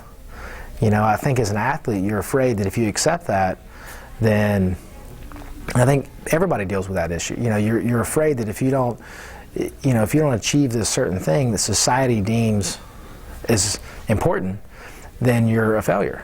Coming to terms with, you know, being okay if you don't win a championship is hard, because I think as an athlete you feel like you'll lose your edge. You know, that competitive, you know, fierceness, that edge that you have, you know, are you going to lose that if you accept this? And that's kind of a leap of faith. And that was something I really struggled with. And then once I was like okay with it, it was funny. Once I accepted that, I found that I actually wanted to win more for a different reason.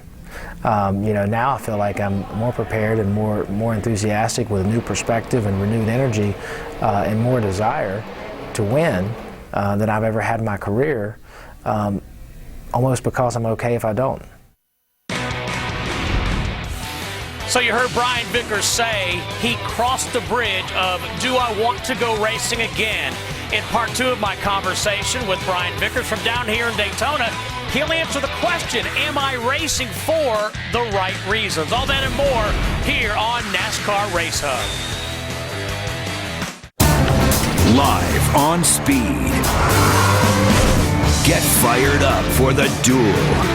The new surface tests NASCAR's best as they fight for position in the Great American Race. Get ready for 2 action-packed races that set the field for the 500. The Gatorade Duel at Daytona, live on Speed. You ready? Ready? Green flag, green. Speed ramps up for the rowdiest racing in NASCAR as the world's toughest trucks hit the high banks of Daytona. With the new track surface, speeds will be lightning fast. Side by side. And once the green flag drops, the beating and banging begins. A little contact. In a 3-wide, full-throttle fight for the checkers. The NASCAR Camping World Truck Series from Daytona, presented by Goodyear. Friday at 7 Eastern, live on Speed. Could switching to Geico really save you 15% or more on car insurance? What, do you live under a rock?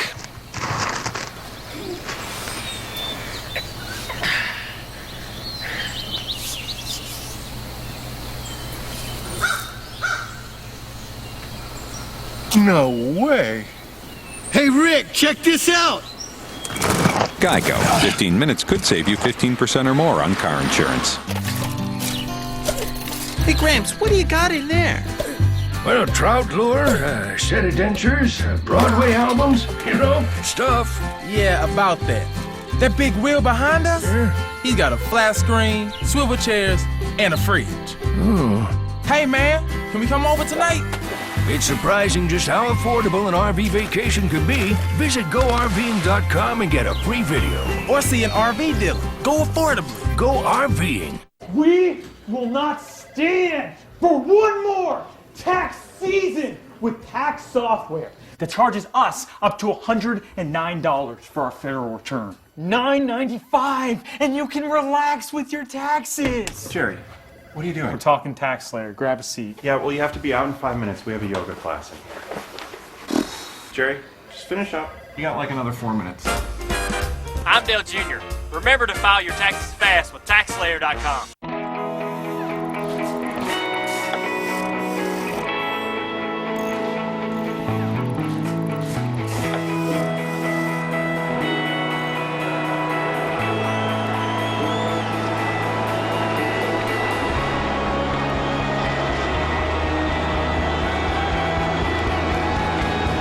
Funny how following your passion always puts you right where you're supposed to be. NASCAR home tracks, where what happens on the track is just part of the story. Welcome back to NASCAR Race Hub from Charlotte, North Carolina in our studios and the World Center of Racing, the Daytona International Speedway, where we are pointing towards the 53rd running of the Great American Race, the Daytona 500. Now, one driver will be in victory lane down below, hoisting up the Harley J. Earl Trophy, emblematic of winning the Daytona 500. But for one driver, just being in the race is a victory in itself. Here's part 2 of my interview with Brian Vickers. What sort of management do you have to do with blood clots? Is it something that, because I just don't know moving forward. Obviously, the doctor wouldn't clear you unless they thought you're healthy. But what sort of, do you have to make any lifestyle changes? During the process, you're on blood thinner, and you have to manage that, and you have to, you have to get your blood drawn all the time, and you have to take, now they can do it with a finger prick as well. So there's a lot of drawing of blood in there, which, by the way, I hated needles prior to this. I mean, I cringed at needles, but it's amazing what the human body can adapt to when necessary. I mean, now it's like a needle doesn't even bother me. I had to give myself shots for months, but during the process, you have to monitor your INR and your coumadin levels, and keep that within a certain range. It's a very fickle medicine. It is rat poison ball, so it really is. I didn't know that. Coumadin is rat poison. Yeah. They figured out that, hey, come to find out, not only does it kill rats, but it actually thins your blood. So, yeah, that's always fantastic to know that you're taking that. Yeah. But you have to, it's a very fickle medicine. You have to monitor that closely. And so there's a lot of stuff when you're in that process. But now that I'm done, now that I'm not on blood thinner, things like when you're in a car or when you're on a plane for an extended period of time, if you're going to be on a plane for a very long period of time, get up and stretch. A lot of people fly, and the steward is like, hey, stretch your legs. There's a little magazine in the car, and it's like, stretch your feet and all. They're serious about that. It's there for a reason. It's there for a reason. I just kind of always ignored it. Yeah. But it's there for a reason, because you can sit there in that position for an extended period of time, and it can cause issues. It doesn't mean it will, but it can. Did you feel that joy come back when you were testing, and do you anticipate that joy as this season approaches? It was 100% there. I think that's the first time I've enjoyed testing at Daytona since maybe my first time here. Which we should say most drivers say is extremely boring. Yes, and it's funny, most drivers would tell you this is probably one of the worst places to test, but the best place to race. Everyone loves Daytona. It's, racing here is some of the best racing our sport has. The Daytona 500 is one of the best races to watch. I think this year is going to be as good or better than it's ever been, but testing's boring. Riding around out there by yourself, holding it wide open, looking for 1/1000th of a second, just lap after lap after lap is not the most exciting thing. All that being said, I had a blast.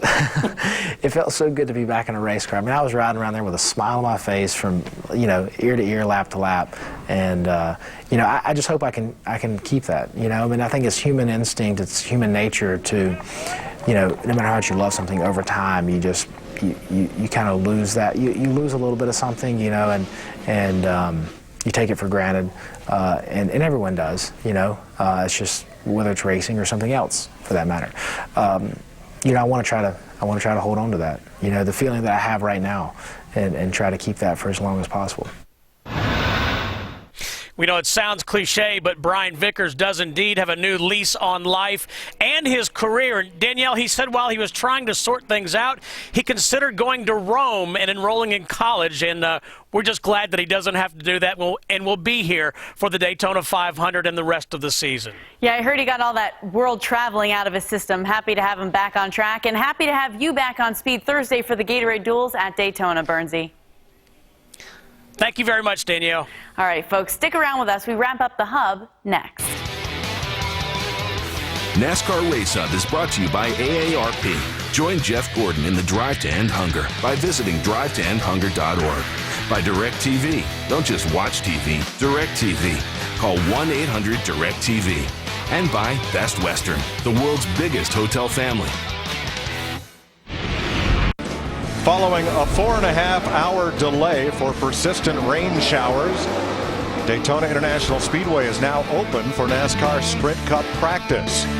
It's 75 and sunny in Orlando, and here there are still heavy clouds over the speedway and to the south, where the rain has been coming up the coast from Melbourne and really played havoc with today's schedule. But NASCAR now hopeful of getting in an hour of Sprint Cup practice, followed by an hour of nationwide practice, an hour of Sprint Cup practice, an hour of nationwide practice, and then truck practice until late in the evening. That's fine with us. They have lights here. They're not afraid to use them. Hi, everybody. With Darrell Waltrip, Larry McReynolds, I'm Mike Joy.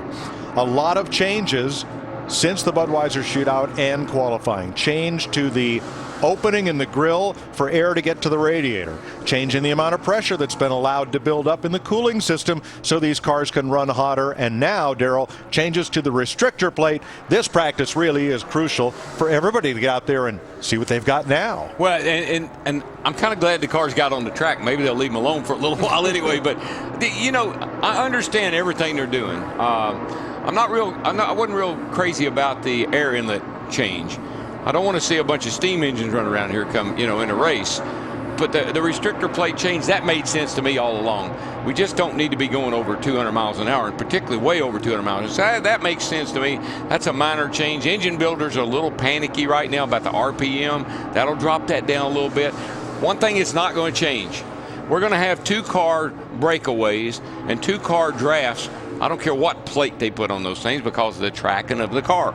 Larry, with all of these changes that have been made since these cars were last on track, what's your #1 priority for this practice? How long I can stay tucked up behind another car. You know, the other night in the Budweiser shootout, but remember, it was in the mid to high 40s ambient temperature. We're not going to see that tomorrow, and we're not going to see that on Sunday, but that's the thing. The crew chief, the engine guy, and the driver wants to find out how many laps can I stay tucked up now without this thing getting too warm. Back in the early to mid 60s, we kind of bemoaned Detroit taking some of the gauges out of passenger cars and replacing them with what we've called idiot lights. I like to have a temp gauge to see what's going on, but most modern cars now just have a light. Understand that a lot of these cars have a gauge and a light, so the driver doesn't have to focus so much on climbing temperature. He'll get a warning. It's an awesome little tool, Mike, because actually the gauge itself is a light. They can preset what temperature they want the warning light to come on, and it stays green. And if it starts all of a sudden flashing red, the driver knows that, let's just say that they've set the water temperature at 240 degrees. If it starts flashing red, that means it's real close to 240. And the crew chiefs wear the driver out. What's your water temp? What's your water temp? Watch your gauges. Watch your gauges. And you know, you'll say, man, will you leave me alone? My gauges are fine. Oh wait, no, you're right. I'm hot. I gotta come in, or I gotta get out of this draft. Well, I promise we won't call them idiot lights. Okay, at least not here. We will, however, go to the garage and Dick Berggren. And a lot of eyes are on Jeff Gordon, Mike, because it's been nearly 2 years since he has won a NASCAR Sprint Cup race. But it's a new day for Jeff Gordon. He has a new crew chief and engineer, Alan Gustafson. He has a new sponsor in an End the Hunger program put together by AARP.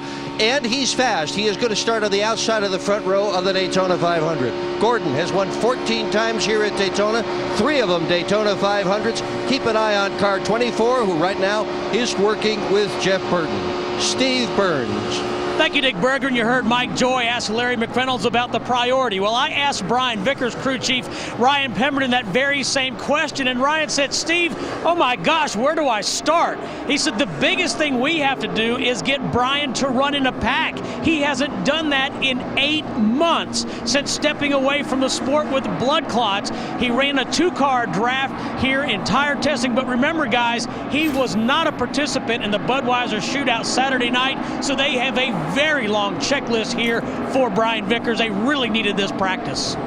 Thanks, Steve. We're seeing about a dozen or more 2-car drafts out on the speedway. Not necessarily teammates, just pretty much whoever you went out on track with, like Casey Kane here with Greg Biffle. And we're seeing speeds at right at 200 miles an hour, 199.1 right now in these 2-car breakaways or these 2-car drafts. So the speed's down, I think, a skosh, but Larry, it's still not hot and sunny. And you know, like I know, this racetrack, I don't care what kind of pavement they put on it, when the sun comes out and the ambient temperature comes up, you lose a little bit of grip and you're going to lose a little bit of performance. And so I'm not surprised to see the speeds where they are because it's nice and cool and overcast. Yeah, and again, I think when it goes up, the temperature goes up tomorrow and Sunday, even if they hadn't have made changes, I think we would have certainly lose some speed. Now, this is interesting. We wondered in an earlier show who the rookies would find a draft with. How about each other? Neither Trevor Bayne nor Stephen Wallace have been in a Cup car in this configuration at Daytona. So here they are working together. Well, and this is, you know, we've got 48 cars here. We had 24 drivers that participated in the Budweiser shootout. The other 24 has had no drafting practice. Right now, we're looking at the fastest tandem 2-driver hookup right here, Mark Martin and A.J. Allmendinger, and they're sitting there right there close to a little over 199 miles per hour. Again, the speeds are going to be high. You can run around here wide open. You don't have to lift for anything except if someone gets in your way. You got another guy pushing you around here, 2 cars making that kind of speed. So it's just I don't know any way we're ever going to get these cars slowed down to 190 miles an hour like they were here in the past. I know one way, and they're not going to do it, and that's change the bumpers on these cars so they don't line up so you can't push. Well, that's like we used to have back in the days of the long freight train drafts. Well, that's it. The old car had a wedge on the front for a nose. Right. And so when that wedge ran up under the car in front of it, it would lift that car off the track. That car would spin out, or the driver would have a come apart and say, man, get out from under me. Now it's not get out from under me. It's come on, man, push, let's go. You know, the question was asked to some of the drivers in the media center, if it works with 2 drivers, how come 3 drivers hooked together doesn't work any better? And I think all of them gave a very good explanation that you really have to be on your toes when you just got 2 hooked together. But when you put a car in the middle, driver in the middle of 2 cars, there's just no way the 3 of them can coordinate every move around this racetrack. Yeah, the guy in the middle becomes the rock between 2 hard places. Right. And so it's hard to, it's just like you said, Larry, it's not too hard to anticipate what the guy in front of you is going to do. But when you throw a 3rd guy in there, now everybody's got to figure out which way we're going to go and what are we going to do and how hard do I keep pushing. A lot of speculation on Dale Earnhardt Jr. having drawn the pole for the Bud Shootout, won the pole for the Daytona 500. What will his speed week be like? Well, you know, there has been a lot of comments about that. And I just Larry knows this. I think everybody in this sport knows this. They don't put those cars in a black box down there and inspect them. They don't go behind a curtain and inspect them and then send them back out. Everything is transparent. Everything is out in the open. When they put the claw on the car, every crew member, every crew chief is watching. When they take an engine apart, they lay everything out on the table so you can see it. So there's no way, no visible way, that you can get away with anything these days like maybe you did. It's all those old myths from the past that creates these kind of situations. Oh, I wasn't suggesting anything out of line. I just thought he's poised to have a great speed week. Poised is a good word. Maybe we ought to try that. Mark Martin and A.J. Allmendinger are the fastest in the opening laps of this practice. I also will my private jet, my island in the Maldives, and full control of the family business to my soulmate, Angel. Finally, to my only son, Chauncey, I bequeath my DirecTV and its vast collection of 6,000 shows and movies. DirecTV now gives you instant access to 6,000 shows and movies at no extra charge. Yeah! Whoa! Thank you! Yeah! Don't just watch TV, DirecTV. Things aren't always what they seem out here. Like that big fella over there. Costs way less than I ever dreamed. I don't tell my friends just how affordable it is, because of them, I'm still the big roller, the big cheese, you know? Oh, Emmett. Baby, what you doing? Yeah, baby. Yeah, yeah, babe. In a second. Taking care of some business. It's surprising just how affordable an RV vacation can be. Go RVing.com and get a free video or visit an RV dealer. Go affordably. Go RVing. Do you enjoy winter even more when you know it's just about over? Then you belong at Bass Pro Shops for big savings. Plus, don't miss the Spring Fishing Classic, our biggest fishing show and sale of the year. Bass Pro Shops. Your adventure starts here. Gatorade Post-Game Innovation O3 Recover. Protein to initiate muscle recovery. Re-swagger. Gatorade Recover. Part of the G Series. This is more than a ticket. It's a wallet-sized definition of who you are and where you belong, providing both a place to sit and countless chances to stand up for what you believe in. It's a rite of passage, a declaration of independence, and an invitation to discover 43 new heroes and 100,000 new friends. This is more than a ticket, because it says as much about you as any piece of paper can. Reserve yours today at NASCAR.com/tickets. Speed's coverage of NASCAR Sprint Cup practice from Daytona is presented by Napa. Napa know-how. And brought to you by ToyotaRacing.com. Sponsifier 3. Sponsifier is back and the winner gets a visit from your favorite driver. Enter at ToyotaRacing.com.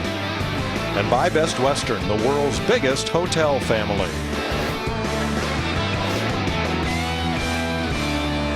David Rudiman, Juan Montoya in a tandem. Montoya was in the Budweiser shootout on Saturday night, but David Rudeman in the 00 was not. So really and truly, when we watch these cars running right now, I think what most all these teams are doing right now, they want to run behind someone and just see how long they can stay behind and where the water temp goes. So it's almost like a mini test going on right now. How many laps can I run behind someone, and how hot is this thing going to get? Dick Berggren? Communication is a real issue here, Mike. Listening to the scanners and particularly listening to Carl Edwards, trying to figure out how to communicate with the people around him as to what he wants them to do and what they want him to do. The spotters upstairs, I'm sure, are going crazy, running back and forth, trying to help with this. All of the cars have systems inside them so the drivers can communicate with drivers who are on their team. So the Roush drivers can talk to each other, Hendrick drivers can talk to each other, but trying to find the right detent on the knob is proving to be more than a bit of a challenge for many of them. Yeah, it would be. You got gloves on, the little bitty dials on your radio, and you got several channels. I mean, you can reach over and think you've turned to one channel, and you're turned to two, and you're talking to someone that you didn't have any idea they were even on your radio. And that radio's not mounted where the dial is straight ahead of you like it is on your car radio. It's probably down to the side. Yeah, out of the way. Steve? And Mike, DW was talking about getting a cushion for water temperatures in that big power plant. Steve Letarte just told Dale Earnhardt Jr., I want you to push now for a while, and I want you to run up to 290 degrees, and that's it. He goes, and I want you to get your air from the right side grill opening. So really fine-tuning their positioning on the racetrack. Well, now let's put that in perspective. 290 degrees water temperature would require the system to be pressurized to a much higher extent than the 33 psi pop-off valve that's in there. So I guess you can get it up that high, and I guess what they're trying to find out, Larry, is if you do, will it ever cool back down? Well, I'm already seeing right at trouble. Turn Truex, Earnhardt, crash, and the pole-winning car for the 500 is in smithereens. It is no more. Anything, TJ? Yes, sir.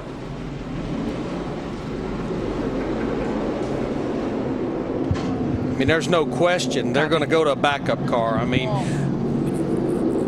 he will have to go to the rear of the field in the dual race, I think. But I think this also means I want to get a clarification on that. He won't be able. I think I heard him say yesterday, if you wreck your car in practice. If somebody asks this question, what if one of the front row guys wrecked their car in practice? Well, let's have a look first. They have to go to the rear there. Slow cars are coming up on a bunch of cars. You see steam coming out of the 88 back there, by the way. And they were coming up on these slow cars right here, and looked like somebody maybe Jimmy Johnson got a little bit loose. Yeah. Well, and then Truex had a push from the car behind him, who probably couldn't see what was happening 4 cars ahead. But, Larry, I think that means the 88 will have to start in the rear of the field.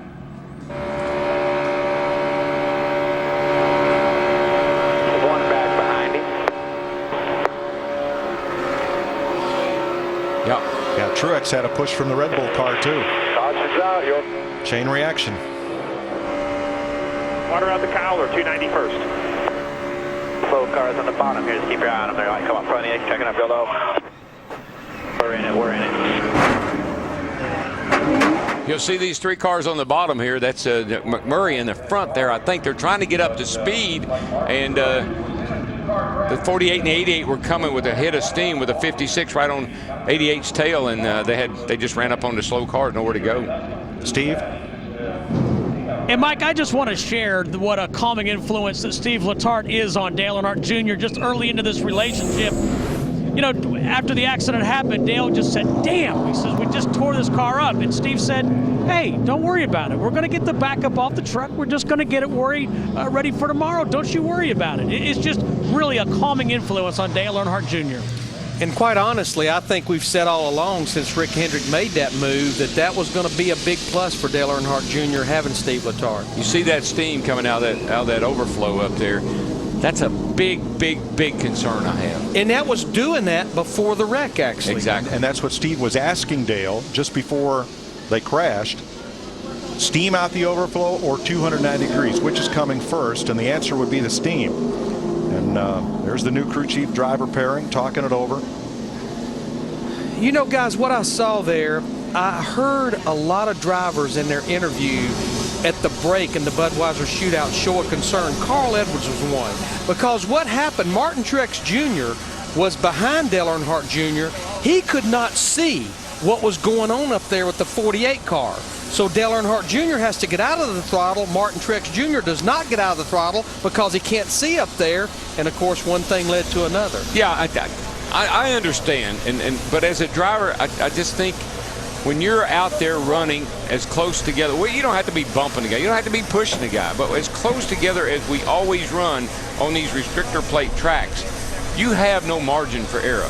You can be a car length off the guy in front of you, and you still don't see a lot. And you don't have any reaction time. Things happen so quickly. You can't stop. You know, brakes are useless. And so I can understand the concern about, not being able to see a long way up the racetrack. But by the same token, it's not all that different than it's ever been.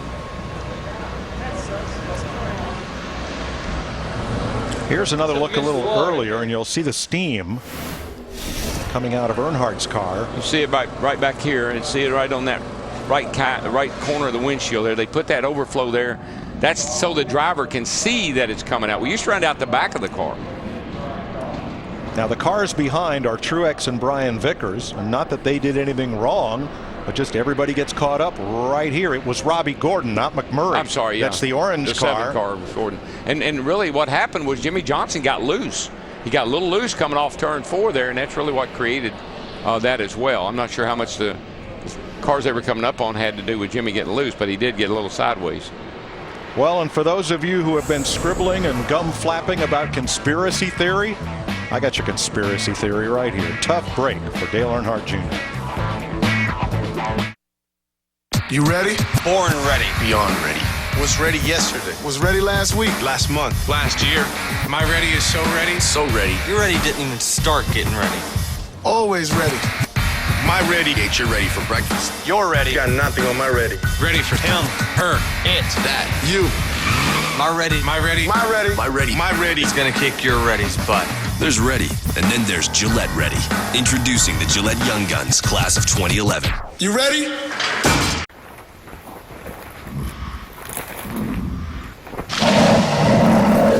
£600 of salmon breath. You in? 5th generation 4Runner.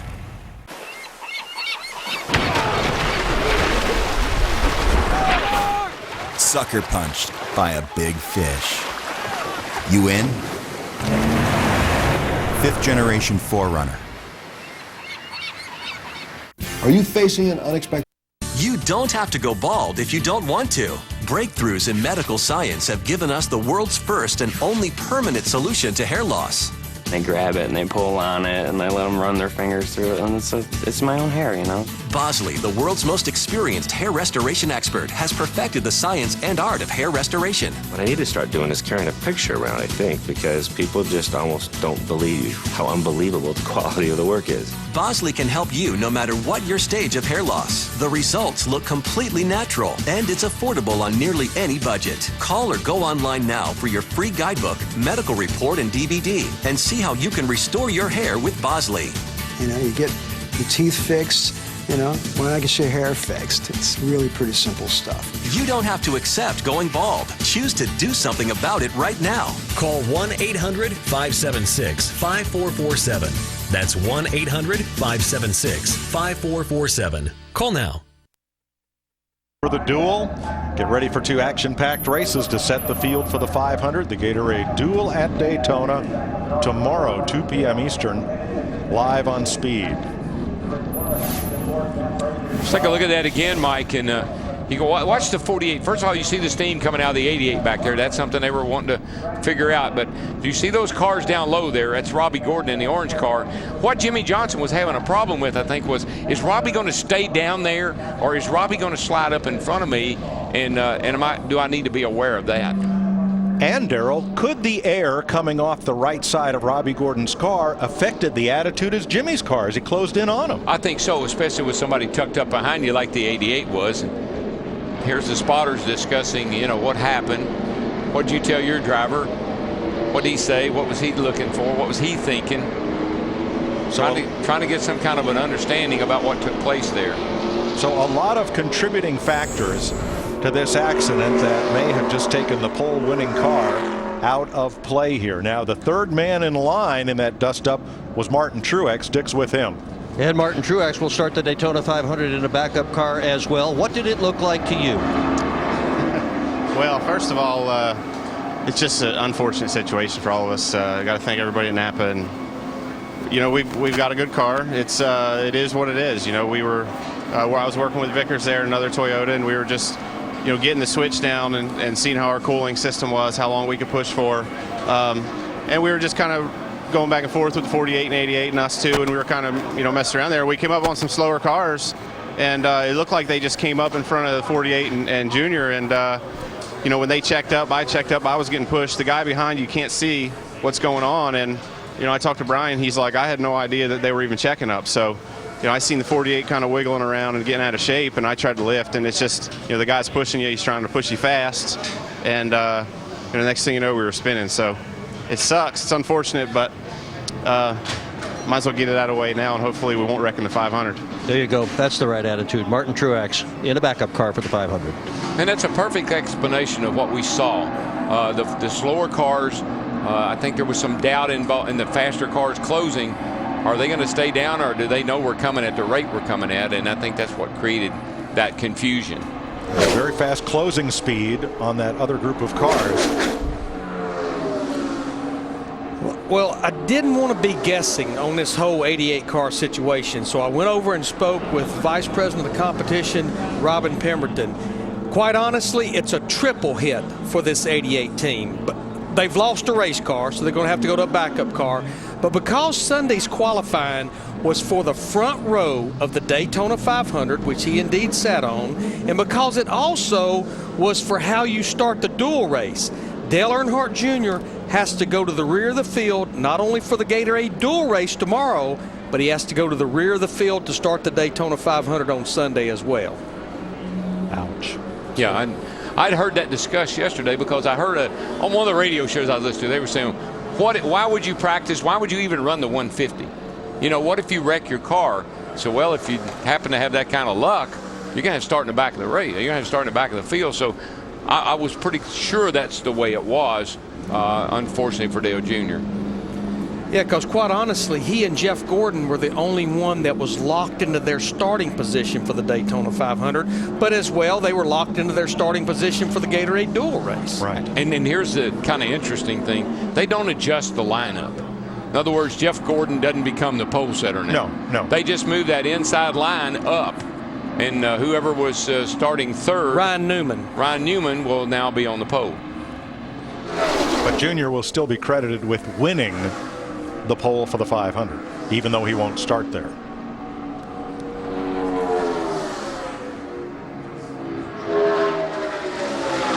I just think this is a lot of stuff to throw at a team. Yep. In a short period of time. And we got Dale Jr. Let's go down and see what he has to say, Steve. Yeah, DW, Dale's here. And Dale, before I ask a question, I'll make a comment. Was really impressed by the way Steve Letarte, after the fact, was very encouraging and, told you not to worry about it. We'll just get the backup ready. Well, yeah, I mean, that's his job as a crew chief. I just really don't know what was going on there. The guys on the inside looked like they were going to stay low, and then they started kind of creeping up and giving Jimmy, and they gave me the impression that they were going to be closing a hole on the outside. So Jimmy lifted, and I got off. He about wrecked, and I got off the gas, and they were a couple guys coming behind me. Truex and a couple other guys just didn't have a chance. But you got to pay attention out there, man. I mean, if you're going to come out here and race, you need to pay attention. Dale, you talked the other day after you won the pole position. You said, yeah, that's good. It's just kind of a baby step. So it's just going to make your job on Sunday a little bit more difficult. What happens between now and the 150s? Well, I mean, we got plenty of race cars, and I ain't worried about how fast we'll be or whether we'll be as good. We'll be fine. But they never feels good tearing them up. So I'm just disappointed in myself, and I didn't feel good about getting out there and practicing, and didn't think I needed to be out there practicing. I just had a bad feeling about it. and you know, we come running up on some guys that didn't have their heads on straight and got in an accident. Dale, I saw you and Martin, you know, patting each other on the back. What did Martin say to you? That he was sorry for running in the back of me, and he didn't have anywhere to go, which I mean, I'm sure he didn't. We were all off the gas pretty hard right there when those guys pulled up in front of us there, or pulled up the racetrack. I don't even know if we would have had room.